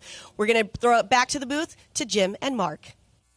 Thanks a lot, Tiffany. Yeah, great to have her standing by in the pits, catching up on all the stories, hanging out down there on the podium. Tiffany's always got a bunch of wealth of knowledge. It's great to have her a part of the broadcast team. That being said, though, we're getting ready to go pro-class racing. We've got Pro NA coming up next. And, recently we were able to catch up with one of the top talent in the class, Ryder Van Beekom. One of my favorite dynamics in racing is the father-son dynamic, and we're here with Bobby Van Beekom and Ryder Van Beekom. Now, Bobby, you've been doing this since 2005. You've seen everything. You've raced everything. You've won multiple championships. But tell me how it feels to be here racing with your son, seeing him get that first championship last year, and being that, that proud dad moment. Well, who would be the proudest dad in the world to have their son racing side by side with him? And not only am I racing, but he beat us last year and winning the championship. So, like I said, I'm just a blessed man to be able to be here with him, let alone him winning races against us. It's just a great opportunity for all of us. Well, you said he was pretty much born on the racetrack. He's still even wearing your clothes that you got when you were sponsored by them. So with that being said, For this season, the rest of the season, what would make you the happiest? Seeing him win another championship or adding another championship for you? No, just finishing the championship. It's hard. These races are hard. People think you can just show up every day, but just being here every day. He's the one that builds our engines too. So just being here and him coming with us and keep winning is more important than anything. Just waking up every morning and being here with me side by side. No pun intended with the side-by-side, and I love that. And Ryder, going over to you, you have your father here, but you also have one of your best friends racing with you. You're going to be 17 next month. You're really coming into your own. What are your thoughts for the season? Me and Ryder watched him racing growing up, and we started racing at 3 and 4. Me and him both gone up through the ranks, started, 570s, 170s, 1000s, and now we're both in the pro class. Been pretty good for the past year. Won championship last year. Not doing so good this year, but, a couple races left. We've got a lot of rounds left. This is just the midway point, so we're going to see what happens to the Van Beekum family for the rest of the season. Back up to you guys. Yeah, great catching up with both the Van Beekums. Obviously Bob got a long history in both desert and short course racing and side-by-sides. Great to see the passing of the torch. I mean, we've got Carl Renazetter out here passing to Augie Renazetter. We can go throughout the pits and just see the family lineage here in the Championship Off-Road Racing Series. Pretty amazing, Mark. Yeah, it's definitely alive and well, that passing of the torch, the lineage of all these famous names that I grew up with. I mean, I'm 56 years old now. I remember being here watching all these names, and here they are out here at CORR. Which brings us to our R&R Steel Racing Pro NA points. It is Ryder Van Beekum with 157 up front, and his best friend Ryder Chapman, the other rider, 1 point back. And then take us through the rest of this. Yeah. This is a stacked field. What a field, indeed. That 1 point differential. But look at this. Trent Olette also only 9 points behind. And Brian Willett, new to this class, he's doing a great job up there being fourth in points. Colton Krychek and TJ Sievers, he's off to a rough start with this season so far. 36 points behind, but TJ Sievers is that monkey wrench that can do this whole thing. Something crazy. Cole Fike, they're in with 39 points behind him. And Bobby Van Beekum, unfortunately, settled way down with a disappointing 73 points behind his kid, Ryder Van Beekum. Alex Young will round it off with Jesse Johnson. Yeah, that is the Pro NA points, which means it is Pro NA racing time. That is right. We are bumping up the horsepower, bumping up the speeds, bumping up the excitement this afternoon. And I can't wait to see Pro NA and all of our pro divisions. We got Pro NA in the mix. We got Pro Light coming up later this afternoon. SR1s back there in round number 4 ended up being one of the best races of the season so far out there at Firebird. I mean, top to bottom, this class list is stacked. Yeah, it's not going to disappoint out here at Glen Helen either. 9 SR1s entered today, and I think 6 or 7 Pro Light. So that's a stacked field as well, including some surprises there in Pro Light. I'm hoping Mark Pinto is going to come here and see his car do some battle out here. But then one of the cars, Haley Deegan's car, is going to be out here by Tobias. Tobias bought another one, and his old truck's going to be out here as well. Brian Cannon's out here. He's an OG, straight-up short course OG, was pulling for that Pro Light spec class, and he's out here racing as well today. So we're going to have an actually stacked class. So if you came to see the trucks, you came to the right race. Well, that's right. But right now, it is all about the Pro NA Series. We got 6 drivers set to go on track. And, I mean, these are all 6 very, very fast drivers. Man, I mean, let's talk about it. Ryder Chapman. I mean, this kid, barring no mechanicals with that car, you line up against him, you have to really make sure that your race is on point, because if you mess up even once, Ryder will take full advantage. For Bobby Van Beekum, his father will be starting right next to him. You can see they're both 64. If you see, there's Bobby in the foreground, and then Ryder's in the background. And the number 32 car right there, that's another Ryder, but that is Ryder Chapman, and he's starting P1 that I see now. And then Ryder Van Beekum is right behind him. TJ Sievers, no slouch either. He has the ability to get that car out there on top.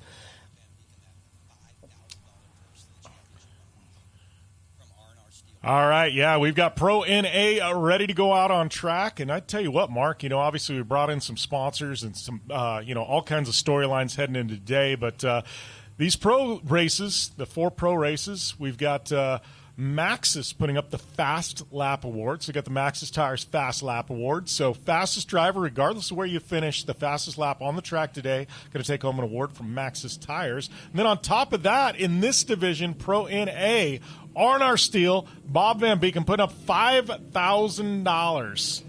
Hey, if that's not enough, that's 5,000 reasons to get out here and race Pro NA, man. And you can see it here in Row 1. Ryder Chapman will start him off in P1. He was the fastest qualifier.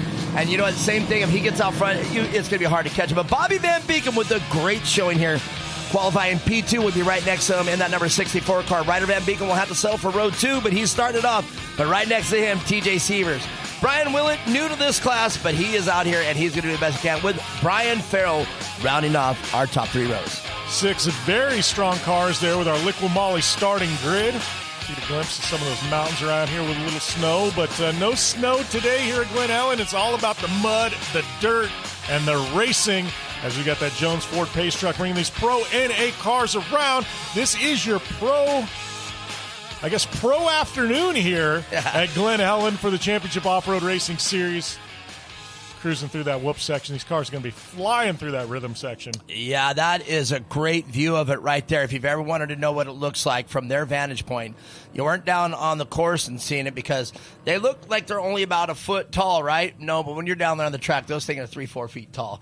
And getting out of rhythm on those, that will definitely get your car upset and not get it right in that corner. Now, you see almost every single corner out here at Glen Helen features a jump just before the corner. Now, why that's important, you have to make that jump. You have to double it or roll it or whatever you do. Otherwise, like a lot of the other racers in the classes before, they were electing to try to double it, and if they double it, that car got upset in the corner, and they'd have to push all the way deep into the corner by no choice of their own. The car would just do that because it gets upset from the jump.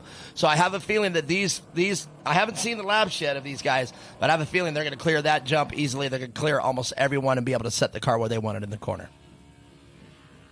All right, so Jones Ford Pace truck starting to get a little bit of gap off of these racers. That means he's probably going to pull off. It's going to be Ryder Chapman, our pole sitter, with a 52.365, about 0.3 of a second quicker than Bob Van Beeken, our second place and outside row number 1. So Ryder Chapman going to be taking us to the green. Remember, he's 1 point back from his best friend, Ryder Van Beeken, who is currently sitting in the 3rd spot. Lots of storylines going into this Pro NA race. Our pace truck has pulled off. It's going to be Ryder Chapman bringing us to green flag racing. I hope for a clean start here. I really want to see this race with very clean all the way to the end about theirs. They're scheduled for 10 laps. You better make some noise. Where are you at, Glen Helen?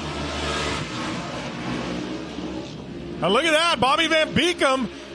Looked like Ryder Chapman may be sleeping. TJ Sievers getting around him as well. As Chapman all the way to the bottom. Sievers way up high. Whoa! Sievers getting a little hot. Almost a spin there. No contact with anybody. I think he just came in a little too deep.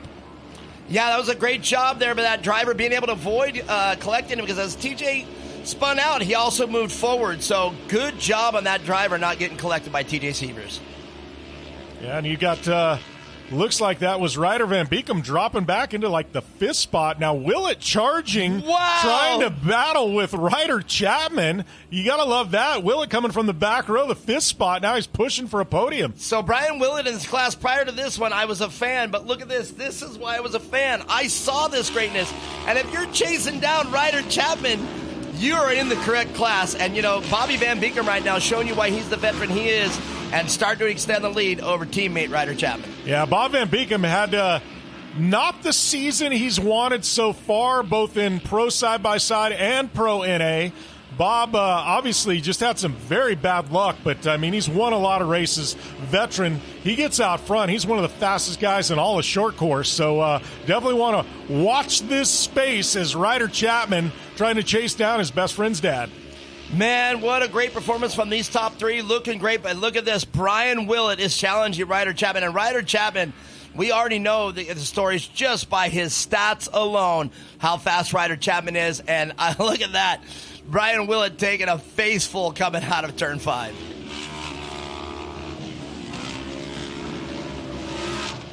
And look at that. In unison, as they go down into turn number 1, it is Bob Van Beeken, it is Ryder Chapman, and it is Brian Willett in the 3rd spot. And they have stretched out a huge gap to fourth place. Huge. It's huge. That is a great shot right there. I absolutely love the drone work coming out of that rhythm section. You can really see how violent it is on the cars. Brian Willett now getting the bumper in. TJ Severs out of the race. This is not good. I told you it's been a crazy season so far for TJ Severs, and his bad luck continues. Well, it looks like he's able to get it restarted, get back out on the track. I don't know what happened there. Maybe somehow stalled out. Wow, look at Bobby's line, how different it is from Chapman and from Brian Willett. Bobby went way tight on the inside there, and he is putting that car where he wants it. That car is not taking him for a ride. Bobby Van Beekem is putting it right where he wants it. Right now, Ryder Chapman in the number 32, the fast lap on the day with a 52.097. Bob Van Beekem about a tenth of a second slower, so that Max's fast lap award right now belongs to Ryder Chapman. Man, and that's why I told you, if you're Brian Willett and you're putting a wheel in on Ryder Chapman, you're in the right class. This is the class for you. And, man, with 5,000 more reasons, Brian Willett's even hungrier. Yeah, you're in championship fun, an extra $5,000 here in Pro NA. So at the midway point in the season, that is a lot of money up for grabs come year end at Firebird in April. Man, and top that off by the Maxxis tire bonus. This is going to be incredible. Like the fast lap award, that is incredible. That just gives these drivers just more incentive to get it on the podium. Looks like Ryder Chapman now starting to try and put a little pressure on Bob Van Beekem. Keep in mind, this one's slated for 10 laps. We will have the mandatory competition caution here in about another lap or two. So we will get regrouped at some point. Ryder Chapman going to have another shot at Bob Van Beekem if he can't get around by that mandatory competition caution. Man, I was talking about them being able to clear that double going into turn 4, but you know what? They're not. They're dealing with it as well. They skip across that second jump. But cars are a little more planted when they land it, and they're able to put it where they want in turn 4. Bob Van Beekem coming down in front of the grandstands. Bobby's going to need this for sure. He's going to need a victory here. So I really, really want him to finish this race. The car so far looking solid, looking strong. But look at this. Teammate Ryder Chapman trying to pull up beside him, get some side-by-side racing going on for that first place. Yeah, R&R Steel teammates here. Ryder Chapman, Bob Van Beekem. Ryder all the way to the bottom, trying to find a way around the boss. And knowing the Van Beekems, if you're either of them, they don't take it easy on each other. In other words, you pull up just because of a teammate, they're not going to give you the leeway. They are going to race the best they can, regardless teammate or not. That's just the way it is over the Van Beekem pit. And that is the way they do it. Bobby doesn't want his Ryder Chapman or Ryder Van Beekem to take it easy on him. They get up side by side and they take that space away from him. Do it. That's the way Bobby wants it. He doesn't want, there's no leeway just because, like you said, that's R&R Steel. But no, Ryder Chapman will not be afraid to put a wheel in on Bobby Van Beekem. All right, so that brings out the Jones Ford Pace Truck. We're going to collect these drivers. This is the midway point here in Pro NA. Bob Van Beekem currently leading. Ryder Chapman in the second spot. And Brian Willett in the third spot. So midway home here in Pro NA. Going to come back, and we're going to have 4 laps remaining. Yeah, what a way to start off our second half. Here we are with Ryder Chapman. Now, Ryder, you've got Millie here. She's ready for a great weekend, which means you're ready for a great weekend. You did get a chance to get out on track right now. How do you feel about this course? I like the layout. The doubles and all the whoops everywhere are definitely most challenging. I'd say the hardest part of the track is the second to last turn for the tabletop. Them doubles back there, it's a real sketchy section, but it's pretty cool. It's challenging. Something new to get used to. Well, with this season, you're halfway through it. Obviously, you've got some great points going in, 2 rounds 5 and 6. What do you think it's going to take to keep those? Turbo class is going to be a hard one today. It's most definitely going to be stacked. I got to be smart. Last weekend didn't really go our way too well, but we're still up in there for points. So it's really critical that we get on top of the box Saturday and hopefully set us up good for Sunday. Qualifying needs to be top 5. There's just so many in the class now, which is a good thing. Class is starting to become really competitive with a lot of people in there. So this class, we're good. We're still first in points. It's just me and Ryder, so no worries on that. Kind of got to make stuff move on the turbo car. Awesome. Well, you heard it here from Ryder Chapman. Back up to you guys.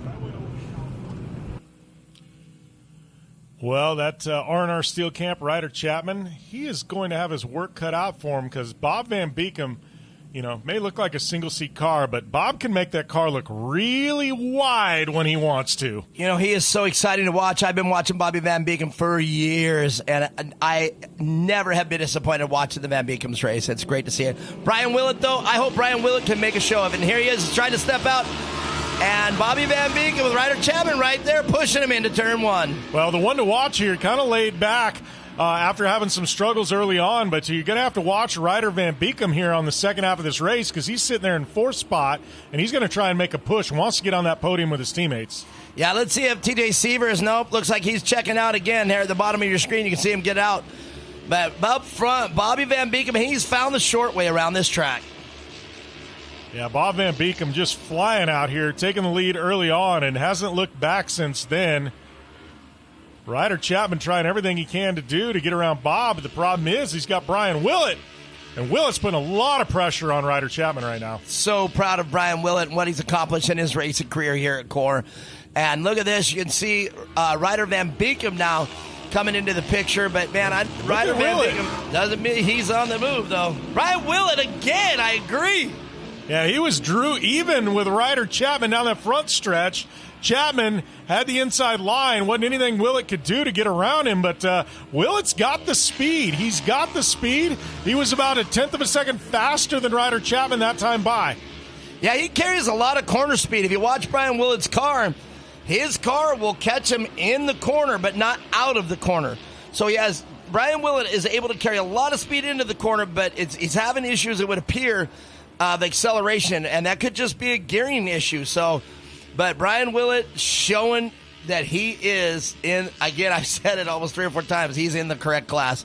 I love seeing him watch this race. Yeah, Ryder Van Beekem now starting to put a little pressure on Willett, trying to get back into the thick of things, wanting to fight for that podium.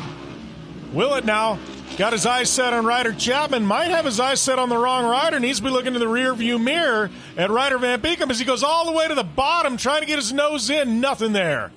Yeah, Ryder Van Beekem's been in this class for quite a while, and he is definitely a veteran in this class as well. And Brian Willett, though, look, he's saying, okay, I'm new to the class, but I'm here to win as well, so it's great to see that he is up here with these guys.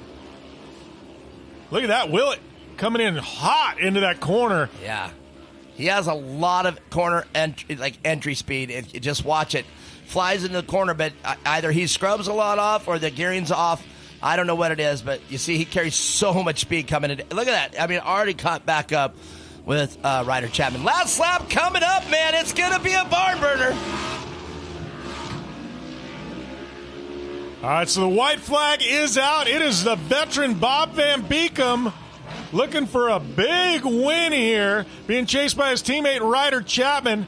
Brian Willett now putting a lot of pressure on Chapman, trying to make something happen for that second spot here with half a lap remaining. He's got just 3 more turns to make it happen. If he doesn't make it happen, there's that one turn. He's got 2 more. He's got to put it in on Ryder Chapman, but I just don't think he's going to have it. Yep. Bob Van Beekem like butter around that corner over the big tabletop. Couple corners remaining. Bob Van Beekem got about 3 car lengths over Ryder Chapman. Brian Willett now about a car length back of Ryder Chapman. It is the final stretch. Bob Van Beekem going to hold on as those Max's tires. Checkered flags fly. It is going to be Ryder Chapman and Brian Willett in your top 3 in podium, followed closely behind by Ryder Van Beekem. Yeah, Bobby Van Beekem needs this win, man. It's been a rough season for him getting on the podium, at least on top of the podium. So I know this is going to be very encouraging for him coming into tomorrow's race here in round 6. Ryder Chapman, no surprise there. He's always a tough competitor. And, man, but Brian Willett, I'm proud of you, young man. You did a great job. And we're going to see what we got coming up next. All right, we are going to catch up with our podium finishers. Return here to Glen Helen in round number 5 of the Championship Off-Road Racing Series. The Championship Off-Road Racing Series is brought to you by K&N Filters. More air, more power, more response. You ain't seen nothing yet. Yeah, I got that right turn. We're good. Meet up at the Countdown Group up. That's turn 4. Oh, that jump was huge. Yeah, for sure, dog. Good little driver and straight on through. You ain't seen nothing yet.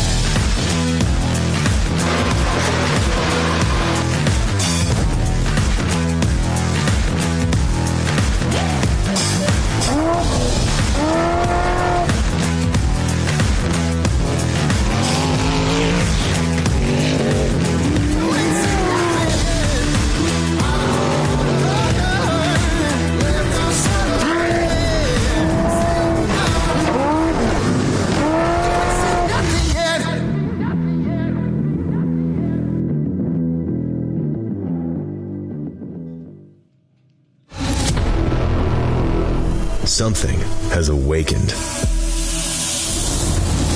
The horsepower and torque you always knew was there, just waiting to make every drive thrilling. Track tested, off-road proven, performance for everything you drive. Drive better with K&N.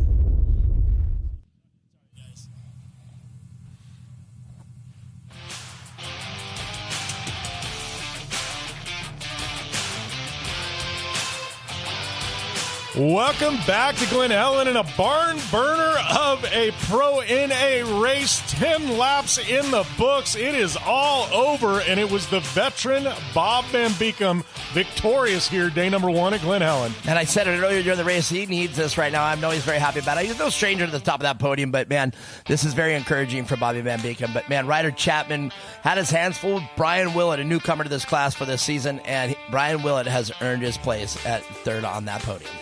Yeah, Brian Willett, I mean, a lot of pressure, both from behind, and then he was giving Ryder Chapman a lot of pressure as we get a glimpse here at our Rugged Radios Pro NA results. Take us through these top 6. Well, Bobby Van Beekem looking really good up there in that top space. Ryder Chapman there in second. Brian Willett in third. And Brian Farrell, what a performance from him. TJ Severs, again, with some bad luck striking him in fifth. Or this top 3 would have been a little bit different, but still a great-looking finishing. And what a great-looking shot right there of how many competitors we have here today at Glen Helen. Yeah, lots of competitors, lots of good times, lots of smiles. But do you know who's also going to be smiling?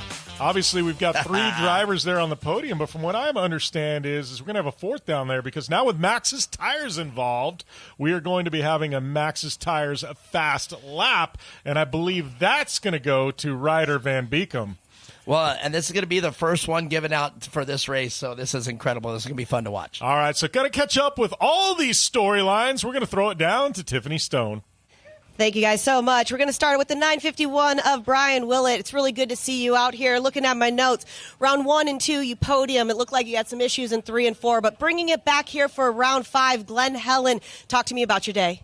Yeah, it was definitely a tough battle, fast drivers in this class. I'd like to thank Braden Baker for working with me with my car, made it good for today, which helped out a lot. And, yeah. Is there anybody else besides Braden that you'd like to thank for round 5, and especially getting this 3rd place here? Yeah, RMG Motorsports, IMG Motorsports, Benchmark Performance, Willett Motorsports, and my family. Nice job. Take your place on number 3. Thank you so much. I'm going to move over here to our 2nd place finisher, Ryder Chapman. Now, Ryder, I know you and Bob over here are teammates. You guys push each other, but you're running a pretty clean race over here. You did say earlier in this class that you felt very, very confident going into the weekend. Is that exactly how it shaped up for you? Yeah. Bob's been racing before I was born, and sometimes he talks about retiring. Obviously not anytime soon because I still got stuff to learn from this guy. But it was a fun race. Right axle started to go out after the midway caution, so that's why every right turn I kind of just sat there. But it was fun. Definitely haven't had a race like that in a minute because I was kind of worried. But I'd like to thank my mom, my dad, Extreme Machine Fabrication, R&R Steel, SureCan, E2R Shocks, Muzzy, Rugged Radios, and Bobby Emeritus too, just making it possible. I love it, and it was always good to have Millie around. I'm glad that she was there for that interview as well. Please hop up on number 2.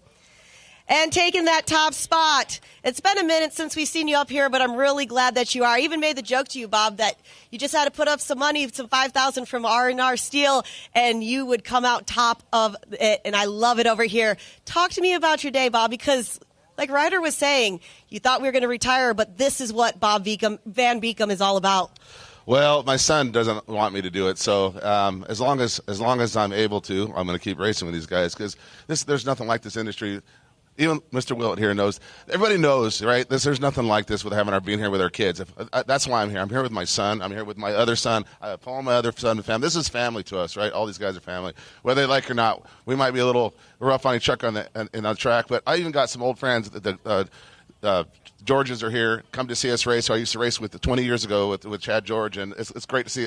It's family. First thing they do is come give me a hug. These are guys I haven't seen in 10 years, right? We raced battle to battle with their son. It's just that's what it's all about. So I can't thank everybody else enough for coming. Our biggest thank is for CORR for putting this on, and the Lord Jesus Christ for having us here and having us safe.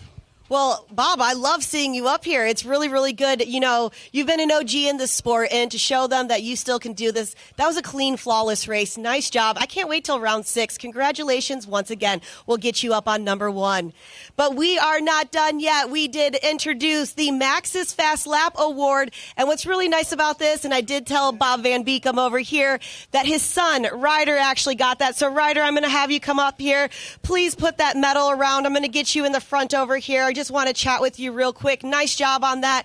And it's really cool to see Maxxis come in and especially give that Fast Lap Award. Your dad said out of everything, taking that top spot, taking the purse, he wanted that instead. So what do you have to say about that? At least I took something from him. You know, couldn't take first place, but at least I got his fast lap.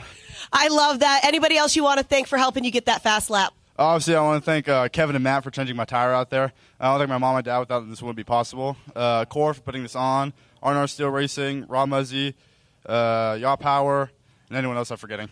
Awesome. Follow me right over here, and we're going to get one more round of applause for your top 3 finishers in Pro NA. Nice job, guys. And back up to you in the booth.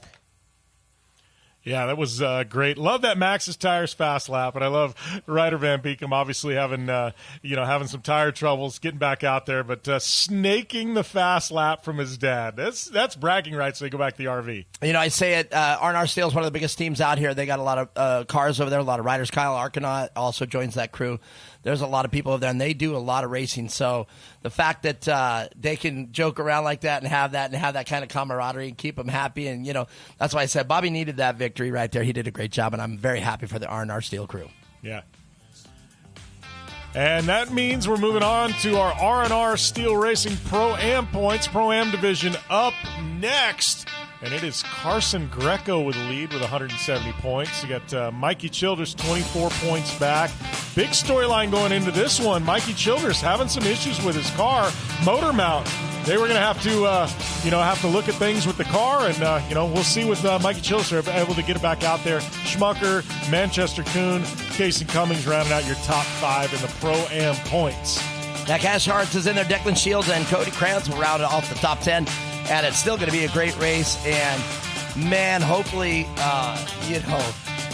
is going to be another clean race and get things rocking and rolling here. Which brings us to our Liqui Moly starting grid. It is Mikey Childress on the pole. Michael Spagnola in the second spot. Ranullo and Bernstein there in row number 2. We got Centers and Schmucker, and then Greco and Hart rounding out your top 4. Remember Cash Hart, big winner earlier on today, finding his way all the way to the back. And the guy he beat, Mikey Childress, well, he's up there in front. So, well, now when I say the word Greco, I got to say Carson Greco. I always call Ryder Greco Carson Greco. A lot of Grecos out here. Yeah, I didn't do it earlier. This corner right here. This is turn 4 now that the rhythm section is. You'll see them all the way. You can see the tire tracks already all the way to the inside K-rail. But as we saw another driver, Greco, go all the way out to the outside K-rail. So the reality is they are using every square foot of this track, and they're using their lines that they like out here, and it's definitely showing. All right, so it's going to be Mikey Childress. Did get that motor mount fixed. He is back in action. The number 84 car going to be bringing us the green flags that Jones Ford Pace Truck pulls off. Childress around this last corner. Going to be looking for that starter's flag. Yeah, he said he's either got a welder to go back and get it, and that looks like they were able to weld it. Taking a look here, looking for that green flag. Green flag is flown. Mikey Childress, P1, starting off with the whole shot, and lots of swapping going on behind him. And that looks like Michael Bernstein up there in that second position. Yeah, through that rhythm section. Childress going a little high there, almost getting up on the bike. Got a very fast car. Indeed. Mikey Childress again just checking out. He's not even through the first lap yet and already has about a 10-car lead. Let's get all these drivers cycle through here. Over that big double into this final corner. That is Michael Bernstein in the 295 there. The number 3 of Michael Spagnola out there as well. It looks like Michael Bernstein got back around him to that second place as they chase Mikey Childress. And you can see there Mikey Childress' lead as they come into the rhythm section. So it's Childress, Bernstein, Spagnola, Centers, Renullo, Hart, Greco, and Schmucker. Your running order currently right now, though, Mikey Childress, half a straightaway lead after a lap and a half. This one's slated for 10 laps. We will have a mandatory competition caution. Well, Michael Bernstein looking great in this early on in this race. He's looking awesome. He's leading the rest of the pack, trying to reel in Mikey Childress. But, short of our mandatory competition yellow, I don't see this field. The real race is going to have to be all the way back in second and back because Mikey Childress, once again, simply checked out. Mikey Childress pulling double duty today. Oh, as we got one up on the bike. Cut in all the way to the bottom, hit that bottom berm, and put it up on the 2. Didn't get a car number. It's that great drone shot that showed us that action. Yeah, working on that. I think he just took that car a little deep. You can see it right there. The number 155 car is who you're talking about. That was Greco. Yeah, Carson Greco. He's aggressive that way, though. That's not a surprise, and he lives right there on that edge. In fact, it wouldn't surprise me if the Grecos aren't happy until they're on that ragged edge. And you see it again once to the inside. Carson Greco already challenging Michael Bernstein. Cash Hart running strong in the second spot. Started all the way at the back and making his way up through the field so far. Yeah, Cash Hart knows how to do that as well, make the track work to his advantage. And, I mean, he's had the hot line here all day here today so far. So it's Childress, Hart, Bernstein, Greco, your top 4, second through fourth in a battle. Mikey Childress, a lot of breathing room up front. Yeah, Mikey Childress, man, when you're back there battling with everybody, you're the psyche that you have to do to yourself, the way you have to get yourself pumped in, it's a different thing. The adrenaline's flowing, everything's going crazy. You're trying to hit your marks. But when you're out front like that, it's clean air, and now all you're doing is just driving. You're just practicing at this point. It's the same mode that you're in practice. You just leave it, and there's a saying that we say in off-road racing, that's slow down to go fast. And Mikey Childress sees it just in cruise mode. You got a Hart and Greco side by side. Greco, the hard charger so far. It wouldn't surprise me if Greco doesn't record the fast lap of this race, but he's going to have to match that 51.9 of Mikey Childress. Greco all the way to the bottom, trying to keep Cash Hart at bay after getting around him a couple corners ago. Approaching the midway point, which means another lap or so. We're going to have that mandatory competition caution. Going to give these drivers another shot there at Mikey Childress, who right now has a ton of breathing room. Well, that's just what Carson Greco needs right now, is to get right on the bumper of Mikey Childress, because it looks like Carson Greco has the speed. Now here in the second half, it's Childress, it's Hart, or Carson Greco, and then Cash Hart. And, speaking of Carson Greco, we had a chance to meet up with him.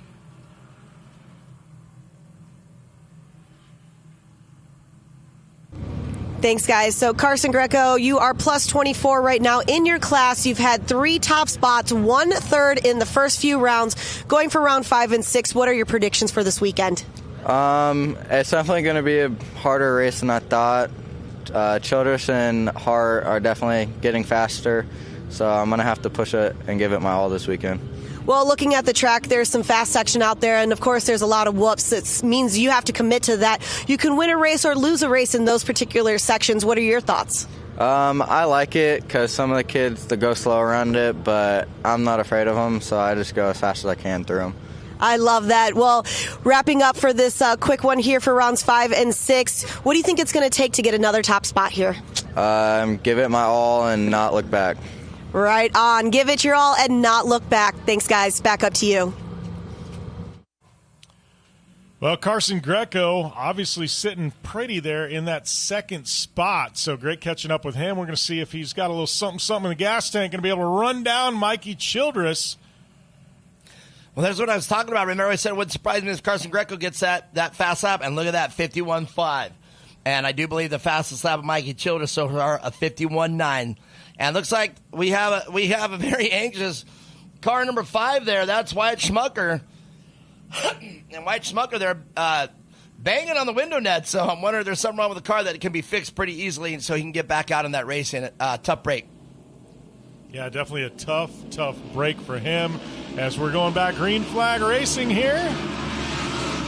All right, can Carson Greco now battle it up with Mikey Childress, or is Mikey Childress going to extend that lead again? This is the battle that you've been wanting to watch. Look at this. Greco to the inside, makes a pass. Michael Bernstein over. Oh, wow, Bernstein up and over. Broken spindle there, a broken upper control arm. Looked like they had some oil spitting out of the engine there, so going to see if we can get that right. So we get a replay here of what happened there to Bernstein. Oh, that's going to take Bernstein out of the race, and here's that incident right here.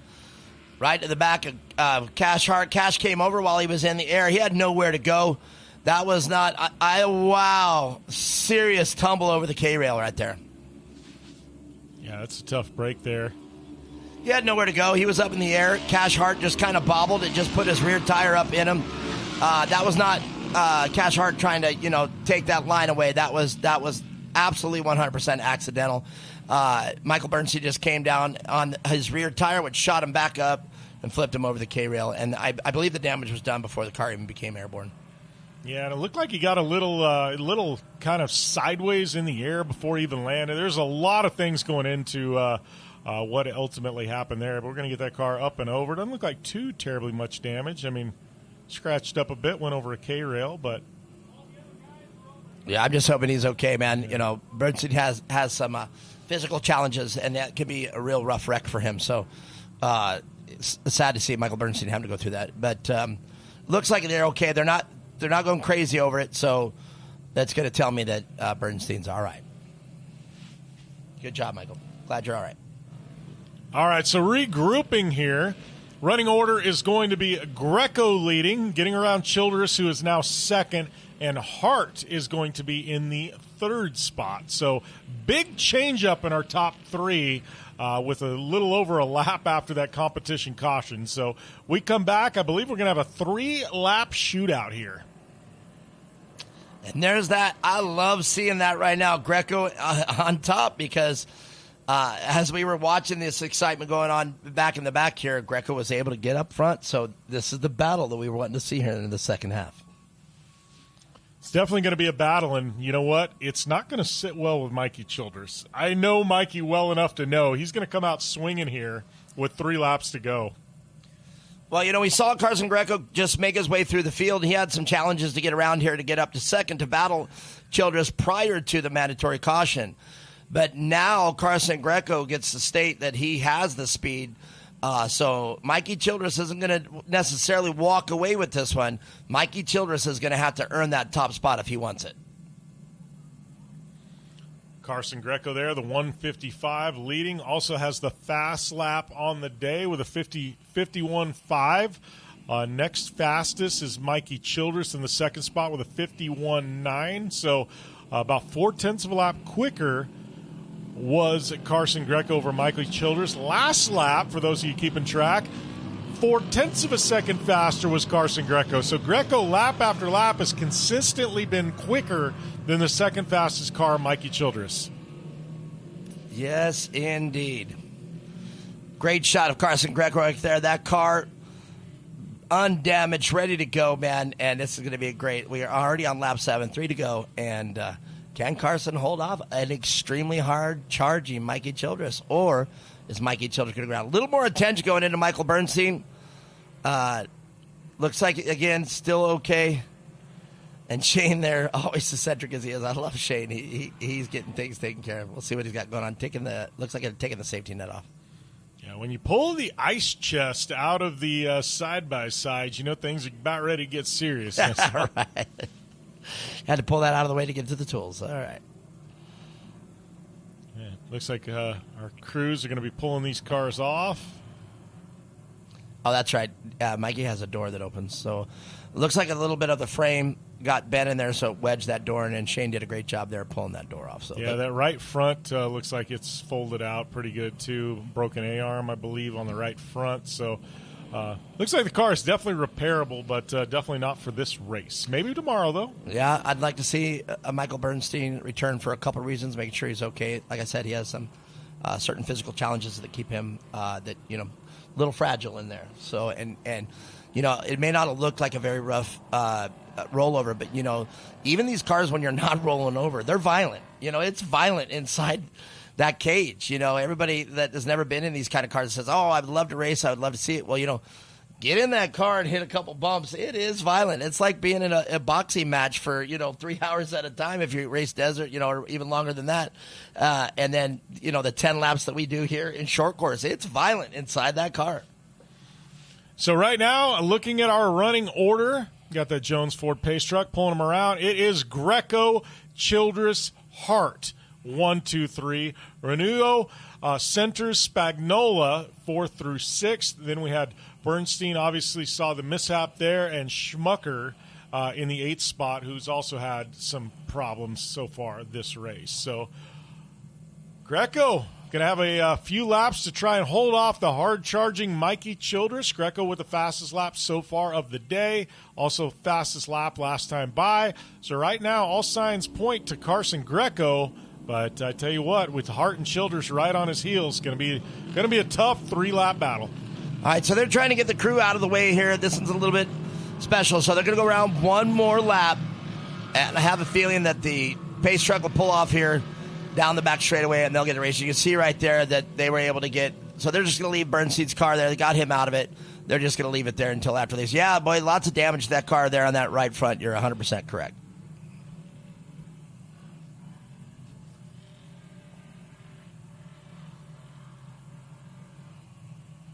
All right, pace truck pulling around. Driver's getting a look at things. Tell you what, this track's in great condition. Unbelievable how Kelvin, if you go back and watch this, what a phenomenal job you have done on the track today. It's getting a little dusty there throughout the day, but that just means it's all right. But, man, what is amazing, I don't see any blue groove. I don't see any ruts. The whole track is still available for every single one of these racers. All right, so Jim Beaver, I very rarely do this with our new format that we got out of here at CORR. But what do you anticipate the outcome is going to be? Mikey Childress on rails out here all weekend long, but Carson Greco finds himself out front. What do you think is going to happen here? I don't know. I mean, right now, all signs are pointing to Carson Greco. Fastest lap of the day in this class. Fastest lap was the last time by also. Just very, very fast. Mikey Childress, don't want to take anything away from him. Cash Hart, obviously, he's won already today. I think Childress, truthfully, is going to have his hands full with Hart, and I think it's going to allow Greco to lengthen his lead. So could be wrong, and we may see Mikey try and jump the gun there and get around Greco. But right now, Carson Greco, the strongest driver in this class, absolutely, so far this race. That was way better. That was way more intuitive than I was looking for, and you did it amazing. I think I agree with you right there. Cash Hart is definitely going to be a burden to Mikey Childress. However, Mikey Childress gets back out front. It's going to be hard-pressed for Carson Greco and Cash Hart to catch him.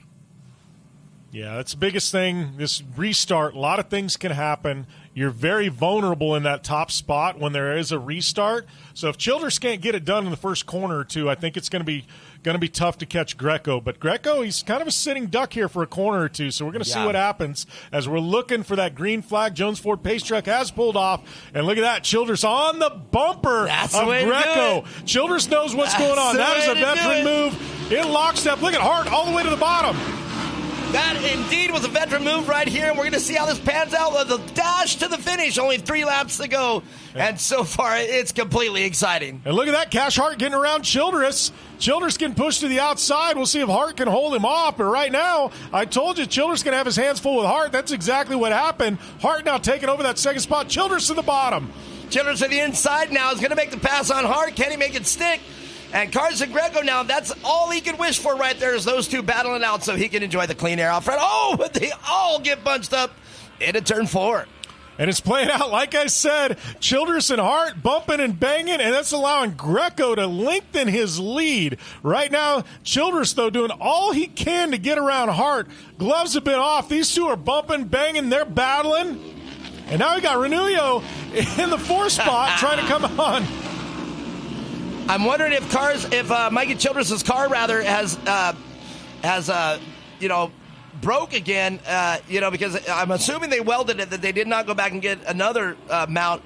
I'm assuming they just welded it solid, and I'm wondering if it came off again and he's having issues. But if not, it's just a hard race. Cash Hart and Carson Greco doing a great job holding off a hard-charging Mikey Childress. Hart and Childress running each other hard.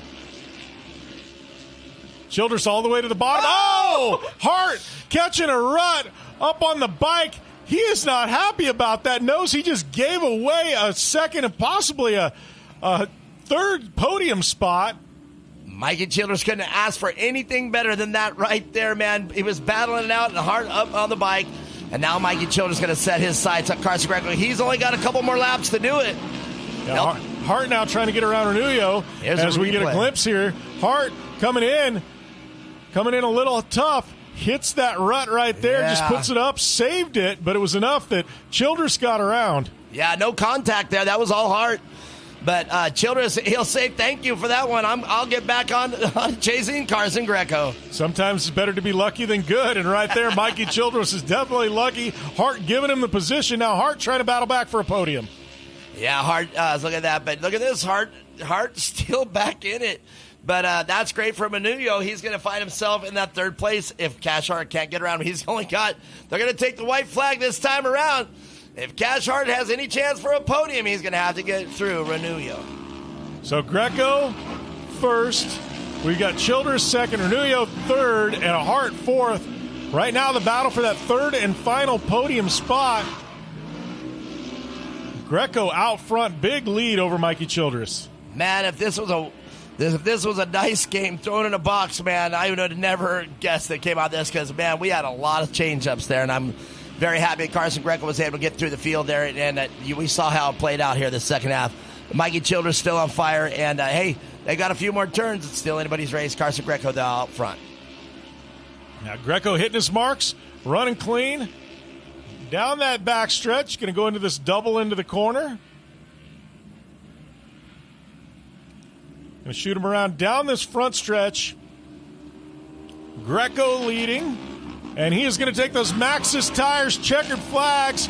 And it's going to be Childress in 2nd. Wow. And it's going to be Renullo in 3rd. Wow, what a race, Jim Beaver. I told you that each race is just going to get faster. It's going to get more intense. And what a great job. You can see Carson with a little bit of a celebratory turn right there to turn 2. Good job, Carson Greco. Hard-fought win for Carson Greco. He earned that one. Mikey Childress 2nd, Renullo 3rd. And, what could have been for Cash Hart. Great run. Ended up making that small bobble, and it cost him a couple of podium spots and finishing up in 4th.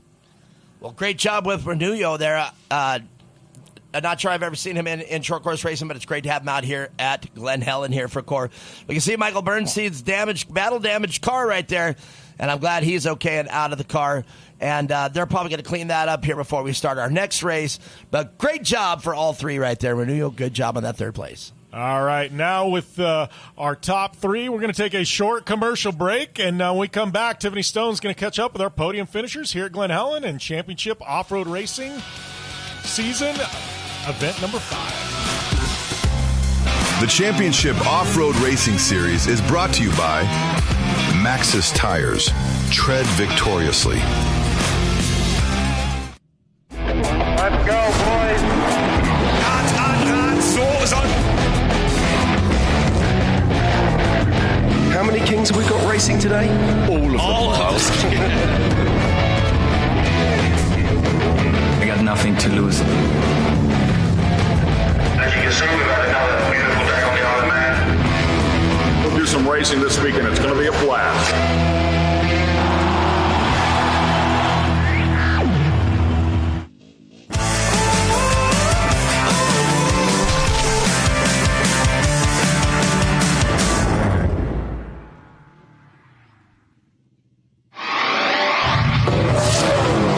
Checkered flags through dust, rocks, mud, and worse. We've crowned champions, racked up wins in places where tires go to die. And we're still just getting started. From hammering at hammers to Baja bangers. If it's brutal, beautiful, or just plain ridiculous, we're there. So whether you're bombing through the desert or just dodging potholes in rush hour, tread victoriously with Maxxis tires. Built for whatever you're chasing. Welcome back to Glen, Helen, and round number 5 of the Championship Off-Road Racing Series. What a barn burner we just had in Pro-Am, down to the wire mark. I mean, that one had lead changes. It had bumping, banging, crashing. Little everything for everybody as that brings us to our Rugged Radio's results. Yeah, it was looking like another Mikey Childers runaway, but man, Carson Greco had something to say about it, made his way through the field. It ended up Carson Greco with Mikey Childers right behind him. Alex Renullo, great job there in that third place finish. He was sitting there, he was very patient in fourth place. Cash Hart with a big mistake there in turn 4, getting up on the bike, and he just got to sit here and watch. Michael Spagnolia there in 5th, Trent Centers at 6th. Michael Bernstein out of the racing wide. Schmucker checked out early as well. Very unfortunate them. 5 laps from Michael Bernstein, 6 laps with Wyatt Schmucker. Yeah, that was a great race overall, and I mean, just setting the stage for the rest of the afternoon. That was Pro-Am. I mean, next we got Pro Production and ProAm Turbo. Then we're going to move into some sportsman racing, and then we've got the Pro Side-by-Sides, the one that everybody loves to watch. Wow, and the SR1s out here, too. I heard there's 9 SR1s. If you missed the SR1 race online or at Firebird, you're going to be able to watch it right here live. If you're here at the track, I definitely make sure you don't miss that one. Yeah, it's definitely going to be a great afternoon of racing. Biggest pro light field we've ever had. That's going to be going on here as well. But right now, we got to talk some Pro-Am racing. And with that, here's Tiffany Stone. Thank you so much, guys. Down here with our third place finisher, Alex. Now, it's great to have you here for the season. I heard this is your first race. Way to put your name out there, getting a third place podium for round 5. How was the race day for you? Pretty fun. Pretty fun. Well, there's got to be some things that helped you to get through here. You were able to capitalize on some mistakes. Obviously, you got a great spotter telling you what to do. Who would you like to thank today? My mom, dad, Noni, Nunu, Rugged, Sparko, Maxxis, Union Graphics. I think that's it. Awesome. Nice job out here. Not bad for your first time out with us here at CORR for round 5. Looking forward to seeing what you do for round 6. Hop up on number 3 for me, okay? And moving over here to our second place finisher, Mikey Childress. Now, Mikey, I know that you had some issues earlier with the motor mount. The Gone family was able to help you come back together, do what you needed to do for this race, add some more points, especially for the halfway through the season. Talk to me about your day, because it was a really good battle out there between you and Carson. Yeah, first of all, I want to thank the whole Gone and Gorky family for helping me get back out there for the race. I think we got a motor mount done in like 20 minutes, which is pretty insane. But, that race was really good. The first half, I was just kind of trying to gap out and see where we are from the field, see how I could kind of play the second half. And then I saw Carson was getting up to second by the second half, so I was like, all right, we're going to have a battle here. Off the start, we battled a little bit. He ended up getting around me. Cash got around me, too, off the restart, but we were able to get back around Cash, and then we kind of just played it safe from there, try and get a good points day. But Carson keeps extending it, so it's getting tougher and tougher. Well, he did talk about how it's really great to have you guys out here. You guys are having some great battles. It's really putting on a show for us and the fans and all the spectators watching. So who would you like to thank today? Yeah, I'd like to thank CORR for putting this event on. I like it a lot. Fuel Factory, Seal Savers, MPI, City Service Paving, Travis Coyne Motorsports, the whole Gone family, Andrew Cotter for helping get the car ready too. My grandma, my grandpa, and everybody else who supports me. Thank you. Nice job. Take your place on number 2. And taking that top spot, the 155, Carson Greco. Now, Carson, we had a chance to talk yesterday. You've got a big cheering group down here. They love seeing you take that top spot. And like Mikey was saying, you're just extending that points lead halfway through the season. We've got a lot of racing to do. But I do want to know, for somebody like yourself, obviously a lot of restarts, some comp yellows in there, full course yellows. You only had 3 laps left before you had to reset and get your mind into it. As a driver, what are you thinking about knowing you only have 3 laps before that checkered? It was pretty sketchy knowing that Mikey was right behind me, but I like them because it racks everyone back up so they have a chance. But when you're out in front, you don't really like it. So. Well, it's always good. I know that you were talking about how there was some technical sections here and fast sections. You were excited about this track. Round 5 shaping up really nice for you, taking that top spot. Who would you like to thank? CORR for putting this event on, my mom and dad, 518 Designs, Bryson and Jacob Place, EVP Mode, and everyone else who came out to support me. Nice job. Take number 1 for me right there. You guys, this is turning out to be a great class. I love the battles throughout. So one more round of applause for your top 3 finishers in Pro-Am. Back up to you guys. Thanks, Tiffany. And that was a great race. Shaping up to be a great championship run there in the Pro-Am division. So very excited about that. And, it's going to be solid, moving forward in that class and solid moving forward in Pro Production, Pro-Am Turbo. We got a double feature coming up next, Mark. Yeah, this is going to be a great event right here. I love it when we get the Pro Production and Pro-Am Turbo out there in the same class. It's kind of hard to keep track of it for us, though, so bear with us. It's always hard one to do, but hopefully we'll be able to maintain it up here. We had to do a lot of switch-ups here. We're featured in a booth right here at the bottom of the grandstand instead of being able to watch it live. So bear with us out there if you're watching live. It's going to be a great race anyhow. Yeah, well, there's a lot of things that happen behind the scenes to make the Championship Off-Road Racing Series happen, and one of those is some of our amazing partners. I know we've talked about Max is coming on board, K&N Filters, but one of the amazing partners we had with us since the beginning of the season is our friends at Liqui Moly, and we were able to catch up with them earlier on this weekend here at Glen Helen. Great job. I'm Jim Beaver. We're out here at Glen Helen with one of our partners, Liqui Moly. We've got Jason here with Liqui Moly. They've got some amazing products tailor-made to our short course racers. Jason's going to tell us a little bit about them. Thanks again, guys. It's great to be back out here at Glen Helen. Perfect weather. We do have some really good products out for all the racers. Really cool and unique for us. These are all available through the Traders trailer out here. So it's the merchandise trailer that's got not only the merch for you guys to be picking up, but also some of the Liqui Moly products. So if you find yourself in a pinch, maybe you need some brake fluid, some motor oil. We've already had people come by today. It's been really good, but we've got you covered, and that's the most important thing. Also, we've got the whole crew always on board to educate you about the products and why you should be running them. All right. Thank you, Liqui Moly, for everything you're doing for the Championship Off-Road Racing Series. And, right now we're getting ready to do a double feature, Pro Production and Pro-Am. 2 classes out on track. They are scored independently, so drivers not competing against each other within classes. They're competing against each other individually, and this one will have the Maxxis Tires fast lap in the mix as well. As that brings us to our R&R Steel Racing Pro Production points created is Mia Chapman out front with 167 points. Jeremy Spears in second, 12 back. And then Rylan 88 points back. O'Donnell, Robert Van Beekum, Jeremiah Wagner, Brian Willett, and Troy Horrick there in your top 8.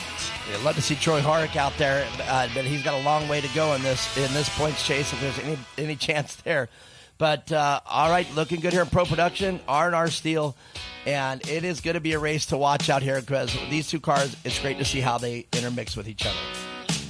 Yeah, it brings us to our Pro-Am Turbo points. Michael Bernstein out front with 152. Andre Tomei, Daniel Hearn, Steve Hoffman, who is no longer running in the series in the 4th spot. Ryan Denny, was great to see her back there for rounds 3 and 4.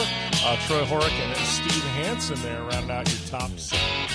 It's going to be a great race to watch. We got a lot of them here today. Mia Chapman is here, and that's going to be great. I haven't seen her all weekend. I haven't seen her walking around even once, though, but it's always great to have her out. Yeah, well, Mia Chapman actually having a problem with the car. She's not racing this weekend. She's pulled out on the weekend, so we will have a new points leader most likely Jeremy Spears after all is said and done. So we'll see how things come through with Jeremy Spears. But Mia Chapman having some car troubles and elected to tip the cap and bow out this weekend. So definitely a tough break. We love watching that Red Bull entry of Mia Chapman's. But we'll see what else is shaking here in Pro Production. Man, that liver looks so good on Mia Chapman's car. I'm definitely going to miss it. But all right, starting off there in the P1 position, we'll have the starting grid coming up on the scene for the Pro Production. And that's going to be Ryland Lane will be in P1 on that one. Jeremy Spears will take right next to him. And Mia Chapman, the no-show of the car had to happen. And Jaden Gerber will end off in row 2 all by himself out there in Pro Production. Yeah, great to see Jaden Gerber back in action out here. I know it's been a couple of years. Jaden, obviously, kind of an OG with CORR and, back in the beginning of things. And great to see Jaden back out here. Jaden came out here to our CORR days when we opened up the track, had a little bit of a party down there in Firebird, and he was on rails. He was by far the fastest car out there. So good to see a lot of the drivers. Sometimes off-road's a little grueling, and you got to take a season or two off, but great to see him back out there as Jeremy Spears taking the grid there. So it's going to be Ryland Lane, Jeremy Spears, and Gerber. All right, let's move down to the ProAm Turbo.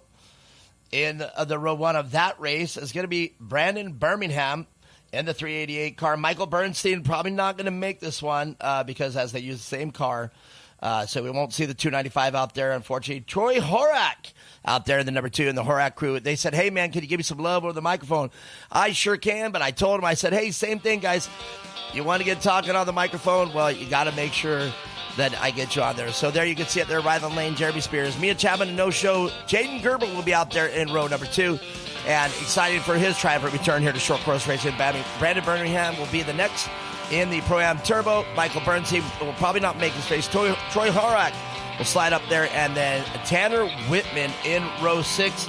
And as you said, that's probably not going to happen in row 7 as long as Daniel Hearn pulled out. There he is with being row 7. Maybe he did make it.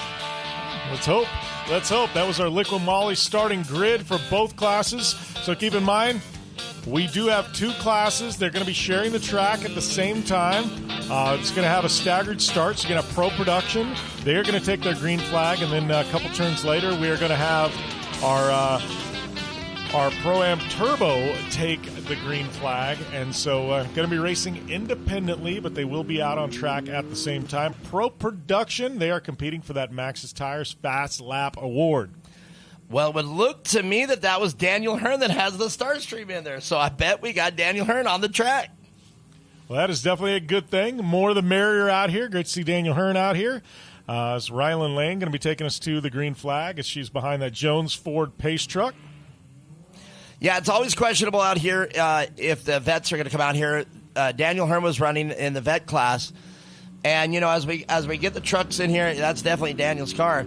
If we get Dan Hearn out here, we got to move him up into the class. So that puts him back into a Pro-Am Turbo instead of running against the vets. And that's pretty important. Now, there's guys like Bobby Van Beekem that, is our age and he's out here still racing. But Daniel Hearn and a few other racers, they really would love to have that vet class back. But, you got to take a class to get a class. That's, we got a full day of racing out here, of course, so it's unfortunate. But, hey, Dan, you're doing a great job out here. And I'm just glad, like you just said, that he's still out here racing. All right, so Jones Ford pace truck should be pulling off here momentarily. As he does, so it'll be Ryland Lane and Jeremy Spears 1 and 2. We're going to have Jaden Gerber there in the 3rd spot. Mia Chapman, once again, not being able to compete out here this weekend. So look back there at the Pro-Am Turbo. They're going to be taking the green flag probably about 30 seconds after the Pro Production competitors. So looking for that green flag.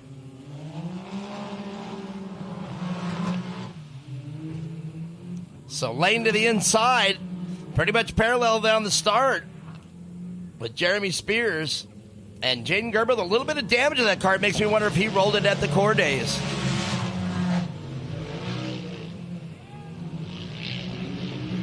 And there's that in-car shot with Dan Hearn.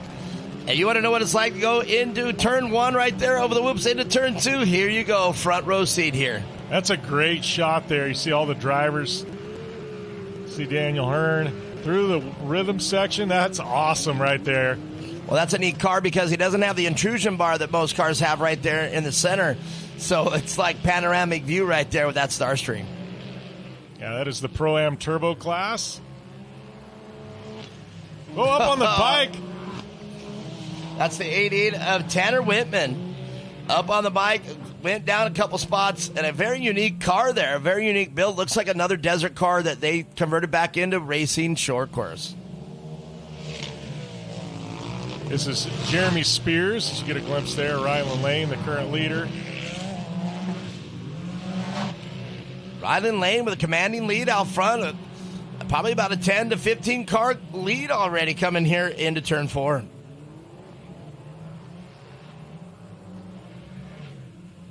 Love that black and purple livery. That's awesome colors. I really like that.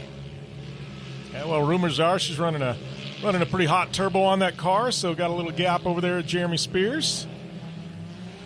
Great to see Jaden back out here. And like I said, lots of damage to the roof of that car. I'm wondering if he rolled it over there at CORR Days, because as far as I know, that's the only time he was able to get into that car. But or did he take it out after that? If he didn't roll at CORR Days, did he take it out after that and have an incident? But or did he have an incident here this weekend for qualifying or practice even? There's a great battle here between Gerber and Spears. Yeah, Spears' car was right here behind the grandstands pretty much for the whole weekend. So I'm wondering if that's just a fuel and go car, in this class. And, that right there says a lot about what you can race out here at CORR. If it's safe, it's got a fuel cell in it and window nets and passes our tech, come out and race your car. You can't come out here and race with a stock cage. You got to have a race cage and seats and a window net. But man, if you've got a car worthy and built like this, and you always wanted to get it racing, we have a class for you here at CORR. Yeah, Pro Production. Unlike the cars you'll see later, they're supposed to be completely stock motors, stock turbos, stock everything. So everything should be, everything should be stock as we're seeing here for this battle with Gerber and Spears. Very evenly matched. I'm trying to look at lap times for both these drivers. Very close. Great battle here. Look at Gerber all the way to the bottom, trying to get around Spears. So yeah, we are going to give away the Maxxis tires fastest lap here. That's going to go to our Pro Production, not the Pro-Am in this Pro-Am Turbo in this race that we see here. But could it be Rylan Lane? Is it going to be Jeremy Spears? Or can Jaden Gerber get the fast lap? We'll find out. But so far, the fast lap is coming from the 388 of Brandon Birmingham, but unfortunately is in the Pro-Am Turbo.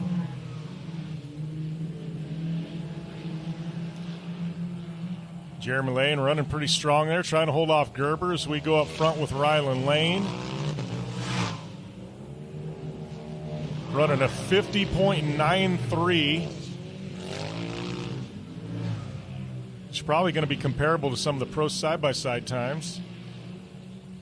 And so far, that would mean that... and then Bernstein made it back out there, I see. That's great. Bernstein back out there. Wow. So that would tell me they have two cars then? Look at that. Drawn even. That is Gerber and Spears over the double. Gerber to the bottom. Getting around Spears.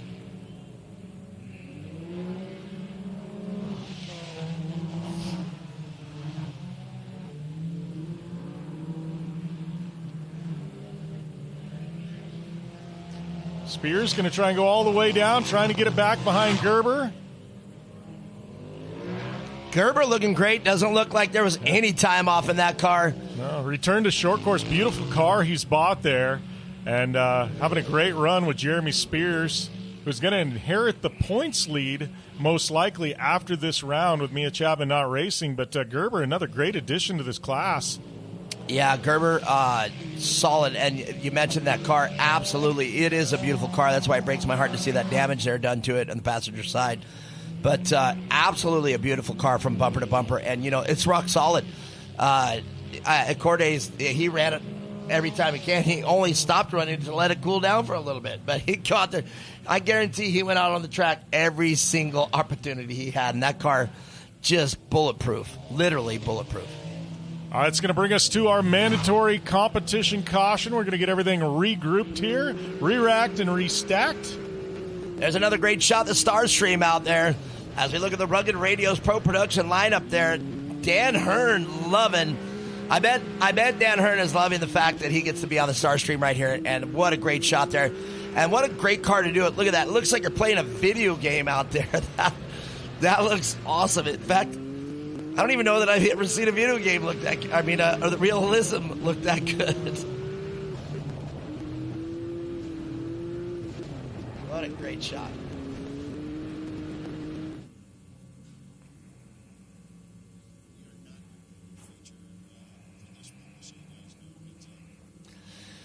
Well, what a great race here for this combined class. Pro Production out front, followed up by the ProAm Turbo. And, man, what a great turnout so far. Jaden Gerber doing a great job. But, man, Lane in that car just practically checked out. And there's a great shot of the 388 car, Brandon Birmingham.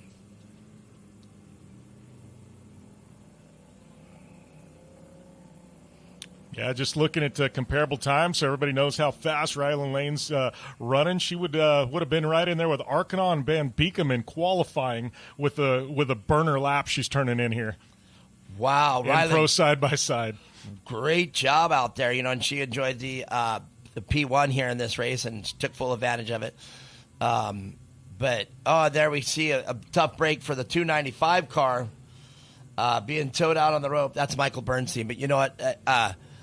I'm just glad that Michael was good enough to make it. Yeah, it's great to see Bernstein back out there. That was a scary incident. You don't like seeing that. To see him back out here in action, that is great. That is a feel-good moment right there.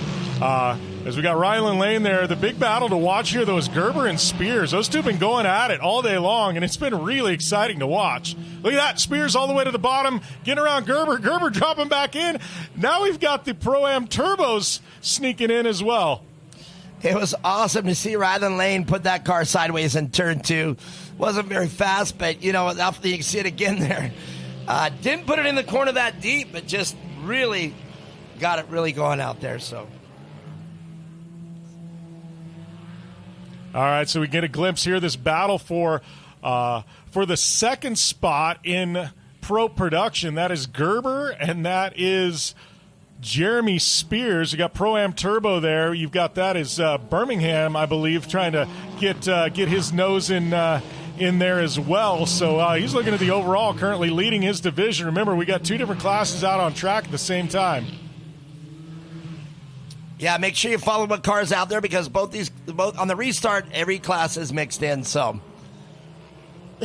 trying to watch which one it is there. Jaden Gerber, great job side by side.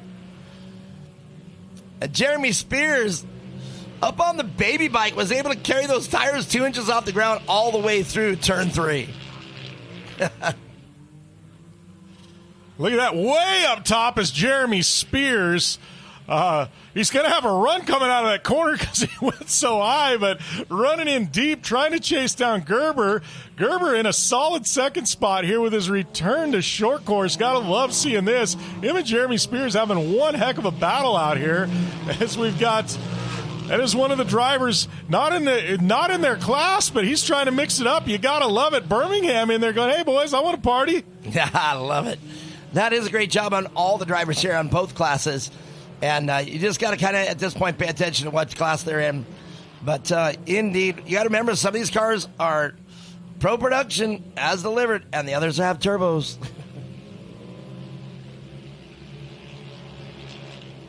Look at that. Working the outside inside going, I want to get into this overall picture here. I don't want to just win my classes. Now Jeremy Spears, going to be tough for Jeremy to catch Gerber now if he gets that other class in between him. If he gets that driver, Birmingham splits the gap between Spears and Gerber. It's going to be tough for Jeremy to be able to make up the time. Well, Brandon Birmingham, our leader there in the Pro-Am Turbo class.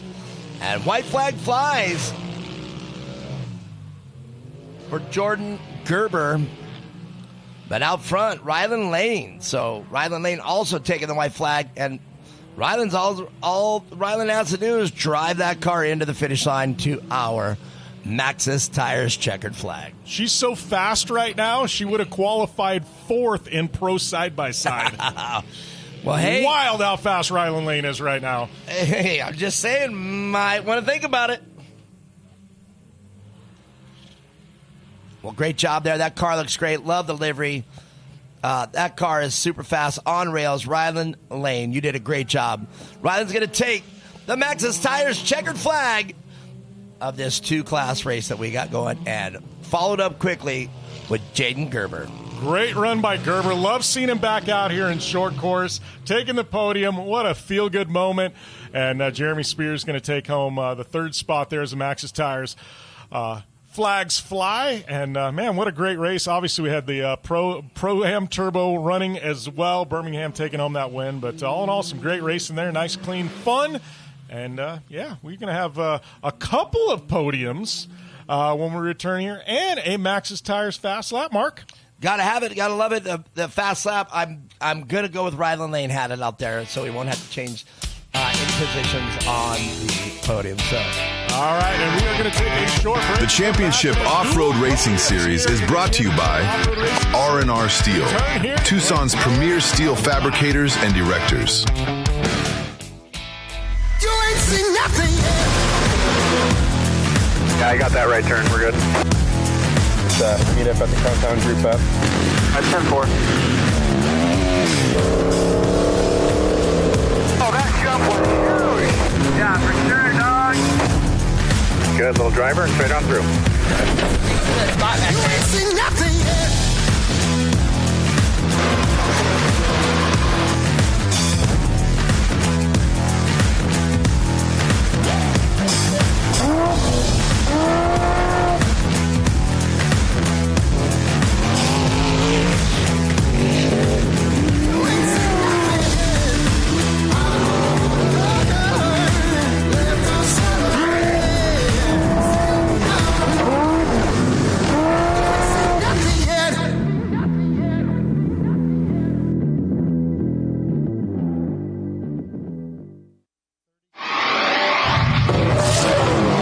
Checkered flags through dust, rocks, mud, and worse. We've crowned champions, racked up wins in places where tires go to die. And we're still just getting started. From hammering at hammers to Baja bangers. If it's brutal, beautiful, or just plain ridiculous, we're there. So whether you're bombing through the desert or just dodging potholes in rush hour, tread victoriously with Maxxis Tires. Built for whatever you're chasing.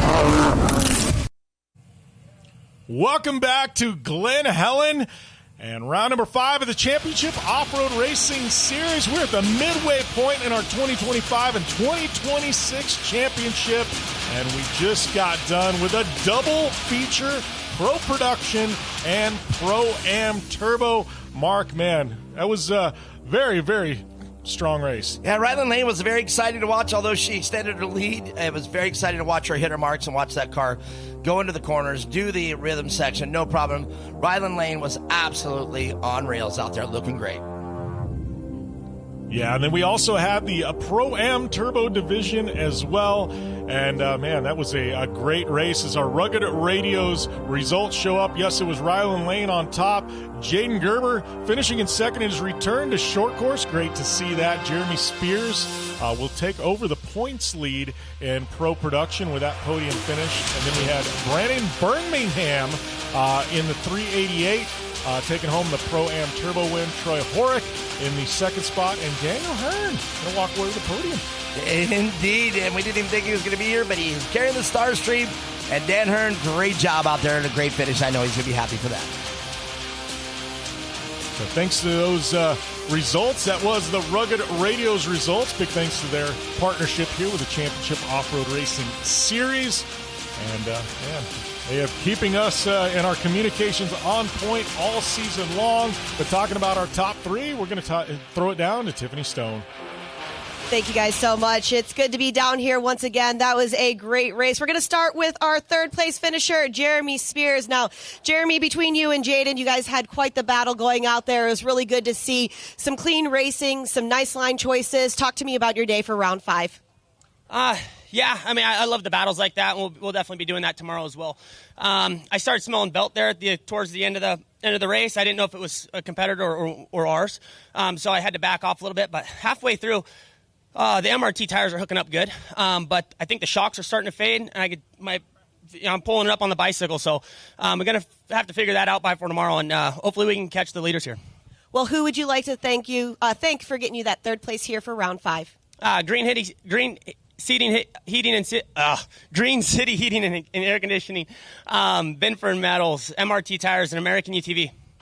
Trust me, I know what it's like when you're just trying to get those words out. I've been here once or twice. Nice job for this one here at Glen Helen Raceway. Hop up on number 3. And we're going to head over here to Jaden Gerber. Jaden, it's nice to have you back out here racing. The guys in the booth were saying it didn't seem like you took any time off at all. You really knew exactly what lines to take between you and Jeremy. It was some great battles out there. Tell me about your day here for round 5. Yeah, like you said, it's been a while. I think I took about a year and a half off. So this is my second time back in this car. It's a new car. Rolled it in practice. That was cool. But, no, a super cool car, nice track. I'm just excited to be back and excited to be back with the CORR family. Well, it's good to have you back here, and sometimes just getting those bugs out during practice makes it a little easier. Who would you like to thank for this race at Glen Helen? Yeah, first off, I'd like to thank the CORR team, all the staff from Glen to Tim, all the people up on the booth keeping score.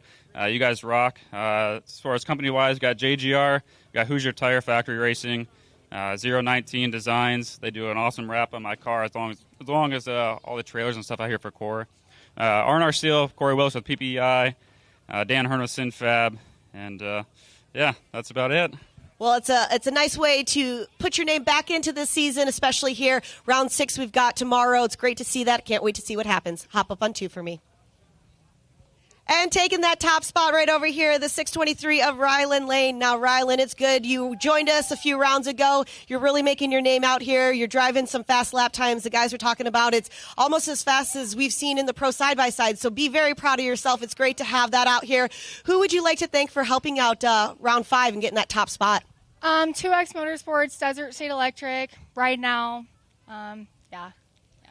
Well, for somebody that drives really fast and clean and nice out there, I love seeing this. We also have something special for you. It is the Maxxis Fast Lap Award right over here. So this is for you. Congratulations. Anything else you want to talk about for your day? The corners, I was definitely a lot slower after I rolled yesterday. So just getting my confidence back on the corners. Well, your confidence is definitely shining through. Nice job out here. Nice job for everybody seeing what you guys can do. Like you mentioned before, coming from Glamis and putting some numbers down, it's really great to see that. Nice job. Hop up on number 1 right over there for me. And one more round of applause for your top 3 finishers in pro production. Back up to you guys.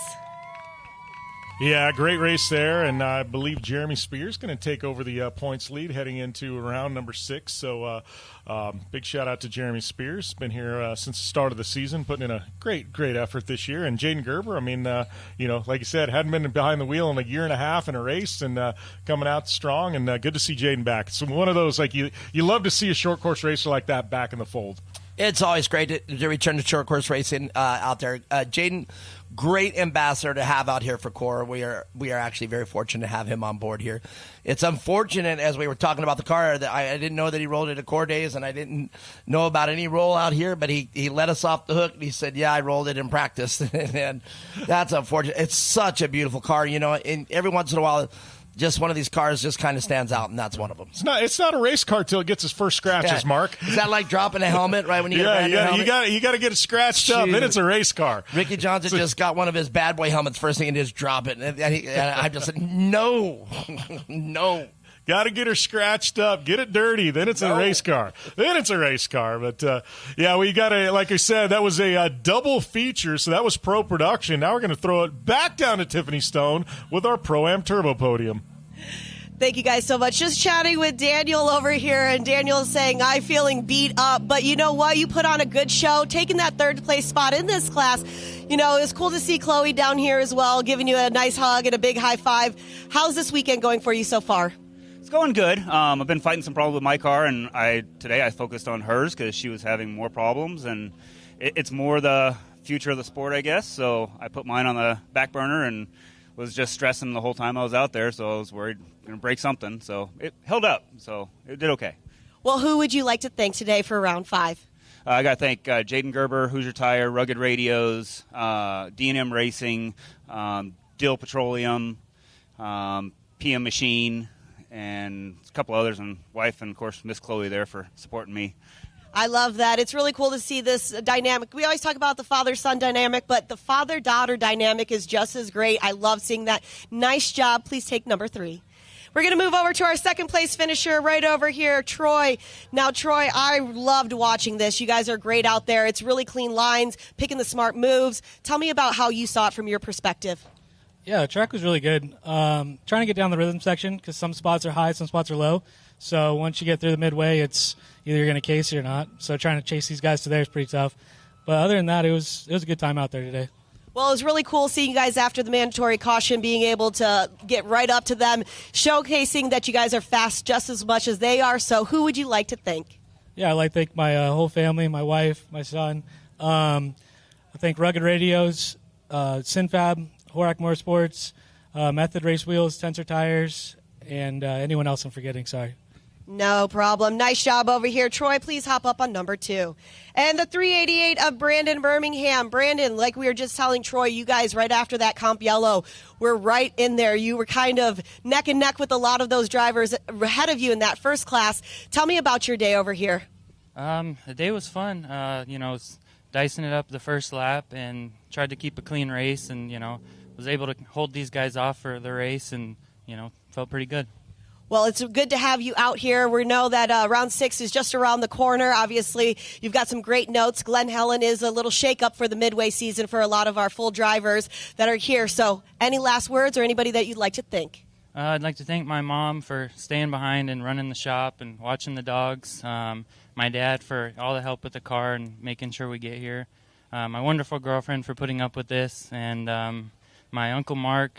And that's pretty much it. I love that. It is Valentine's Day, so happy Valentine's to all of those out there. Please hop up on number 1. Nice job. One more round of applause for our top 3 finishers in ProAm Turbo. And back up to you guys. Thanks a lot, Tiffany. And, great personalities in that class. It's been fun to watch throughout the series so far to see some of the names come in and out. But you want to talk about some of the names coming in and out. Obviously, we're here at Glen Helen, an iconic venue when it comes to short course off-road racing. And we got some legends in attendance out here. And earlier on this weekend, we were able to catch up with the Hall of Famer himself, Rob McCachran. Thanks, guys. Down here with Rob McCachran. Now, Rob, you're back here at Glen Helen, not racing, but here as a spectator, as a fan, seeing what's going on. Talk to me about your days here at Glen Helen. Well, it was great. I think my first time ever racing here was probably in the late 80s, early 90s, and then got with, racing Lucas Oil Series. Had a lot of races here, both Pro 2, Pro 4, a lot of heavy hitters, racing nighttime. Just really a crazy place, and I love racing here. It's really good feeling driving in here at the park today. Well, talking about that, you said some of your favorite memories was coming in here, the night races, getting the tickets, going to the stands, seeing all the fans out there. But we're back. CORR's back out here on the West Coast. Your son, he didn't necessarily race in this type of short course racing, but you're seeing other ones like Jarrett Brooks brought his little one out here to race the 170s. How does that make you feel, not only as a father, but as also a driver? No, it's awesome, for Jarrett, to have his kid racing. Carl now has Augie. I'd love to have my son come here and start doing this stuff. He's done short course racing, but not this type for Polaris. But it's an amazing thing, to create the legacy through passing down through the families, things like that. Just an awesome event here, and I'm excited. I think this short course racing is going to get going again. It was definitely a disappointment when it went away, but I think it'll come back. I've seen the peaks and valleys, and to me, I'm excited about it. I think there's going to be some good things coming here in the future. Well, I love hearing that from you, Rob. And if you guys are out there watching this, and if you haven't made it over here, we still got another round, so make sure you guys come on down. Enjoy the fun. The GOAT says come on down, so you guys need to. Back up to you guys. Yeah, Rob McCachran, great to see him out here, supporting the youth racers. Obviously, his son, Caden, making a name for himself as well. And I think it was Carl Renesetter called Rob and said, hey, come on out, buddy. My kid's racing. And, we're going to see Augie race later on today. But right now we've got one race to go before we get to that. It is Sportsman NA and Sportsman Turbo. And these point standings brought to you by R&R Steel Racing. Take us through, Mark. Up front, we got Thomas Bach out there in the number 13 car. He's got 119 points there. Timothy Jones, the brother of Ryan Jones, the excitement of our very first race, just 12 points behind. Rylan Bernstein in the number 17. Sean Jones in the 971. And Austin Dorn is 41 points behind the 27 car. Cody Krantz, Daryl Chaston, and Benjamin Ducharme with Nolan Hag and James Cummins here rounding off our top 10. And they're finishing up with the Sportsman is going to be Matt Dyer. And we've got our starting grid now for Sportsman NA and Sportsman Turbo coming at you. This one's going to be brought to you by Liqua Moly, and it is Matt Dyer and Calvin Odell up front. Then we're going to have Sean Jones and Ryan Bragdon, Timothy Jones and Rylan Bernstein, Gary Wagner and AJ Spagnola. Keep in mind we have two divisions. They're going to be intermixed here, and Mandy Hoganis there inside of road number 7. So Sportsman NA, Sportsman Turbo. We're going to do it just like we did last time around with Pro Production and Pro Turbo. They're going to be, they're going to be staggered. So we're going to have one class start, and then the other class is going to be chasing them down. So two classes on track at the same time, staggered start. Jones Ford Pace Truck going to be taking us to green.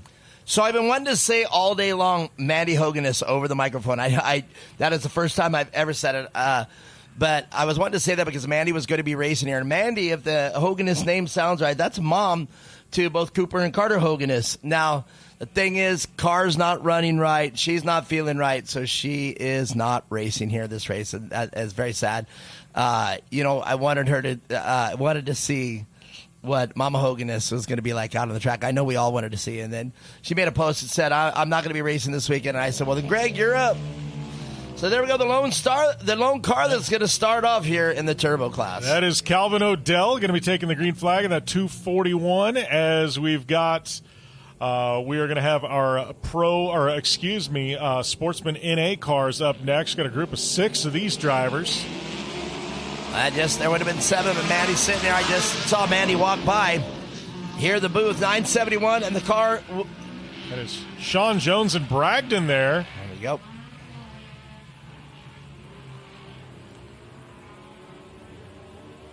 Got Timothy Jones there in the mix as well. Timothy Jones in that number 3 car. A little throwback to the man we were talking about. Tim Jones, a big NASCAR fan, the number 3. That's none other than the man himself. The Intimidator. We got Ryan Jones. He's Ryan Babe Ruth Jones. Got to come up with a name for Timothy Jones. So if the number 3, if he was the Intimidator, we got to think of something along those lines. So that way, run a 3, but like the Agitator. There we go. We'll call him the Racing Agitator. There we go. Timothy Jones there in the number 3. A red and black car. Good-looking livery on it. Yeah, it's kind of funny. Timothy was the one that used to talk, and Ryan was really quiet and reserved. But now it's the opposite. Ryan Jones loves to talk, loves to have a conversation, loves the bench race. And Timothy Jones walking around with his pig Daisy out here this weekend. I saw that. I met Daisy earlier. It was his birthday present, pet pig. Gotta love it. Brought it to the right place. Bring the pig to the dirt. I like it. I'm not going to be complete until the pig's on the podium. Good shot at that. You got the 971 there. That is Sean Jones in the blue and black Yamaha. Yeah, I've said it before, man. It's always great to see another manufacturer out here racing side-by-side, on a market out here in racing dominated by the Maverick and the Polaris. It is great to see another brand such as Yamaha, Kawasaki, or the Hondas out here. Now, unique to that Yamaha YXZ right there, it has a sequential transmission. There is no belt in that car. That transmission has a clutch, and every model past 2016 has paddle shifters. And it's sequential. You don't have to push in the clutch. You can jam it in gear just like a rally car, just like a dirt bike. Just bang through the gears, and they are so exciting to drive. And in my opinion, although not showing this, I think you have the advantage as you're not waiting on that belt. Or, you don't have to have a belt anywhere dialed up. As long as you're shifting gears and you got the power, I think the Yamaha YXZ has potential to be one of the fastest vehicles out there. Right now, With that number 6 just screaming around the track.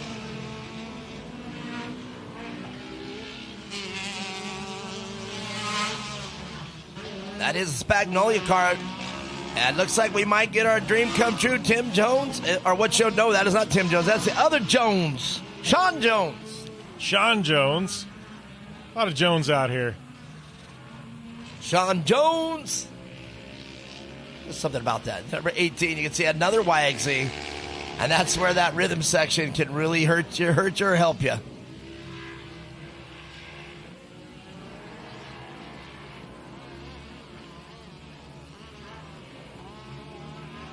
Yeah, I like seeing those Yamahas out here. Definitely a totally different look to them. Bragdon making his way through there. That is the 86 of Bragdon.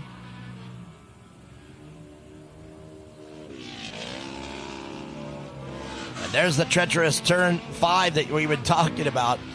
And it is going to be neat to see how the pros negotiate that last corner right there before the front straightaway. It looks like there's multiple lines in it. You can take it tight. You can start the turn long before you get in it, drift it around not so deep, or a lot of the drivers carrying the speed into that corner and taking it super deep. And you can see that line. It's probably the only corner that has that much, leeway in it to where you really just got to hit it right. That is Bragdon there with the 86, working his way through in the white Yamaha, lap 5. Whoa, pushing way up high towards the K-rail, coming in a little bit hot. We're going to have a mandatory competition caution here at the midway point. This one's slated for 10 laps. It's right around lap number 6. We're going to get that competition caution. Re-rack everybody, restack them, gather everything, and give her another go as white flag should be out next time by. The mandatory competition caution flag should be out next time by. A great job by the number 6, Spagnolia. And you can see right there what the difference in that rhythm section. Taking that rhythm section right, I do believe it'll pick you up a couple seconds, man, for sure. As opposed to rolling them and having to accelerate through each one. Doubled very easily that one before turn 4. That was an awesome shot. 971 there, Sean Jones coming a little bit hot, leaning on his edge.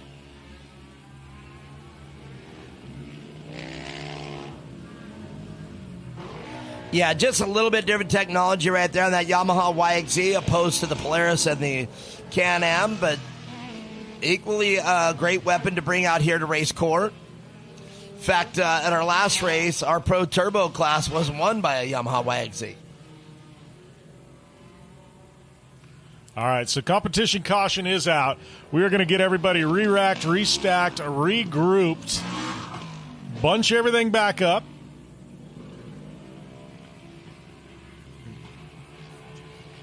Go back to green flag racing as we work our way through. It's a great shot here as we look at our number 6 car. And a great job out there. And that car definitely getting busy. But great shot there as you look at the rhythm section. And look at how laid out it is. The first 3 really tight. And then the next 2, big roller in between them. And then tighten up the last 2, big roller again, and then the last 2. So it's very technical, and you can really see from this vantage point because they're staggered. So you can't keep the same consistency and speed all the way through. You've got to really know when to check up to be able to land on the downside and hit it just right. And that's what makes that rhythm section so hard to get right because every single jump is a little bit different than the one previous. Yeah, on a motorcycle, if you have a rhythm section like that, you're kind of above the handlebars, and it literally is the difference of the way you twitch the throttle on your hand. But when you're in a car and you're trying to get that foot to work, it's a lot different. It's way different. And coming in that car, gunning it just right, and gunning it at the correct interval that you know your car do, because you can't just mash the throttle down and try to skip through it. That's just not going to happen. You've got to throttle just right. You got to let off for the exact amount of time. Throttle back in, throttle out. Might have to wait a little bit longer for the next one. Throttle back in, and getting that increment of how much throttle you do there, that's the key to getting through that section fast.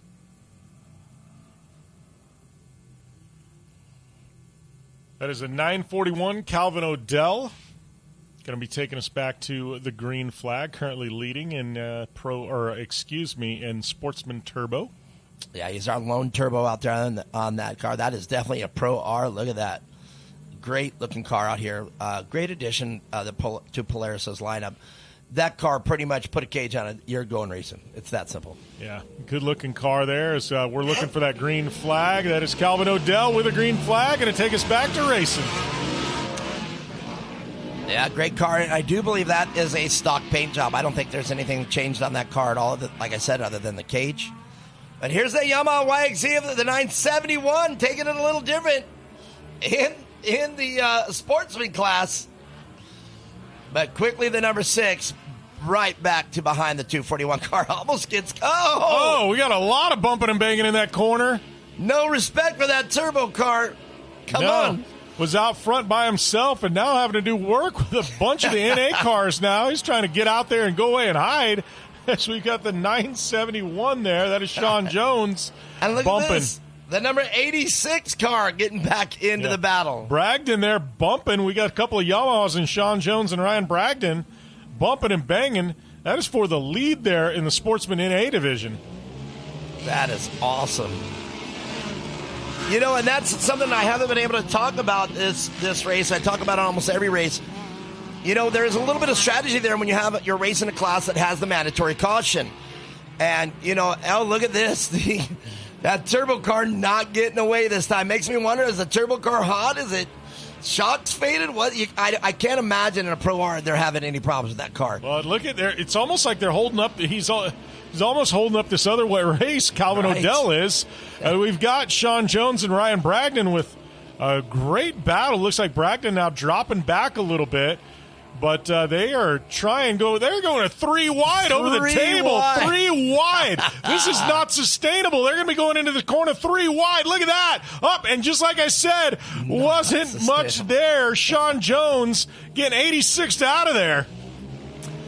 Man, you called it exactly. It's not sustainable coming into turn 5. No way are you going 3 wide in turn 5. It's even hard enough to go 2 wide in turn 5.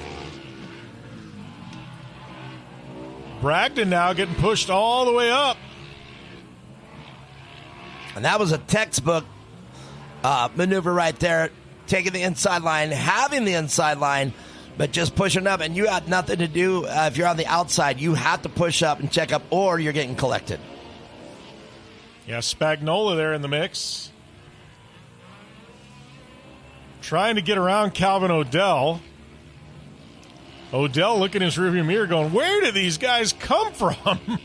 And Jones now 3rd and 4th. But up front is Sean Jones. Oh, look at that. And that's exactly what Spagnola needed. Put a little room between him and Bragdon. Yeah, it's making me wonder. I think there's something going a little haywire in that turbo car of Calvin O'Dell out there. Because now the NA sportsmen are just all around him, and looks like it'd be safe to say that car's having some sort of issue. Look at that, backing it in. Both of them, Bragdon all the way to the bottom. Little exuberance by Spagnola cost him a spot. Now Bragdon with the lead here in Sportsman NA. Spagnola been quick. Whoa! Look at that, just single car incident. No. Came up short on the double, cased it through the rear end up, shot him off to the right into the K-rail. Oh, that's not good. And all our cars are slowing down here. That was the last lap. Be interesting if they threw a caution on the last lap for something that was happening behind. Yeah, it's making me wonder if there's something else we don't see. I don't think that would have brought it out, but you never know. It's safe. But he hit the wall, and literally, 2-3 seconds, we were already in. They were slowing down, so it's making me wonder if there's something else here. So it looks is we're probably going to have a 1-lap shootout when we return. So you get a replay of what happened to Spagnola there. So you can see Spagnola come off that jump just a little sideways. The car twists. He tries to turn it, and then bam, right into the K-rail. I wouldn't think there was too much damage to that car. I think the only thing that would be hurt there is the axle. But the rest of the car looks fine. But we've got the full course yellow out for that. So yeah, hard hit there by Spagnola, which means the number 3, Timothy Jones, going to move into a podium spot. Might get to see the pig on the podium. I like the way that flows. A pig on the podium. What'd you do this weekend? Got a pig on the podium. All right, so yes, it is Bragdon going to be out front. Sean Jones there. Then we've got Calvin Odell leading. Looks like he's in the 3rd spot. He's actually in his own race, leading in the turbo class. And then it's going to be Timothy Jones. So in A class, it's Bragdon, Jones, and Jones. In turbo class, it is Odell. Man, I've been able to stay clear of the side-by-side craze that is just in taking over off-road. The dunes, Glamis, even people, big race teams using them now as a pre-runner. My friend actually has Larry Rosler's Can-Am pre-runner built to the hilt. Great car. He's got it for sale right now. But where I'm going with this is I really, really love the lines and the width and the wheelbase of that Pro R right there. That thing just looks incredible. It looks fast sitting there. Yeah, definitely looks fast. And they are definitely built for battle out here, as we're seeing with Calvin Odell, as our Jones Ford Pace truck pulling off, and it is going to go green and white at the same time and then checkers. So we've got a one-lap shootout here. They're going to be getting the white flag at the same time as the green flag. One-lap shootout for all the marbles here in Sportsman NA and Sportsman Turbo. We're looking for that white flag. Yeah, it is the white and the green. It is one lap to go. Bragdon leading, Jones in second. Does Jones have anything for Bragdon? It's crazy to see that turbo car intermix with these NAs, but look at that, 2 Yamahas out front. We were just talking about it, as I said, that I love seeing other cars, other models of cars out here. So it's great to see another brand out here up front, and we got 2 of them up front. 2? Oh. Yeah, that is, like I said, Bragdon and Jones, and then we've got Odell in the turbo car leading. Looks like he's in the 3rd spot. He's actually leading his division. Timothy Jones taking the rear start, but I don't see Timothy. Something happened to Timothy Jones. Yeah, disappeared out there mid-track somewhere. But, they're going to go all the way to the end. So if Timothy's out there, I can see Timothy just now exiting the rhythm section. So we'll wait for Tim, but Timothy Jones will be getting across to take the Maxxis Tires checkered flag a little bit late. Yeah, so we'll be looking for Timothy Jones to take that checker flag, but that man right there, that is Ryan Bragdon coming away victorious in the number 86 here in Sportsman NA. It was going to be Calvin Odell taking home the victory in Sportsman Turbo. So we're going to come back with our podium finishers here at Glen Helen when we return to the Championship Off-Road Racing Series.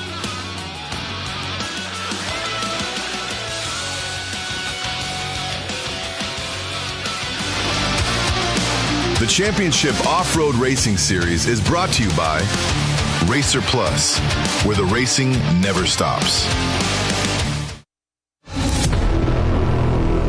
Something has awakened.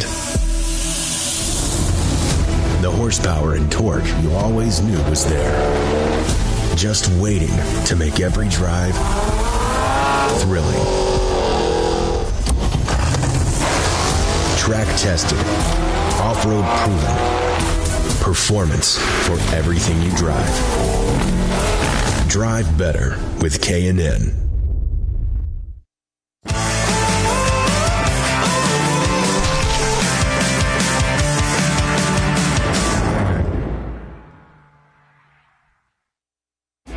Let's go, boys.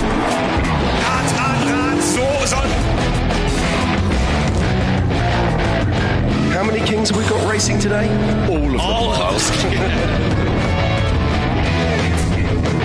I got nothing to lose. As you can see, we've had another beautiful day on the Isle of Man. We'll do some racing this weekend. It's going to be a blast.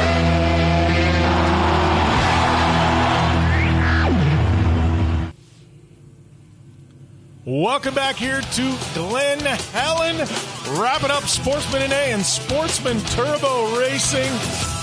Means we've got a trifecta of races yet to come out here at Glen Helen, and some of the most exciting ones on the track. But before that, we still got to wrap up our Sportsman NA and Sportsman Turbo, which brings us to our Rugged Radio's results. Take us through these results, Mark. Ryan Bragdon out there out front, and Sean Jones was able to get there in the 971 car. AJ Spagnolia will take the second there in the sportsman class of Turbo, and that leaves Calvin Odell, our lone turbo sportsman out there, and he was able to get it done and get to the finish. Looked like the car was going backwards, though, so I'm wondering if there was an issue there. AJ Spagnolia again there. Timothy Jones, don't know if he was able to make the finish there. The last I saw him, he was coming out of the rhythm section, so hopefully he was able to get that car to the podium. Yeah, lots of attrition out here in that one, Sportsman NA and Sportsman Turbo. A battle of survival, but I got to tell you what, it went down to the wire with Bragdon and Jones. So great race overall, and lots of excitement. It was good to see another brand out here, the Yamahas out front, and they were battling, and there's a great shot of that one I was talking about right there, the 971. Sean Jones out there doing a great job. Kept the blue in there, but there's the 86, the Bragdon car, Ryan Bragdon. Yeah, as we get our drivers ready to go, want to kind of lay the lay of the land for the rest of the day. Obviously going to wrap up these podiums. We're going to move into the premier division here in the Championship Off-Road Racing Series, the Pro Side-by-Side division. And then we're going to take a short intermission, and when we come back, we got two of the most exciting classes in short course, SR1 and Pro Light, yet to come today. Like I said, we got a trifecta of races yet to come out here at Glen Helen, and it's some of the most exciting ones you're going to see all weekend long. But with that being said, we still got podium interviews to get to in Sportsman NA and Turbo, and with that, it's Tiffany Stone. Thank you guys so much. Down here with our third place, number 3. Sorry about that, Timothy. Nice job out here. It was really good to see you come through. There were some issues that we seen towards the end of the race. Can you tell us a little bit about that? Really, I just got squirrely. I saw him hitting the brakes a little bit, or not him, that guy over there. No one's fault. It was kind of mine. Driver's error, so I stuck with him right behind him. So I saw him braking. I tried to go a little bit around him, and right as I turned, I hit the jump. And I saw that I was heading straight for the barrier. My car was already over-rotated. So I tried to flip it back, whip it back, and it almost flipped real bad. So I figured I'd just slam on the brakes and wait it out. Well, you made the correct choice over there. You're here in one piece. The car's in one piece. Taking third here for round 5. Who would you like to thank? God, Mom and Dad for bringing us all out. My grandma, my brother, and cousin for being my crew chief and co-drivers. All my cousins who decided to come out and watch me race, my uncle for coming out and deciding to watch me race, my pig, and everyone who got us here. Oh, and Max's Tires for giving me this hat. I love it, and I do love your pig. It was very cute to meet her earlier. All right, taking the second place right over here, we're going to go talk to Sean Jones. Oh, no. Sean, it's good to chat with you. In round 1, you took third. In round 2, you took fourth, so you're coming back over here. For round 5, I love another podium position for you. Tell me about your day. It was a good day. A couple mistakes, some stuff I got to clean up, but overall that was a blast. Heck of a race. So first and second for the last 2 rounds, but it's no big deal. No, I'm just kidding. But yeah, it was a blast. So be out tomorrow, see how it goes. So sorry about that. It is here. First and second, right there, rounds 3 and 4. My apologies. Talking about that, we're here at the iconic Glen Helen Raceway. What does it feel like to be here? This is awesome. I wasn't sure if I was going to make it out, but, you can't pass up an opportunity to come race out here in Glen Helen. And I think it obviously brought in some good competition from all the locals, so that's awesome. And, just happy to be here. Thank you to CORR for putting this on. This is a great event. Love that. Anybody else you need to thank? Just glory to God and my family, my wife and kids for supporting me out here. Love that. Hop up on number 2. Sorry, Ryan, we're going to chat over here with you. You've got another little one holding up this one right here. Tell me about your day because you had some great battles out there. Well, it was the first time I actually went for the rhythm section. I'm a pavement guy. I don't leave the ground and I don't turn right. So this was all new, and we've run this car a little bit here, and this is home track for us, but just a lot to learn. I got to thank everybody. I got to thank Kendall. He lets me drive his car. I got to thank Brandy that keeps my eyes and ears. My wife for letting me come out and play on Valentine's Day. I know she's really mad about that, so this one makes up for it a little bit. Innovative RV, if you need any RV services around here, that's your man. Everyone that helps out with this team, and they're just doing it for family and fun. I love that, and hearing that you said you never really leave the ground and you never have to make it right, so it's good to have you out here. Round 6 is tomorrow. Can't see wait to happen. Who would you like to thank? Like I said, I got to thank Kendall for letting me drive his car, Brandon for being my eyes and ears, the wife again for letting me come out and play. My mom and dad have been supporting me since I was 10 years old in racing, so got to thank everybody that's been behind me for all this. This makes up for all of it. I love that. You're more than welcome to stay right there since you got the little one. One more round of applause. Top 3 finishers here in this class. Back up to you guys. Thanks, Tiffany, and what a great podium there, man. Lots of guys just stoked to be out here, and you got to love the Sportsman NA and Sportsman Turbo class racing. That's where you get your start. You got the itch. You think you want to try short course. That's the class for you. A few safety upgrades to your standard side-by-side you have at home. You can come out here, you can race, and have a good time and find out if the Championship Off-Road Racing Series is something up your alley. And that's it. It's a different level of fun. It's all fun, every bit of it. But, when you turn pro, there's a little bit of an expectation there when you turn pro. Everything's a little more serious. But coming out here, it's a weekend of coming up here just for some bench racing, some bragging rights out here. Get a great trophy. And you get to go on the same track that the pros use. You're out here at Glen Helen. Yeah. Well, with that, Tiffany's standing by with our podium finisher here in Sportsman Turbo. Nice job over here, Calvin. I've been looking at some notes between you and Matt. You guys have been going back and forth, first and second. Midway point here for round 5. Obviously, you're taking this one. You got round 6 tomorrow. He'll be back, and you guys will have another great battle. Who would you like to thank, and pretty much how did your day go? My day went pretty good. I was hoping Matt could run, but, that's part of racing. I want to thank CORR for putting this on. I want to thank 2X Motorsports for helping me out with the car. Arizona Precision Fabricators for spotting for me today. Hopefully Matt can get his car back together. I want to say happy Valentine's Day to my daughter Kylie and my girlfriend Anna, who's helping me out today. Thank you. I love it. It's always good to chat with you up here. Like we said, one more round of applause for the 241 of Calvin O'Dell. Back up to you guys. Thank you, Tiffany. And, sportsman racing, it's great out here. And, we're going to immediately follow the sportsman racing up with the premier division here, Pro Side-by-Side. This is one, everybody comes out of the RVs, the lunch is over, people gather, they get in the grandstands because this is can't miss TV. And one of the big storylines on the weekend is the resurgence of the Renazetter Racing name. That is right, Carl Renazetter, iconic here at Glen Helen, iconic in both desert and short course racing. He's passing the torch to his son, Augie Renazetter, making his debut here in the Championship Off-Road Racing Series. And earlier this weekend, we were able to catch up with both the father and the son. All right, guys, down here with Carl and Augie. Carl, I want to chat with you first. Obviously, coming back to Glen Helen, you know a lot about short course racing, and now your son is going to come into this world as well. Tell me about how you feel being here, but not as a driver, as a father.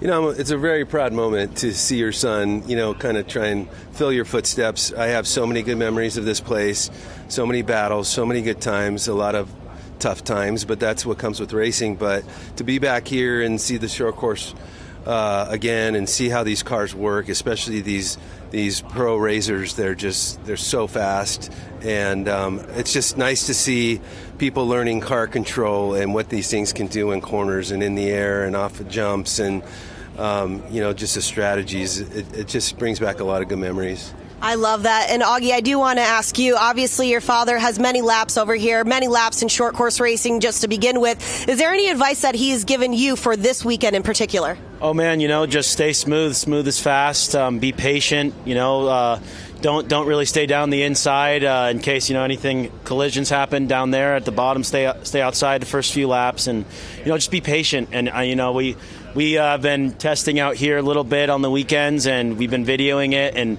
we go home together and frickin' watch it on my iPad all night long and just analyze every lap, every turn. So, it's so awesome to have the advice and to feel like it's my time is a pretty special moment to me, and I'm so grateful for that.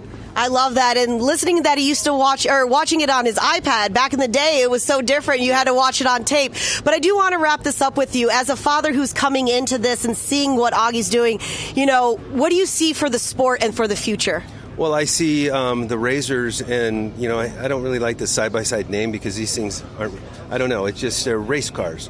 And what they do is phenomenal. And, you can come in, you can buy one of these things for a lot less than you can build a Pro 2 or a Pro 4. And this thing, Augie just qualified number 1 today, 48 seconds. That's faster than the Pro 2s out here, so on a shorter track.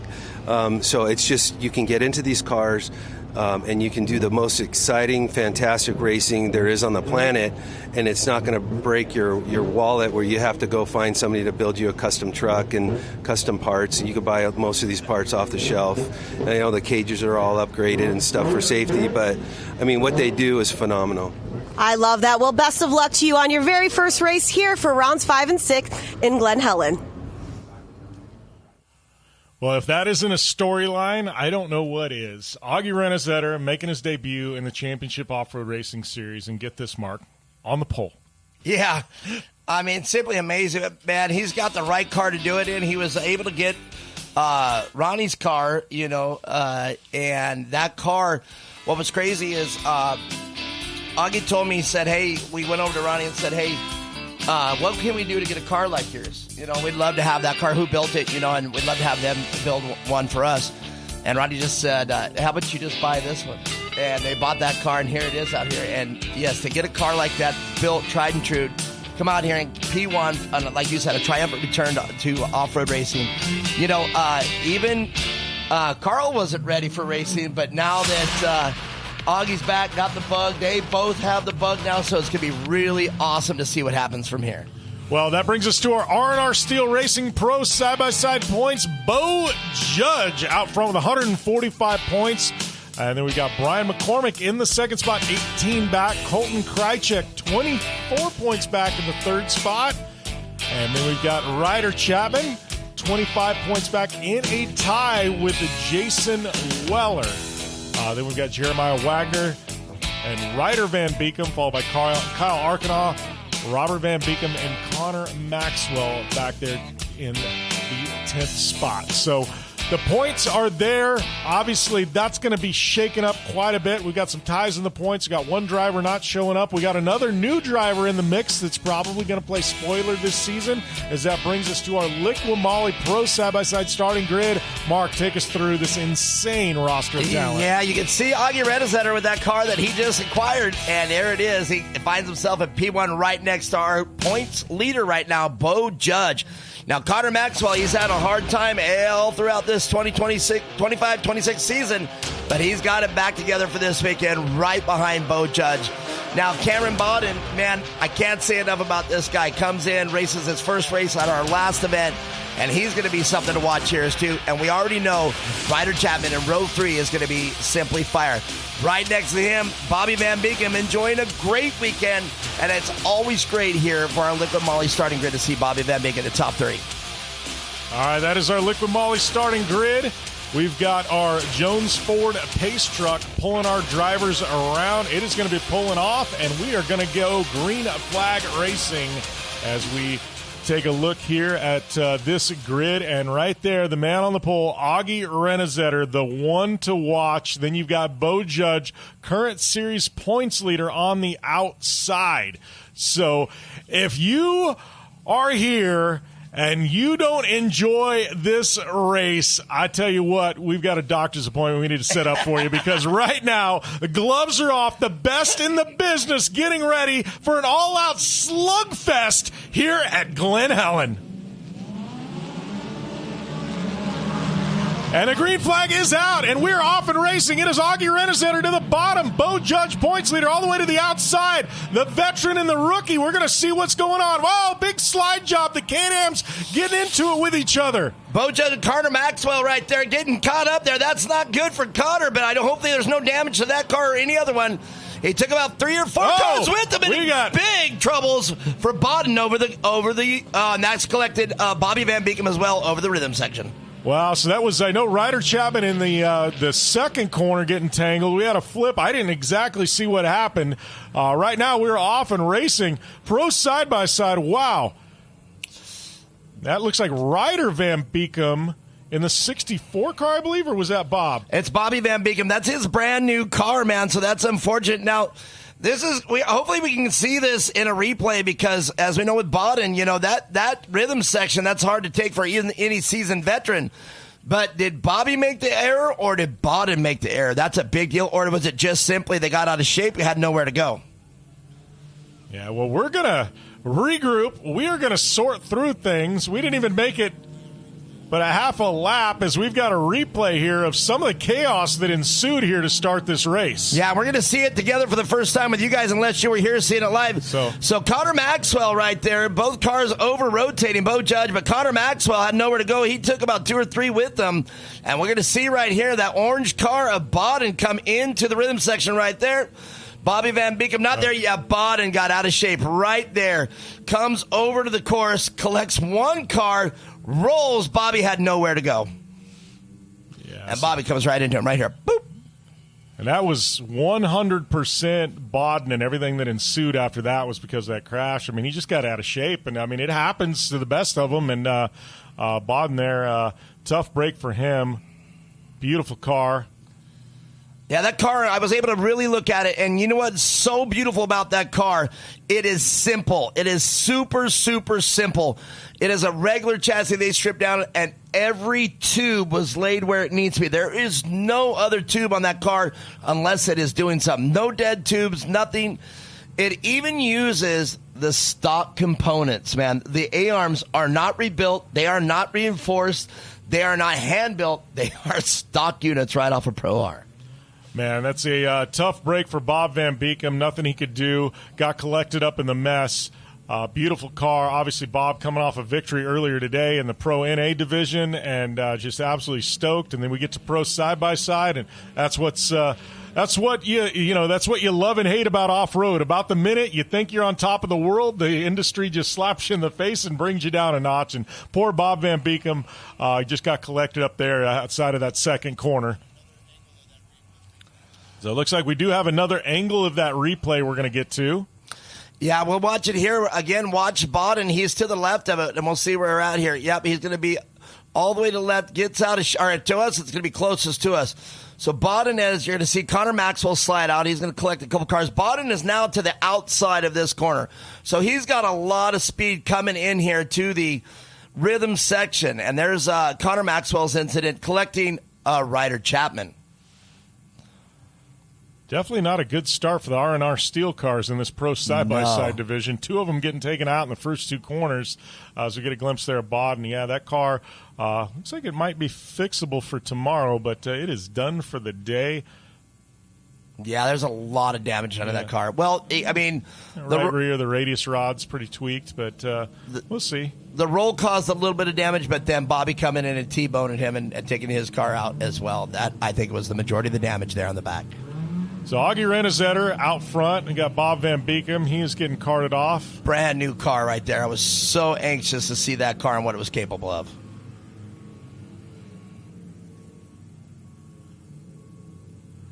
Tough break there. Love those spoilers on the back of the R&R steel cars. 100% looks. You know what I mean? They do nothing, but... Oh, you mean it doesn't give them downforce, Mark? But they did. You're right. They give that car an extra little look. It looks great.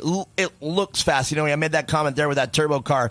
It looks fast sitting there. Well, Bobby Van Beekem's car looks fast sitting there, so it was really cool. You're still getting Bobby Van Beekem's car out the way. Look at that. We got a yard sale going on in the center of the track. That's a very expensive yard sale there, but our track crew's doing the best they can. Getting Bob going to set down.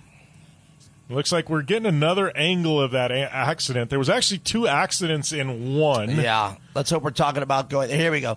So now, if you look ahead, there's Bodden. He's already out of control, and then Bobby's coming up here and came right behind him. And if you look from the drone right there, the drone footage, Bodden just got out of shape, slid over to his right, and he only collected one other car, but was able to stay clear of any carnage.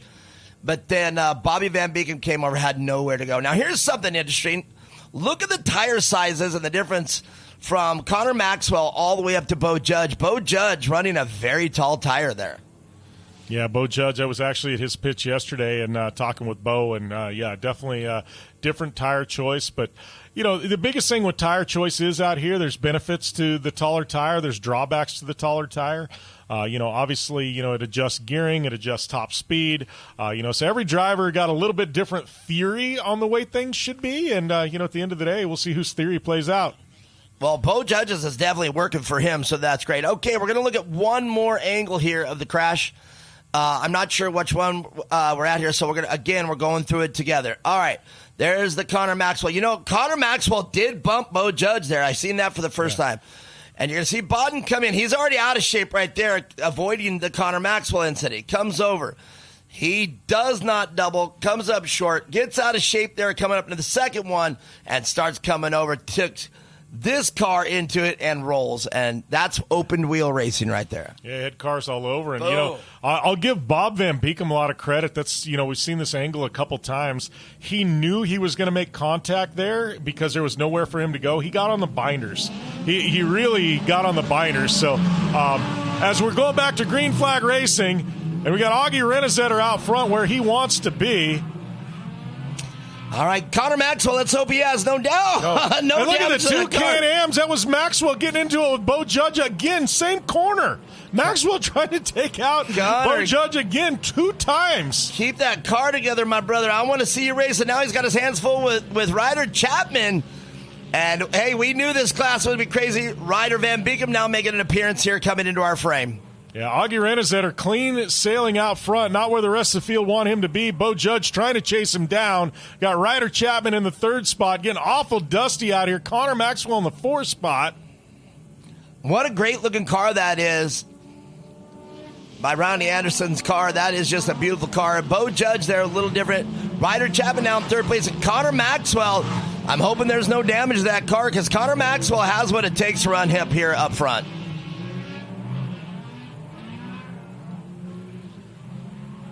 Got Renesetter dancing through the whoops there. That's how you take them. Renesetter with a little open in the door right there. Yeah, it looked like he drove in a little bit deep there. Got so much momentum through those whoops. It is Renesetter, Bojo. Ryder Chapman spinning out on his own.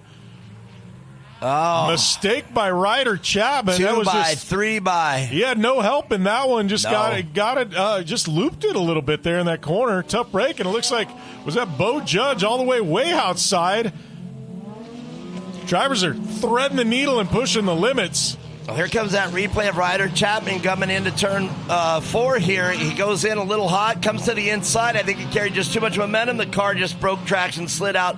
He's got his wheel position just right. It looks like he might even hit something in the track that helped him around. Yeah, it looked like there was something there, and it just it looked like elevated the rear of the car and kind of tossed it sideways almost. Maybe like a pothole or sorts or something like that, or big cloud that just wedged him in there. Yeah, tough break there for Ryder Chapman. Obviously, at some point, we do have a mandatory competition caution at the midway point.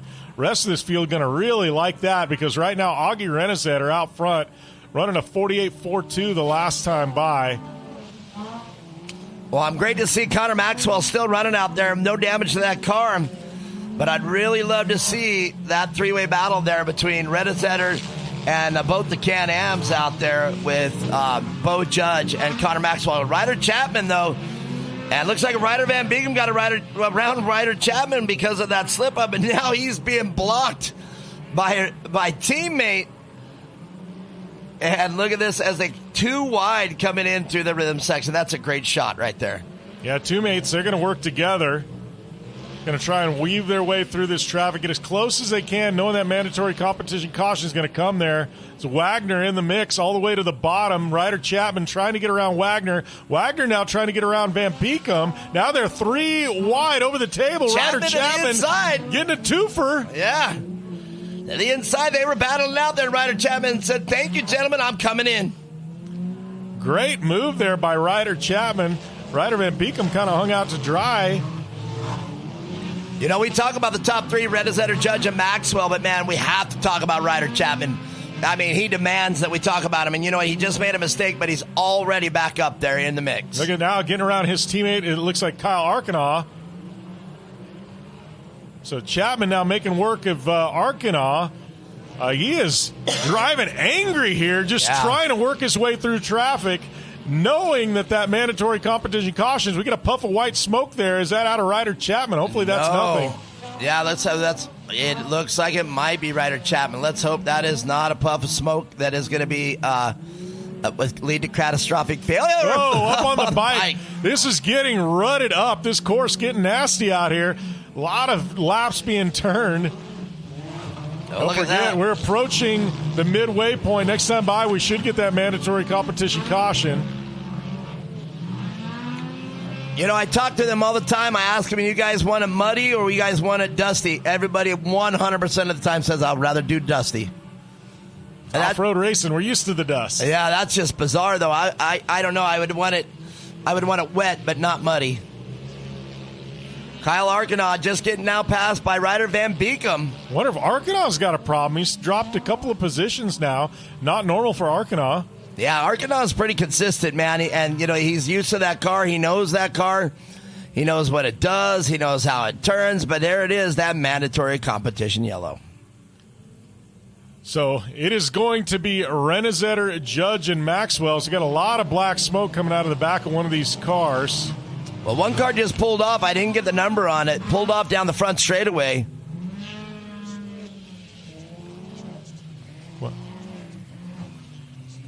And we get a glimpse there at Bo Judge, who's currently in podium contention and our points leader. And early on this weekend, we caught up with him. Now, Bo Judge knows exactly what it takes to get on top of the box. He knows about consistency. Going into round 5s and 6 over here, we're at Glen Helen, a different track. Tell me about your thoughts. Yeah, I just think, the way the series has been shaping up so far, you got one guy that'll win one day and then the next day he's finishing 17th. So I think for sure to win this championship out here, you definitely need to be consistent. I am going to push hard every time to get that win, but if it's just not there, it's just not there. But I just want to be on top of the box every time and come away with this championship. Well, you've been out here. You put a few laps during the Lucas Oil days. Now, it's a little bit different. It's been about 10 years, but you qualified P2. Thoughts on that?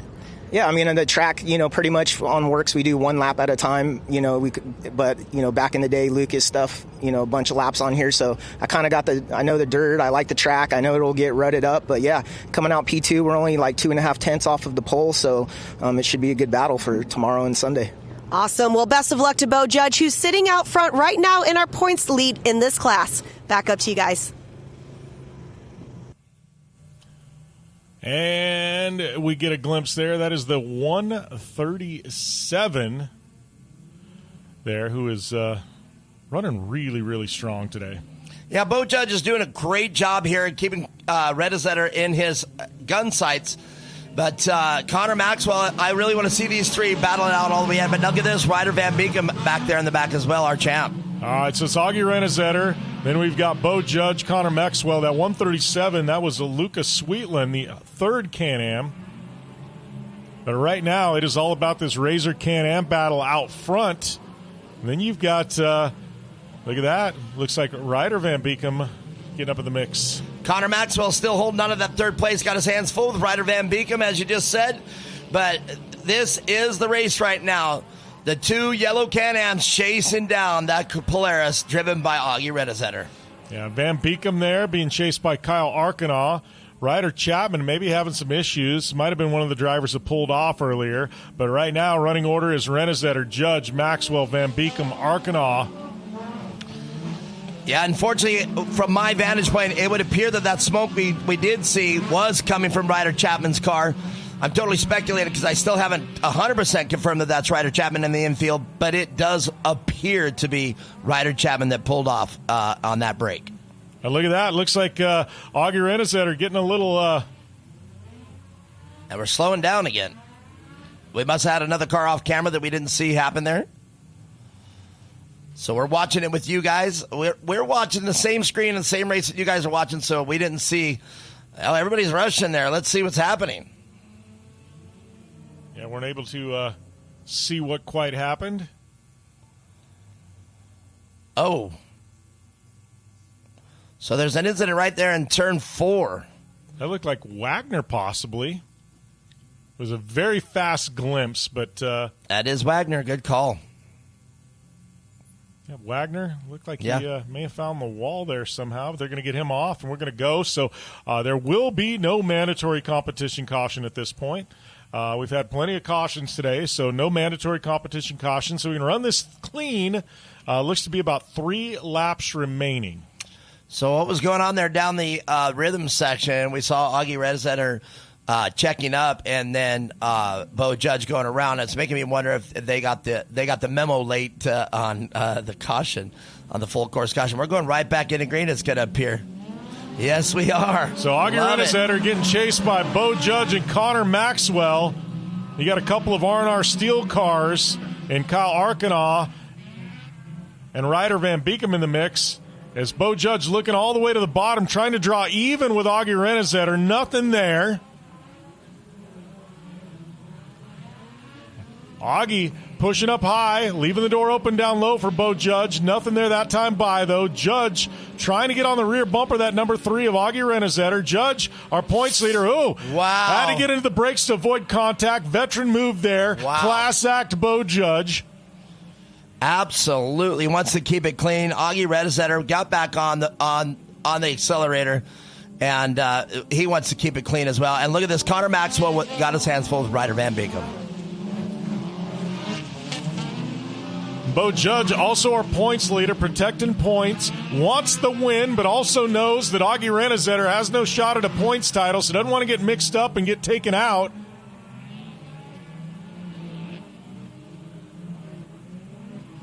This is where mid-season, do you points race? Do you go for the victories? Bo Judge, tough call for him because you want to win. Man, absolutely, you sure do. And, maybe here we're going to see maybe a little more hang out here, but it's hard to tell. The shock, though, that I'm not seeing is Connor Maxwell. His car looks healthy. It's going to be hard to say. Maybe he lost four-wheel drive in that first contact in turn 2. But we'll see how it goes. But here it comes up. I do believe we're going to get the white flag this time out. All right, white flag is flying there. That is the number 3 of Augie Redzetter leading. Very first race, trying to walk away with a victory. Would be a statement here in Pro Side-by-Side. Well, still a great job by Bo Judge and Connor Maxwell from the 2X crew. It's great to see Connor back up on the podium, man. He's had a rough start here, the 25-26 season here at CORR. So it's great to see Connor Maxwell get here to the podium. I want to see it. Don't want to jinx him out here.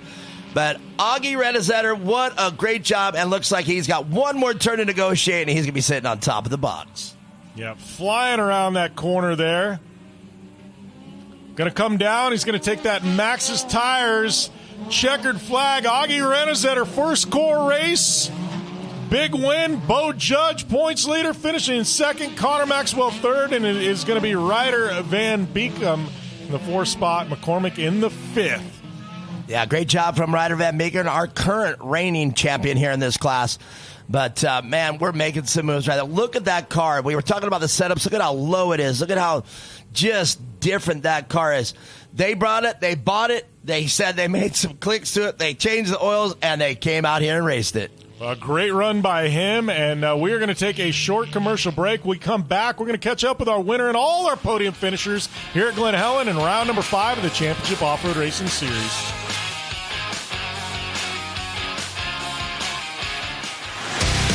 The Championship Off-Road Racing Series is brought to you by Rugged Radios. From the green flag to the checkered, they keep racers connected, crews informed, and fans closer to the action. When it comes to suspension tuning, there's only one name we trust: Double E Racing.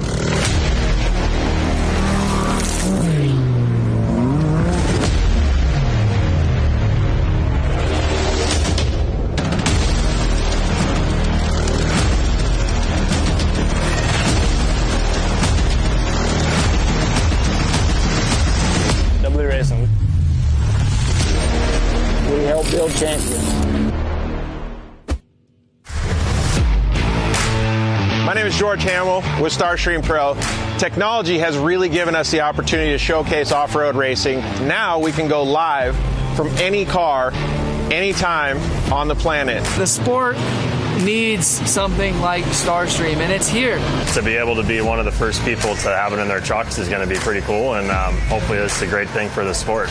This small computer and a GoPro, a couple cables, and a Starlink, you can watch all the in-car cameras live.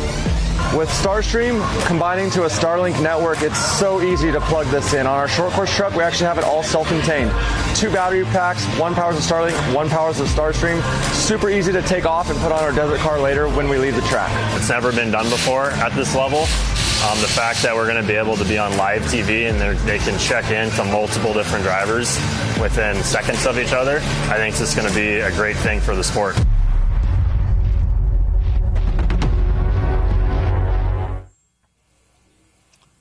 Welcome back to Glen Helen and round number 5 of the Championship Off-Road Racing Series.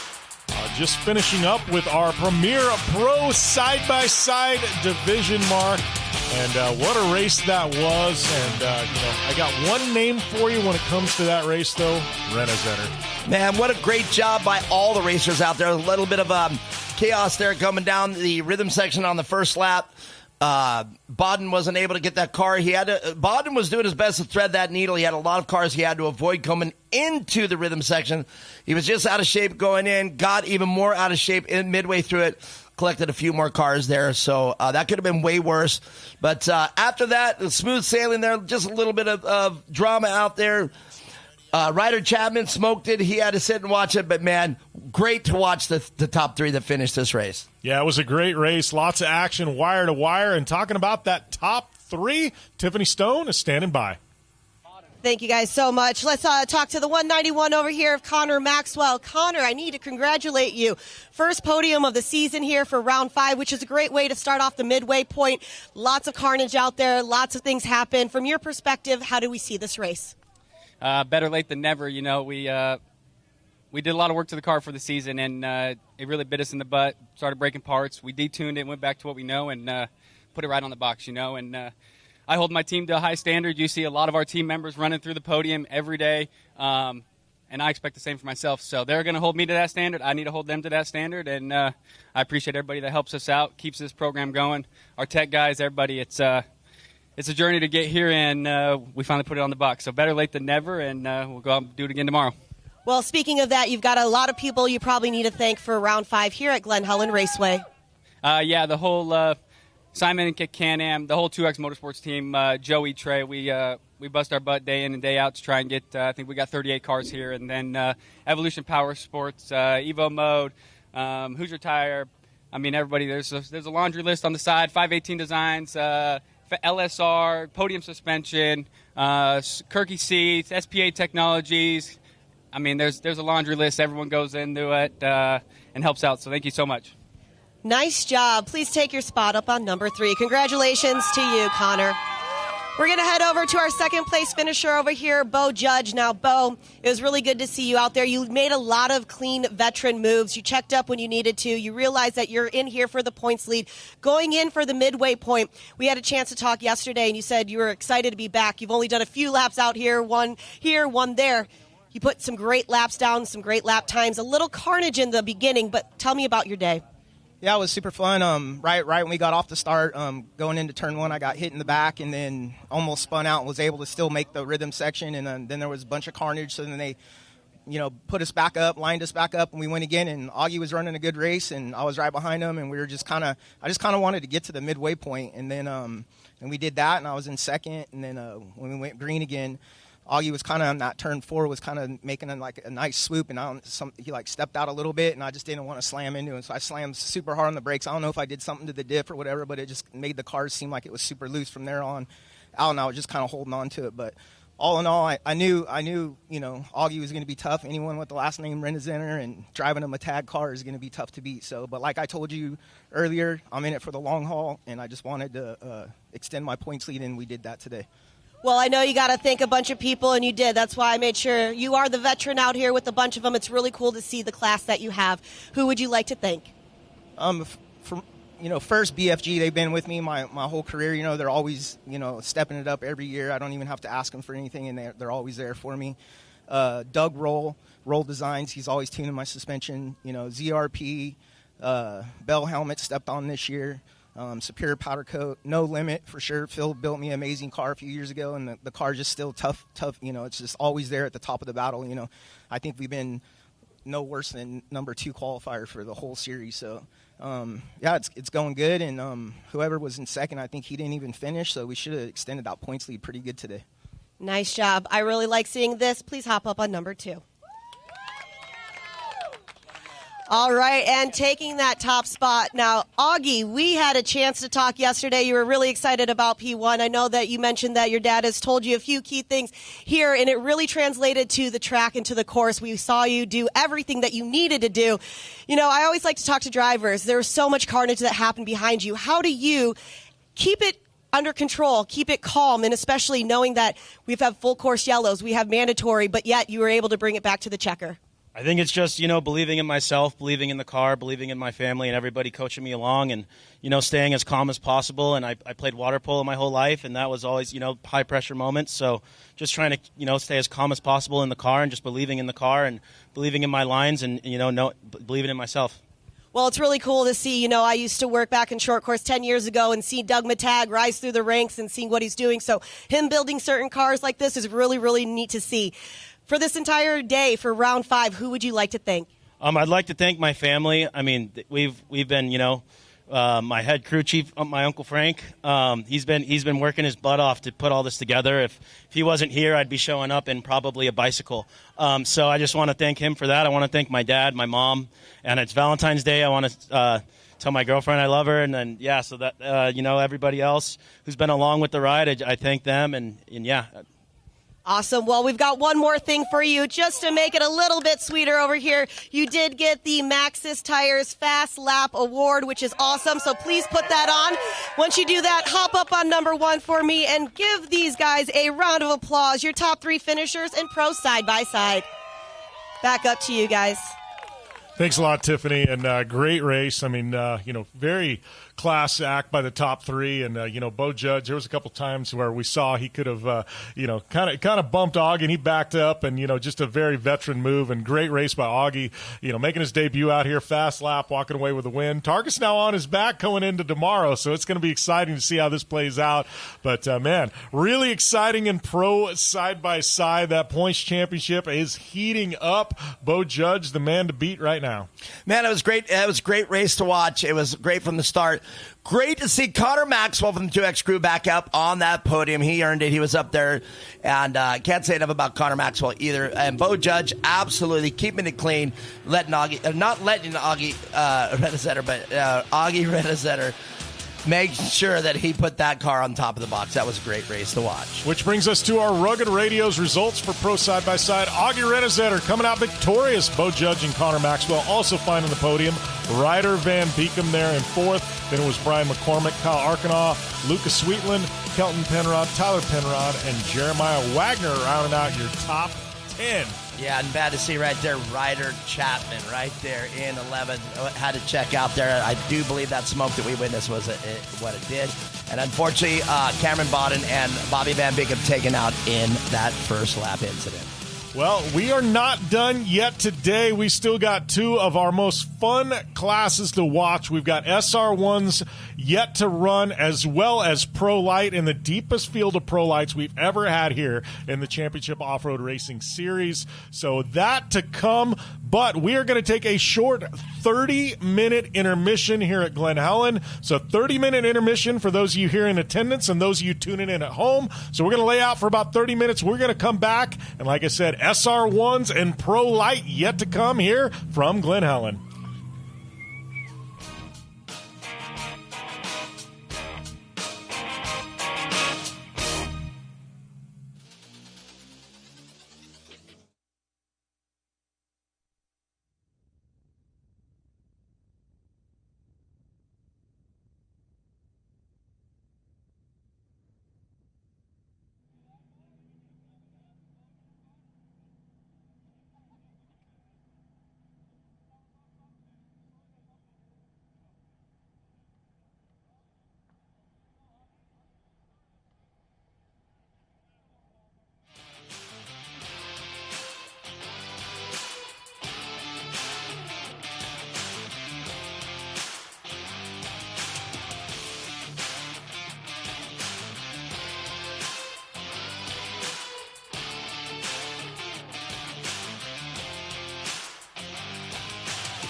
Welcome back to Glen Helen. We are here for round number 5 of the Championship Off-Road Racing Series. We are back from intermission, and we are ready for the final 2 races of the day. We got SR1s, we've got Pro Lights. We're going to be bumping, we're going to be banging, we're going to be swinging, and I got to tell you, we are going to have some home runs in front of us, Mark. We have 2 races left, and we have a lot of excitement. Man, we saved the best 2 for last, the SR1s. These things are incredible. If you don't know what they are, these things were built on a Rhino chassis. If you remember those Rhino, 550s, 660s that were out from Yamaha, these things are built on that same chassis.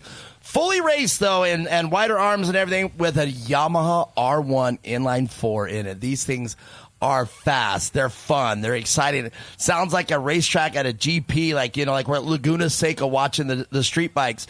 But it is indeed in that Rhino chassis. And there are veterans, there are newbies, there are all kinds in this race, and we got 9 cars out here today. And we were talking about those veterans. Scott Webster, your number 1 qualifier, lovingly call him the old man. He's out here, and he's sitting on P1.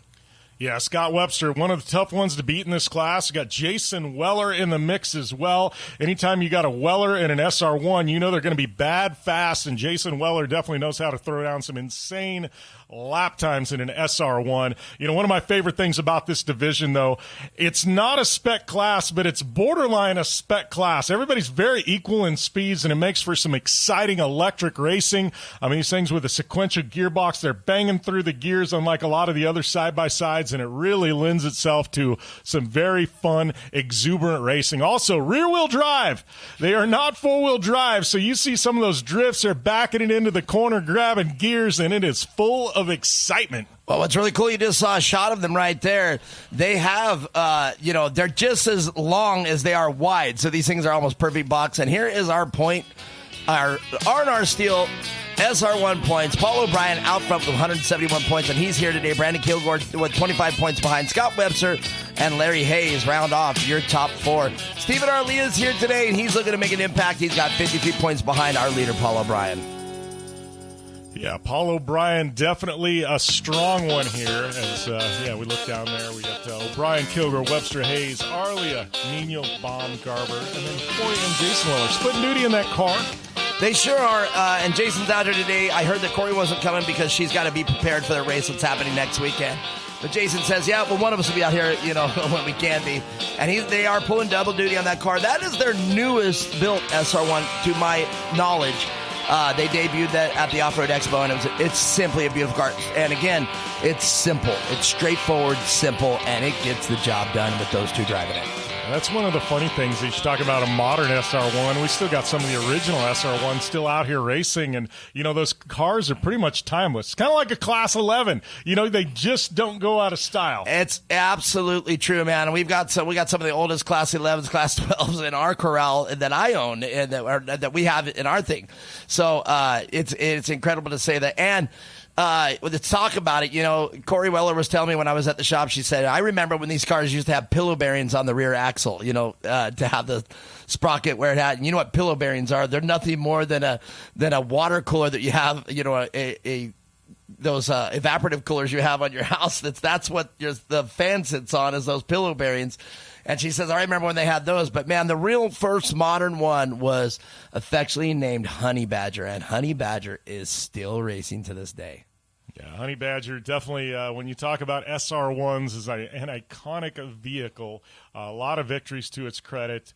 And, still out there running. And, these SR1s, though, great fun, great to watch, very exciting, close racing. One point, they were the fastest things on track. Obviously, a lot of the technology has caught up and surpassed the SR1s, but they are still one of the most exciting classes to watch out on track. Man, I used on my B-reel, I don't call it a B-reel, but on my reel that I handed to people to try to give my resume for announcing was exactly that. It was one for the SR1s that I had, and we had something like 43 cars on track. I mean, it was unbelievable. And to hear 43 engines spool up on the wave of that green flag, it's freaking incredible to hear that. One of the things I love about this division also is a lot of these racers, unlike other divisions, they're all close friends. They all pit together. They all help each other out, which means when they race, they all race each other hard, but they race each other clean, and they trust each other. So you see them go into corners sometimes 2 and 3 wide because they have infinite trust in the people beside them because it's some of their best friends. And that's one of the cool things about this class is really the family atmosphere that the SR1 division has. Man, that's a fact, man. If you come out here and you want a full day of racing and you want to go out and have a great time in the pits, man, make your way to the SR1 pits. You'll have a great time out there. They play cornhole. They got the music flowing. They got the now that we're on TV and everything's going on, they'll actually play the race while we're standing there. It's awesome. And, you're standing there and you hear me and you on the microphone, and it's fun to sit there. And you get caught up on the bench race, and they go, well, that's what I just said. That's exactly what I said today.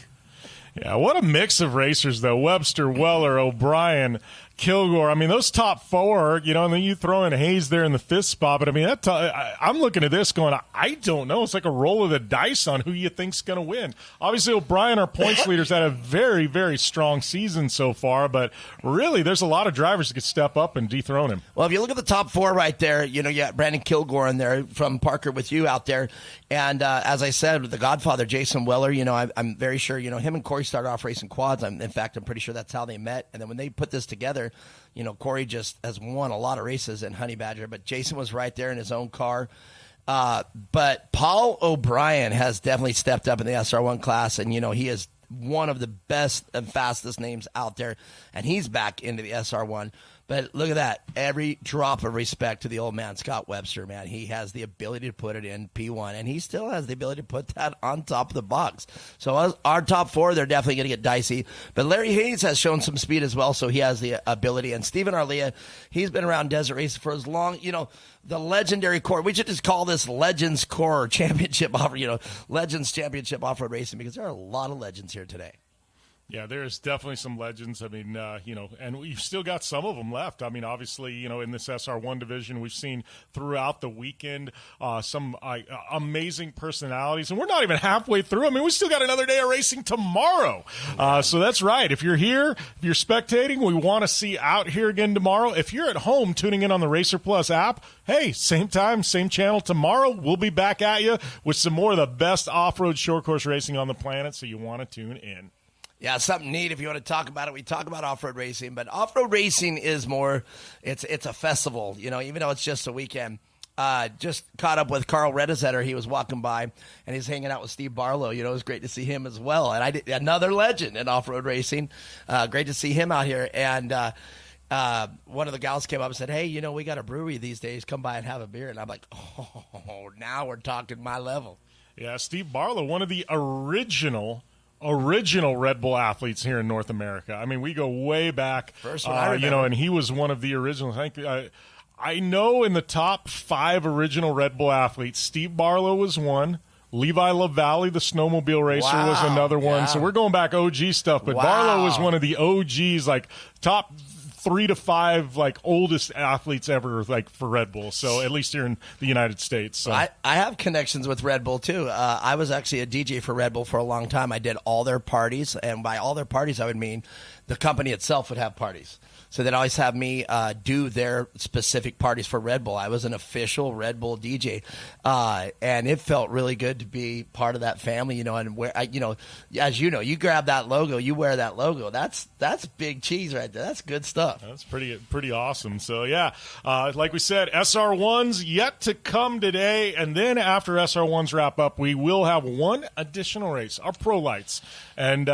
This is something every single race has been building this field, building this roster of drivers. More Pro Lights are showing up, and now it's coming to a head. We got 7 drivers out here, and it is an absolute stacked field. I mean, the man Johnny Holcher is not on the pole.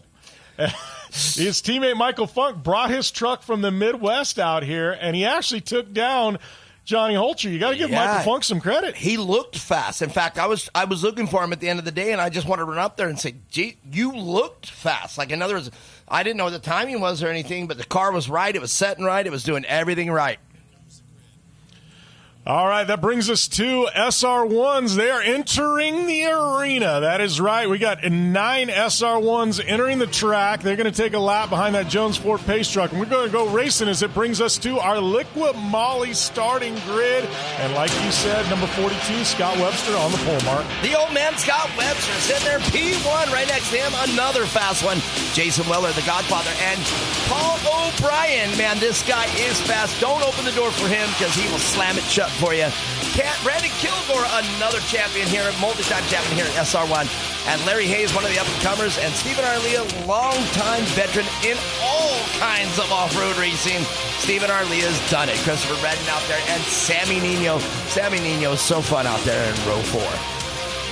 Brings up row number 5, and that is Robert Gutierrez bringing up the back of this 9-car field with our Liqui Moly starting grid. That's quite a grid right there. I love it. And you can hear the cars in the background as they just came by us. And even them in idle and just kind of throttling up a little bit, that was the loudest car so far. So we're going to be looking for that Jones Ford pace truck to pull off, and then we've got Scott Webster in that pole position. He is going to be taking us to green flag. Jason Weller in the second spot, Paul O'Brien in the third, and Brandon Kilgore in the fourth. And I got to tell you, it's a little surprising. O'Brien's been so dominant so far this year to see him back there in the third spot. Yes, it is. And that's going to be great to see how that shapes up. Paul O'Brien, he's got to get around the old man and Scott and Jason Weller, man. And these two aren't going to just let him have it. It's going to be a battle for sure. Paul O'Brien's used to having P1, and Paul O'Brien's used to getting checked out. And I even said it in our last race. If Paul O'Brien gets out front, he's extremely hard to catch. So Scott Webster and Jason Weller are going to have to make those cars fat and happy and not let that car around. All right, Jones Ford pace truck is off. We got one corner to go, and it's going to be the number 42 of Webster bringing us to the green flag. Jason Weller in the number 18 on the outside as they creep around. Great looking starting grid right there as they come down the front straight, waiting for that green flag. All right, Weller looks like creeping out a little bit ahead of Webster. Green flag is out. We're flying. Webster going to go into turn 1 in the lead. That was a perfect start out there. You could hear the cars spool up, anticipating the green flag, but none of them got out of shape until that green flag was flying. Weller, Paul O'Brien getting sucked back into mid-pack, but finding some speed as he comes through the rhythm section. Look at him bouncing through there. Weller in the second spot, trying to chase down Webster. Kilgore there in the third spot. Scott Webster going deep there into turn 3 out there, and now he's going to go deep again. He's opening the door wide open, and Jason Weller outside in. That was another veteran move out there, but Scott Webster still up front. Yeah, O'Brien now slotting into the third spot ahead of Kilgore. And that is the number 9 of Redden pulling off to the side, trying to get that thing restarted. We haven't gone caution yet. We're going to hope we get to stay green here. A little bit of smoke there from Larry Hayes, and that's going to take him out. Hayes is going to be pulling off as well. So Hayes, smoke, pulling off. Still no caution, which is a good thing. So we're 2 cars out of our 9-car field. That's pretty bad. But Scott Webster doing a great job holding off Jason Weller. And Paul O'Brien now back to the 4th, and he's side by side with Kilgore. And looks like the cars are slowing down, so it looks like we are finally getting that caution. Caution is coming out, unfortunately. I don't think Scott Webster's got that memo from his spotter yet. Somebody tell Scott to stop. He's just excited to be out in the lead. Wouldn't you be? Jeez. So Hayes with the smoke. He's getting out of the number 75. That is going to be day done for Hayes, which is very unfortunate. One of the ones we were looking to watch. Started in that 5th spot, was charging hard in the top 5, and something let go in that number 75. Yeah, that's unfortunate for that car out there. And, we're still in that top 4 that we were talking about. Scott Webster doing a great job, Jason Weller, Brandon Kilgore, and Paul O'Brien. So it's making me wonder if the car is ailing Paul O'Brien or if just it's not right weekend for Paul O'Brien. Well, he's so dialed there at Firebird and throwing a little change up here and coming to Glen Helen. It's keeping O'Brien honest. I love it. I love that use of that phrase, too. That is exactly how you All right, use we it. are back at Green Flag Racing. Webster going to be taking us. It's Weller in the second spot. Kilgore, O'Brien, our points leader. Little contact there. Back in the fourth spot. I don't know who that got into with O'Brien, but looked like just a brief bit of contact. Looked like a BR Leah right there. A little bit of contact with O'Brien, and it just showed him no respect. But Scott Webster, my man, looking so great out there right now. I'm so proud of him. But he's got his hands full. Brandon Kilgore, he knows how to get around him. Jason's taking advantage of that. And look at this, Paul O'Brien now back on the speed lap. Yeah, Kilgore been running really strong this season as well. Weller diving all the way to the bottom, trying to get in there. We saw Corey Weller in the first and second round in that car. We saw Jason Weller in the third and fourth round in that car. I have to give the consistency award to Brandon Kilgore. He is, in my opinion, and then just from what I've observed so many years, he is by far one of the most consistent SR1 drivers. I mean, he is just extremely consistent. Look at that. Kilgore all the way to the bottom.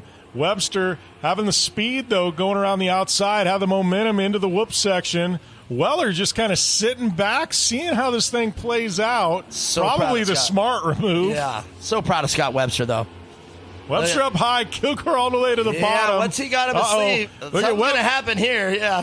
Kilgore going to have the speed, though. Kilgore, Scott Webster, great move. Kilgore going to have the speed coming out of that corner, though. Is he going to have anything to make it stick? Side by side. Look at that roost. Webster just throwing roost all through the windshield there of Kilgore. I am so happy watching this Scott Webster, man. He is not backing down whatsoever. Look at that. Kilgore to the bottom, Webster to the top. Side by side. Look at that. Kilgore now on the bottom. Webster going to have the momentum as they draw even through the whoop section. Who's going to have the rhythm better? Wow. And look at Webster nailing the rhythm. Webster going to seal the deal, slam the door. Now we got Kilgore all the way to the bottom trying to get back around Webster. Meanwhile, Jason Weller just sitting there in the third spot watching this play out going, I'm hoping one of these guys makes a mistake. I'm going to sneak in and pass them both. Jim Beaver, we're watching a really Oh! Weller into the back of Kilgore. Looked like Kilgore made a mistake. Weller had nowhere to go. Spinning around. Oh. That was unfortunate. Kilgore just making a little bobble, and Jason Weller nowhere to go except right into the back of Kilgore. Yeah, that's where we're talking about. These cars aren't four-wheel drive. These cars are, they're just as wide as they are long. And here we go. Let's see, Jason Weller, did he come over into Kilgore? Let's find out right here. All right, so Kilgore spins. He just spins, and Weller nowhere to go, and just a little contact spun Weller out. You got to give Weller credit, though. That happens. These are manual transmissions. He was able to get the clutch pushed in and keep the car on the gas, spun it around, and went. Most people would have stalled it out, but a lot of credit to the veteran Jason Weller there. Yeah, the clutch is on the shift handle. So you got a little handle, you got the steering wheel, and the handle is literally 2-3 inches to your right, and there is a clutch on there. And that's the only time you use the clutch because these are motorcycle engines, so they're sequential straight cut gears as well. You just bang through the gears. The only time you use the clutch is what you just said. A veteran move there, was able to grab the handle, pull in the clutch, shift it into first gear, and get that car around. That's a great observation, Jim Beaver. All right, so Kilgore getting around Webster, currently leading. Man, Scott Webster. Webster's still out front. Oh, yeah. And I'm so excited for Scott Webster right now. He is hitting all his marks. That move that he made there on the inside while Brandon went to the outside. Man, sometimes you're a vet, and sometimes when you're on, and Scott Webster is on. Webster, couple car links. Should bring out the mandatory caution here within the next lap. O'Brien now trying to get around Kilgore. And there it is.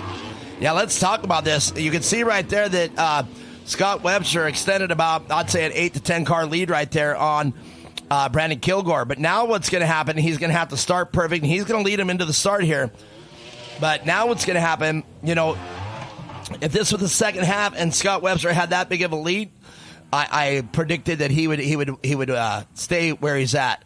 But now that Brandon and Paul O'Brien are in the mix, it's going to get spicy again. There's that word. It's going to get spicy.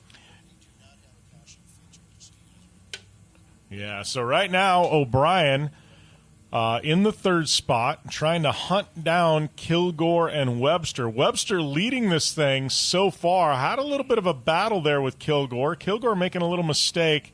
Gave Webster a little breathing room. Problem is now that breathing room is gone because of this competition caution. We're going to have 4 laps left. Webster going to have a lot to deal with both Kilgore and O'Brien right on him. Yeah, and I don't see Jason Weller out there, so apparently that little contact did something. I'm going to think that it was something to do with the suspension, probably lost steering or a knuckle or ball joint or something, because that apparently was enough contact to take him out, or he's out. So that's a tough break for Jason Weller. But, man, Scott Webster, I absolutely, like I said, I know every one of these racers, and I've become really close to him. I absolutely love Scott Webster, and I'm so ecstatic to see him out front. And I hope that he can win this one. And I know Brandon Kilgore and Paul O'Brien, they want to win too, but they'll be very happy for Scott Webster as well. All right, so Webster going to have to keep it perfect for 4 more laps. On the pole, been leading this thing wire to wire. Webster now, though, with Kilgore and O'Brien, who have both been running faster laps than him to deal with, as Kilgore goes all the way to the bottom trying to get around Webster once again. And there's that trust you were talking about. Scott Webster held that inside line. Kilgore did not lift, not even a little bit, man. He stayed within 2 inches of that back bumper at speed, and that's exactly that trust. And Scott Webster now trying to make his car doubly wide. He's trying to hold up Brandon Kilgore and Paul O'Brien. I am loving this race, Jim Beaver. Yeah, O'Brien now getting around Kilgore. Kilgore going to have to try and get back around O'Brien. Kilgore, he's been looking at Webster, not paying any attention to O'Brien. O'Brien sneaks in, grabs that spot. Meanwhile, Webster's loving things, giving him a little bit of breathing room. Stephen Arlia now making an appearance into the third spot. That's a great change there. But look at this. It's Paul O'Brien. What I was going to say is, hey, Brandon, step aside. Let me have a shot at Scott Webster. And look at this. It helped out Scott Webster. He is just checking out again. Gosh, Garly, dang, I'm so happy for Scott Webster. I don't know what that was. I just came up with it. All right, see Kilgore there in the number 35 dancing through the whoops. It is Webster, O'Brien, and then you got Kilgore getting back around Arlia. Paul O'Brien into the K-rail there in turn 3. Wow. So O'Brien, our points leader, that's going to be rough. Looks like that front end of his kinked pretty hard there. I don't know if anything's broke or if the car is just turned to the left. Well, and these don't have reverse as far as I can remember. There's no reverse in these, so if you're stuck, you're stuck. Stephen Arlia spinning out here in turn 5. Man, we got chaos ensuing out here at Glen Helen. Caution flag is out. We're going to regroup them once again. It's going to be 2 to go. It's going to be a green-white checker when we return to racing. You look, we got SR1s parked all over this track. Wow. Scott Webster, come on, man.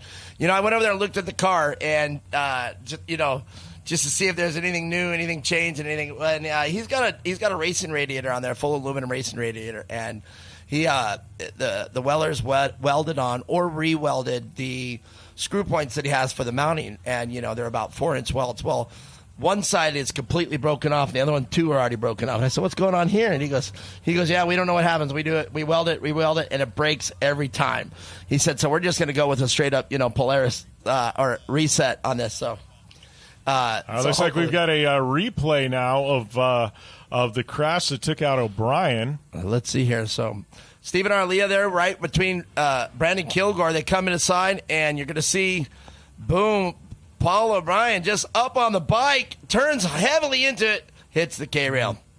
It was a light tap of the K-rail. I wonder if he stalled and he just wasn't able to get it turned around and he's going to resume. Didn't look like he really had much contact with the K-rail. I have to agree with you. Went for a little ride, but nothing really damage-wise to look like to the car. Well, I'm wondering if he got in that soft loam. You can see there on the K-rail, if you look right next to it, you see how much dirt there built up on the K-rail right there? I'm wondering if when that wheel came down, he just got stuck, couldn't go backward, couldn't go forward. So, yeah, like you said, these gearboxes, I believe they're a 6-speed sequential gearbox, but there is no reverse. These come out of a street bike, and obviously motorcycles without reverse. So definitely, part of the reason once you get parked into something, you can't back up unless you get some help. You know what I saw? I saw an SR1 at the dunes that the guy put a starter motor, an electric starter motor on the rear sprocket. So when he got stuck, he engaged the starter wheel and took it backwards. All right, so we've got the Jones Ford Pace truck pulling off. It's going to be the veteran Scott Webster taking us back to the green flag. This is going to be a green-white checker, so 2 laps remaining in this one. Webster, Kilgore, Arlia, 1, 2, 3.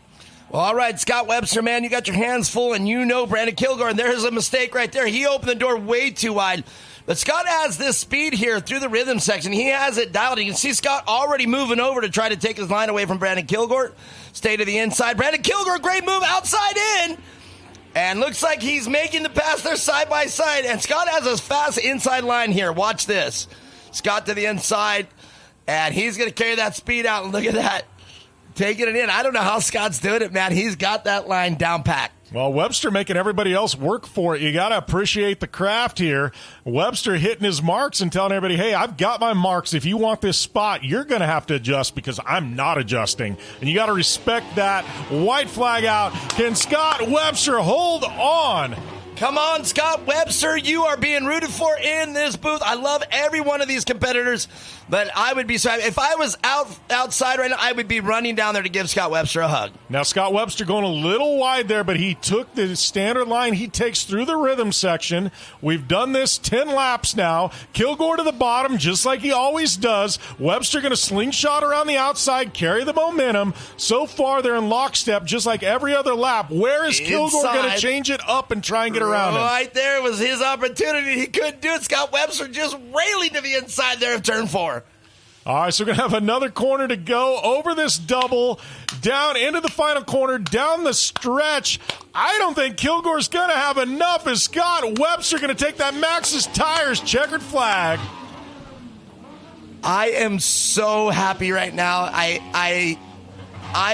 When we get done, mark my words, when I get done with this broadcast, I am sprinting to the Webster pit, and I'm giving that man a hug. I am so happy for Scott Webster. I know Susie's up there going crazy right now. Oh, look at that. Webster leading it wire to wire, pole sitter, and going 10 for 10, 10 laps straight. You know, he was slicing and dicing there with Kilgore, but he never really ceded the lead other than, in the middle of a corner here and there. But, man, what a great victory for Scott Webster. And we're going to catch up with him and second and third place. Return here to Glen Helen and the Championship Off-Road Racing Series round number 5.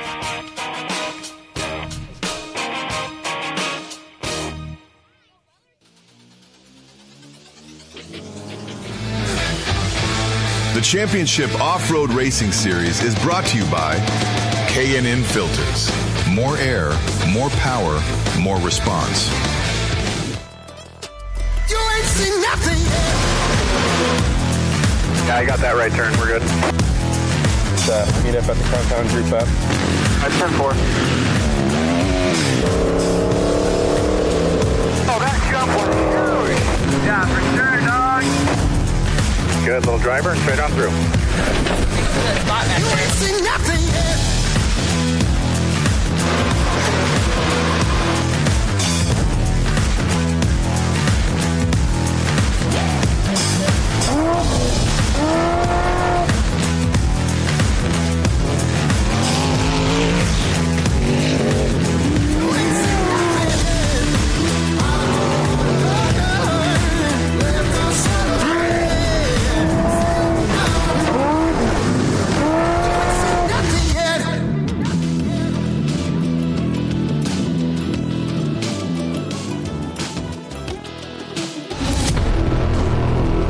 Something has awakened. the horsepower and torque you always knew was there. Just waiting to make every drive thrilling. Track tested, off-road proven, performance for everything you drive. Drive better with K&N.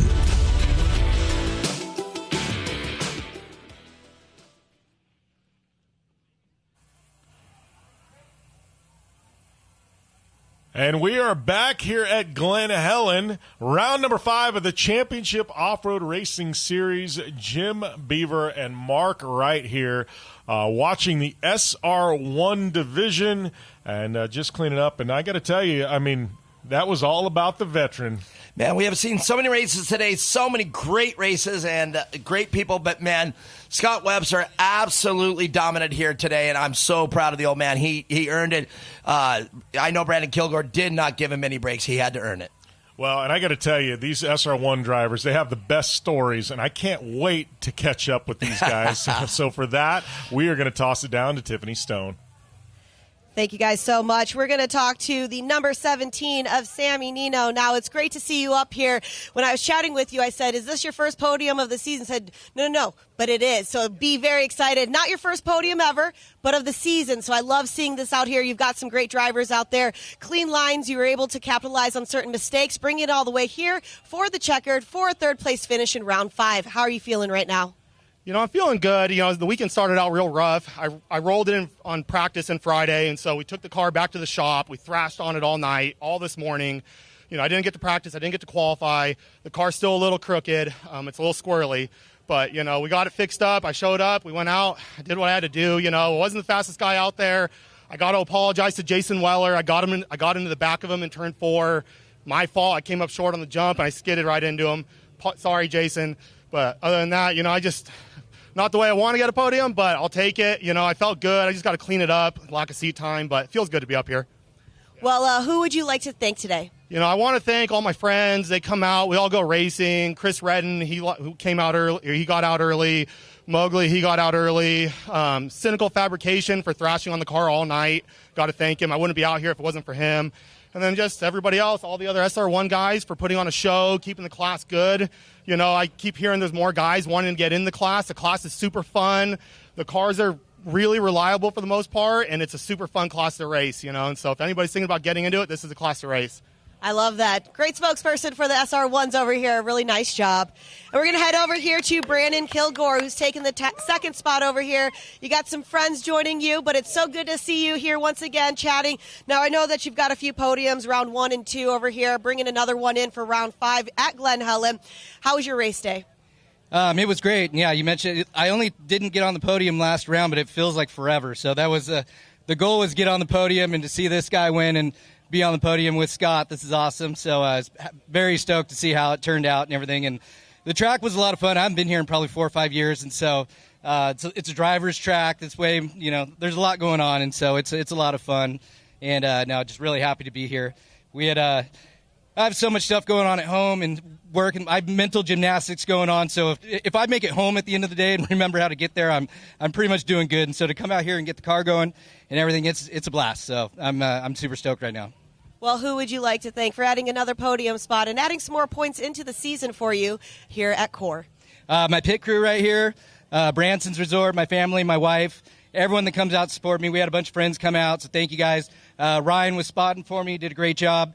And, you know, like I said, Branson's Resort, my Maxxis tires were hooking up killer out there, so thank you to you guys. And, yeah, just everyone else who helps me out, and thank God for keeping us safe. And, you know, that's about it. Thank you. No problem. Thank you to CORR for putting this all on, making this happen. Oh, and Jason Weller Racing. Nice job over here. And let me back up, taking that top spot, number 42, Scott Webster. Scott, it's always great chatting with you each and every weekend. I really like how fast you're getting. Not that, you know, each week it seems like the lines are coming better to you. You seem that you've got everything under control, and it's wonderful to see this all come together, especially at the midway point. Going into this, you're adding some more points into the season. How was your day for you? It was a great day. I was obviously with the talent behind me. At the beginning of the race, it was nerve-wracking, I knew I could do it. I ran the fastest qualifying, so I knew I could stay in front of them, or at least I hoped. I felt like I was losing in 3. The car wanted to get up on a bike at every single time they were catching me, but it worked. I love this track. Wow. The car was hooked up. Who would you like to thank for giving you such an amazing race here at Glen Helen? CORR and the Wellers for giving us this class and this place to race. Happy Valentine's Day to my wife, Susie. Cam and Bubba spotting for me, doing a great job. They really were spot on. It helped me stay calm and race my race. I love it. Nice job. Well, I'm going to step out of the way. If all 3 of you could pop up on your boxes one more time, big round of applause for your top 3 finishers in SR1. Back up to you guys.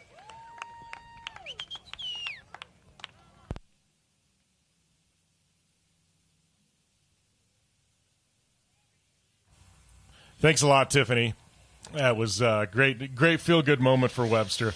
Man, it's a feel-good moment for me, too. And, I've grown really close with these racers and I love every single one of them on there. Sammy Nino is quite a character. He's awesome. You saw how polite he was with what happened between him and Jason. Brandon Kilgore, class act. And the old man, Scott Webster. So proud of you, Scott. Yeah, great moment there. Great podium. All smiles. And, what? We got one left, though. So I'm going to drop a carrot on everybody out there. Now, it's just a carrot, and don't get on me. I heard this. So, in other words, I didn't make this up or nothing. This isn't a makeup. We've got a lot of people here for the Pro Lights who want to see the truck out here, and it's great. I, for one, am very ecstatic that the trucks come back, and I would love to see all of them come back. All right. But one of the great storylines of this weekend, though, is some of the new drivers we got coming in, and one of those drivers is Brent Smith, and we were able to catch up with him. Thanks, guys. Down here with a familiar voice that you have made heard from the Champ Series in the Midwest, Brent Smith. It's so good to have you out here on the West Coast, but doing something a little bit different. Now you are behind the wheel in a truck. Yeah, absolutely. 2 weeks ago, Jen Holger and Don Holger and Johnny himself asked me, hey, you want to run a Pro Light again? And I'm like, yeah, absolutely. After Fall Crandon a couple years ago, got on the podium, just want to get out here and try to get some seat time. We've been out here all week. Finally got to sit on the track today, so we'll see what happens. Can't thank Yokohama Tire enough, Johnny Holger Racing, my guys, Austin and Randy Stone coming out and just making me try to feel a little bit more comfortable. Been out here announcing, but first weekend racing. Which I absolutely love that. Now he's mentioned this, so we are going to see what the second half has to hold for Brent Smith.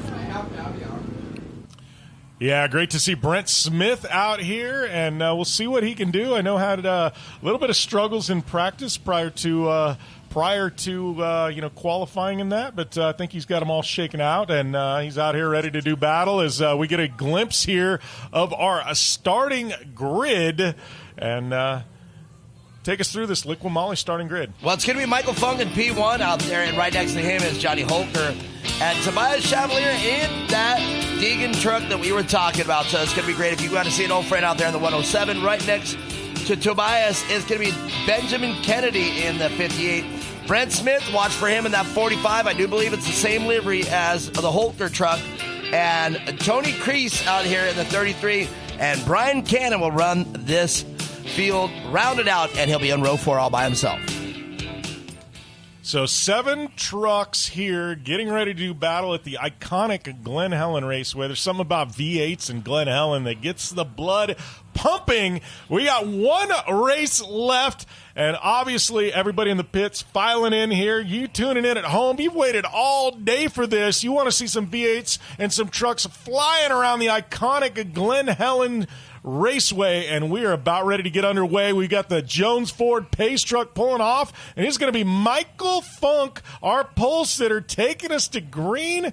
Johnny Holt, you're going to have his work cut out for him. He definitely is, and he's got to do it because I just happened to stand on the side of the track yesterday watching qualifying, and I said, man, Funk looks fast.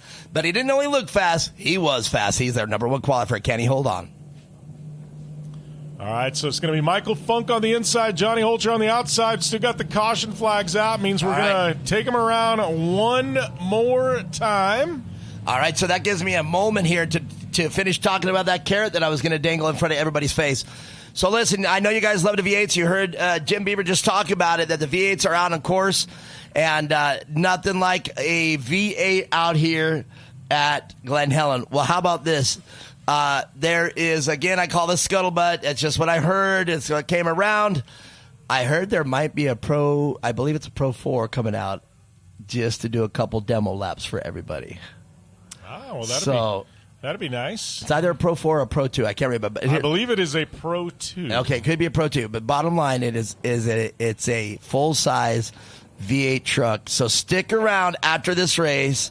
I'm not saying it's going to happen, but I heard if we get done early enough, we might just run a Pro 2 real quick so you guys can.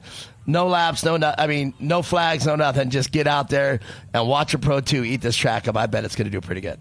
Should be exciting. But before we get to that, we have some excitement. We got pro lights here at Glen Helen. It is going to be Funk. It's going to be Holcher 1 and 2 as we look for that Jones Ford pace truck to peel off. Got another corner or two. He's going to do that, and we're going to get to racing here. This one's slated for 10 laps. We'll have a mandatory competition caution at the midway point. And, Michael Funk been running under the Holcher banner all season long.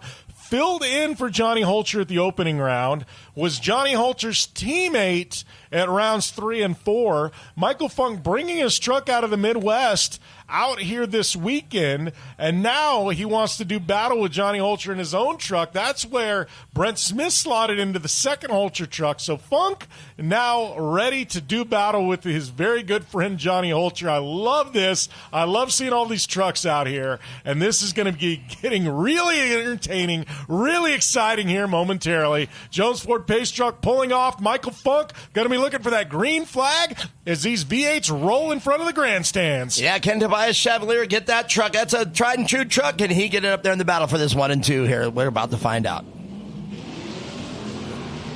Green flag out. We're going to see if Holcher going to try something early. Look at that. Holcher shot out of a cannon around Funk. That's not going to sit well with Funk. Funk all the way to the bottom trying to look at the inside of Holcher. Nothing quite there. Holcher trying to run away and hide early.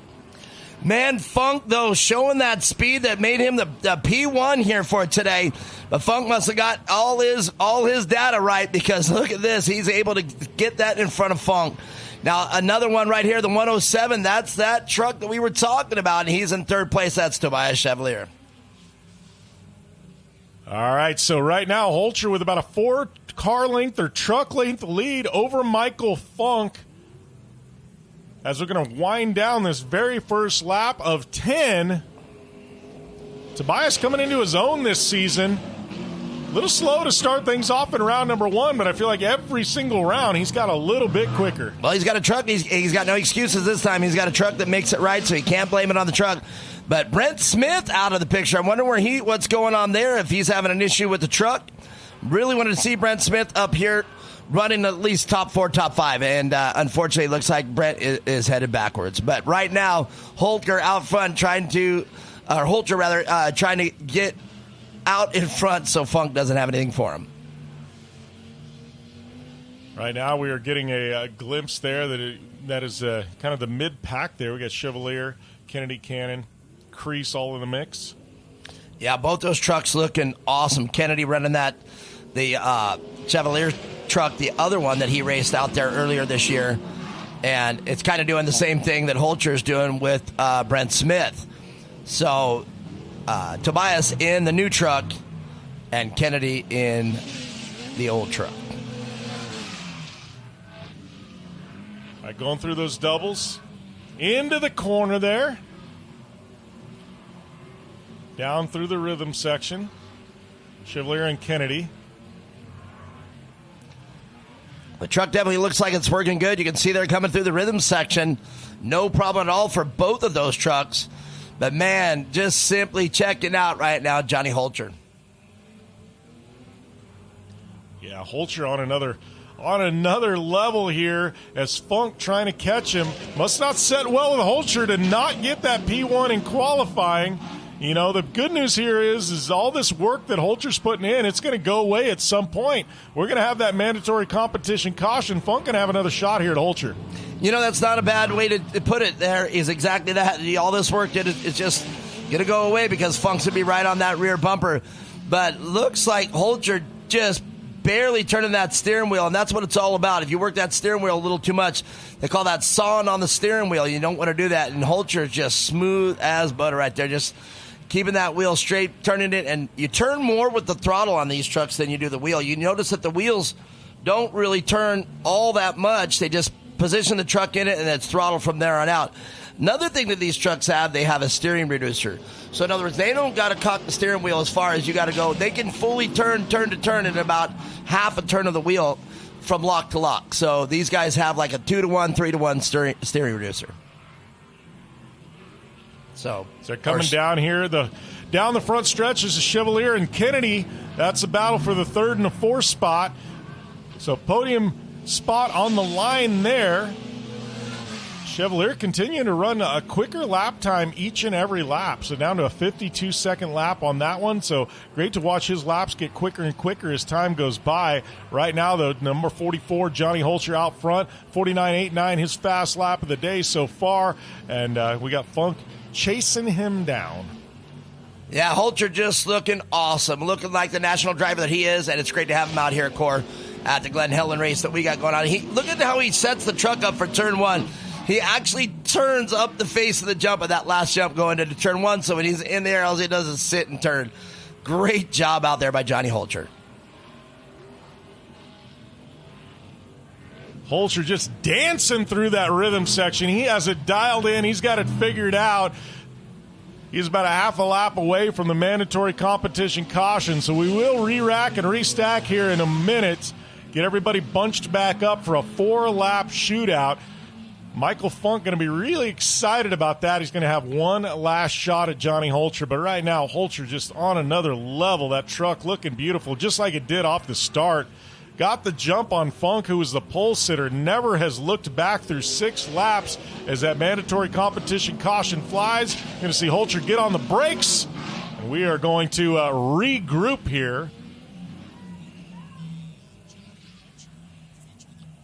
And speaking of our current leader, the number 44, Johnny Holcher, we caught up with him earlier this weekend.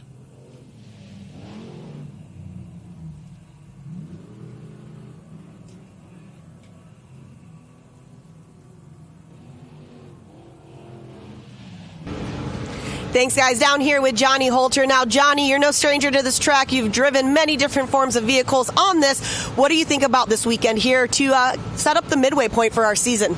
Yeah, no, I'm feeling really good.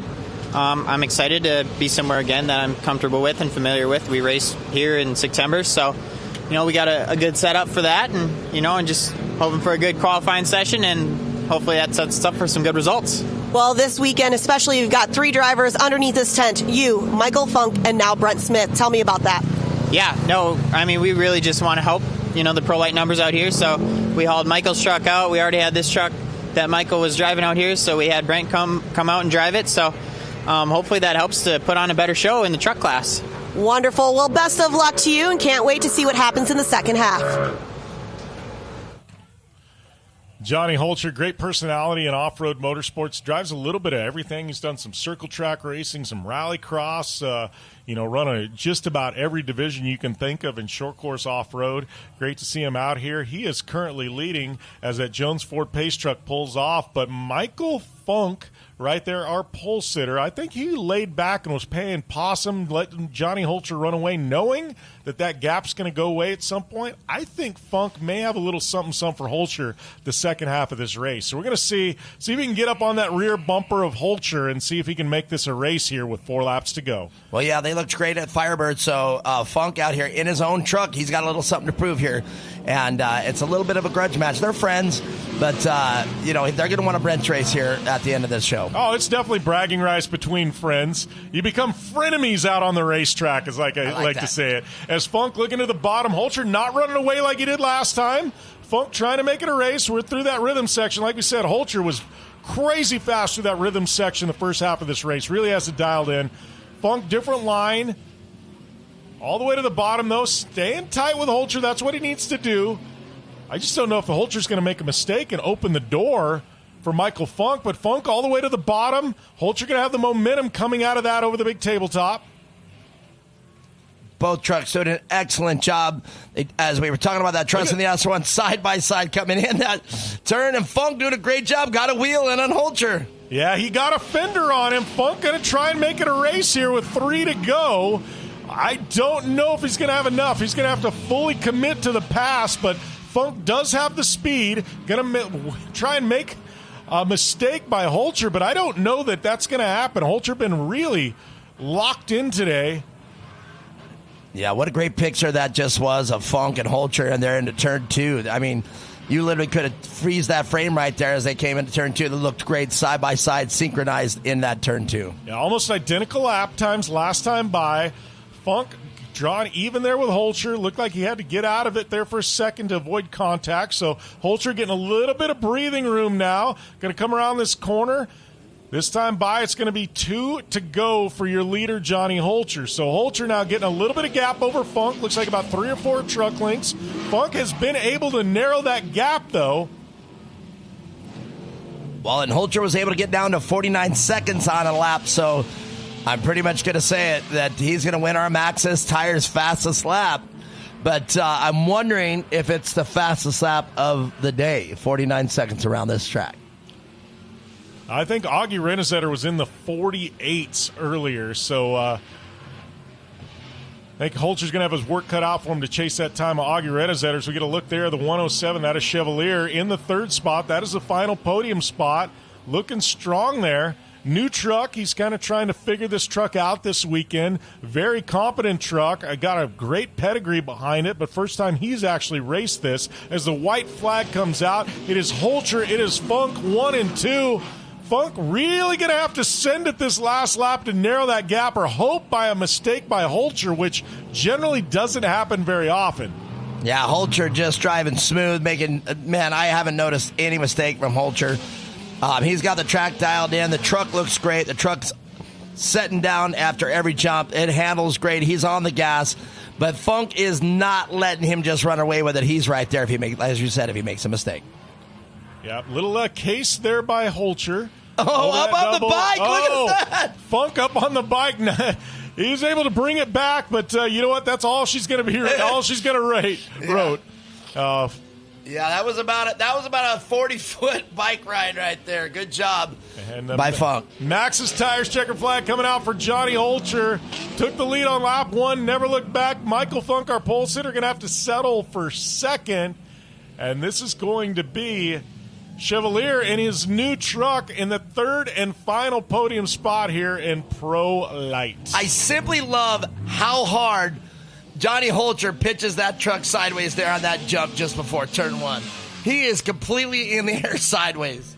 Well, and I believe this is the last season we're going to see Johnny Holcher in a Pro Light. I think he's moving to Pro 2 permanently after this. So really putting on great work of this field out here today. You got to give Michael Funk credit, pole sitter, and really kept it racy there till the end. We're going to catch up with our podium finishers. We return here to Glen Helen in round number 5 of the Championship Off-Road Racing Series.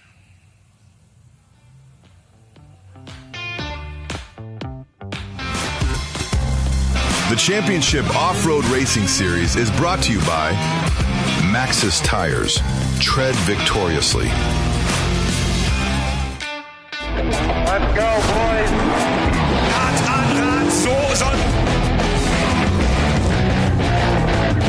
How many Kings have we got racing today?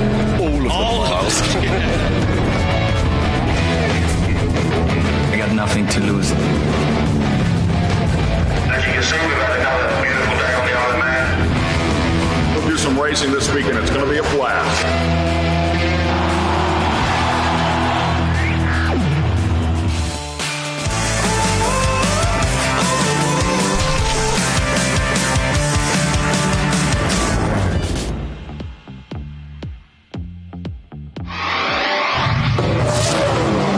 Checkered flags through dust, rocks, mud, and worse. We've crowned champions, racked up wins in places where tires go to die. And we're still just getting started. From hammering at hammers to Baja bangers. If it's brutal, beautiful, or just plain ridiculous, we're there. So whether you're bombing through the desert or just dodging potholes in rush hour, tread victoriously with Maxxis Tires. Built for whatever you're chasing. And welcome back here to Glen Helen, round number 5 of the Championship Off-Road Racing Series. Just wrapping up with our final race of the day, Pro Light. And it was all Johnny Holcher in that one. Michael Funk having the pole, but ceding the lead in the first corner to Johnny Holcher. And Johnny Holcher never looking back, as that brings us to our Rugged Radio's Pro Light results. Mark, take us through this. Man, Johnny Holcher did a great job there in the first place position with Michael Funk right there. In his own truck this time, couldn't get the job done, but a great finish nonetheless. Tobias Chevalier, he is in a new truck for him, making the podium. That is a great job. And his other truck, his old truck, Benjamin Kennedy, in 4th place. Brian Cannon, Brent Smith, and Tony Crease all check it out. Brian Cannon able to get it recorded there in 5th place and well behind there off the pace. Would have loved to see Brent Smith up there to see what he did, and Tony Crease. But still, a great effort, a great finish by all the competitors. Looking there at Tobias Chevalier in that new truck. Beautiful looking truck. Michael Funk, second. Johnny Holcher, your winner on the day, in the number 44. Great run by him.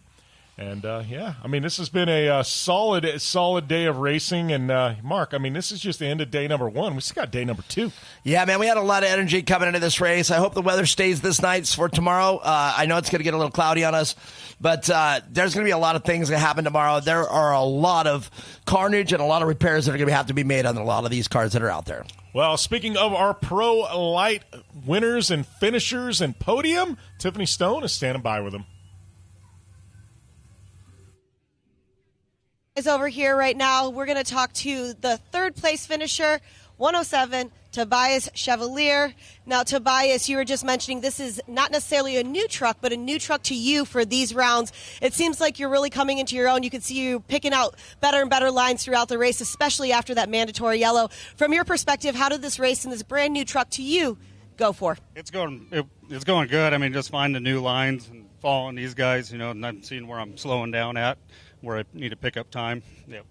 Well, we were talking to some other drivers earlier, and they said we're just getting faster and faster. And when you drive with some fast guys out there, you also become faster and faster. So it's really cool to see this. Who would you like to thank for getting you another podium here for round 5? My wife Kimberly at home, Trenton. I got my family here.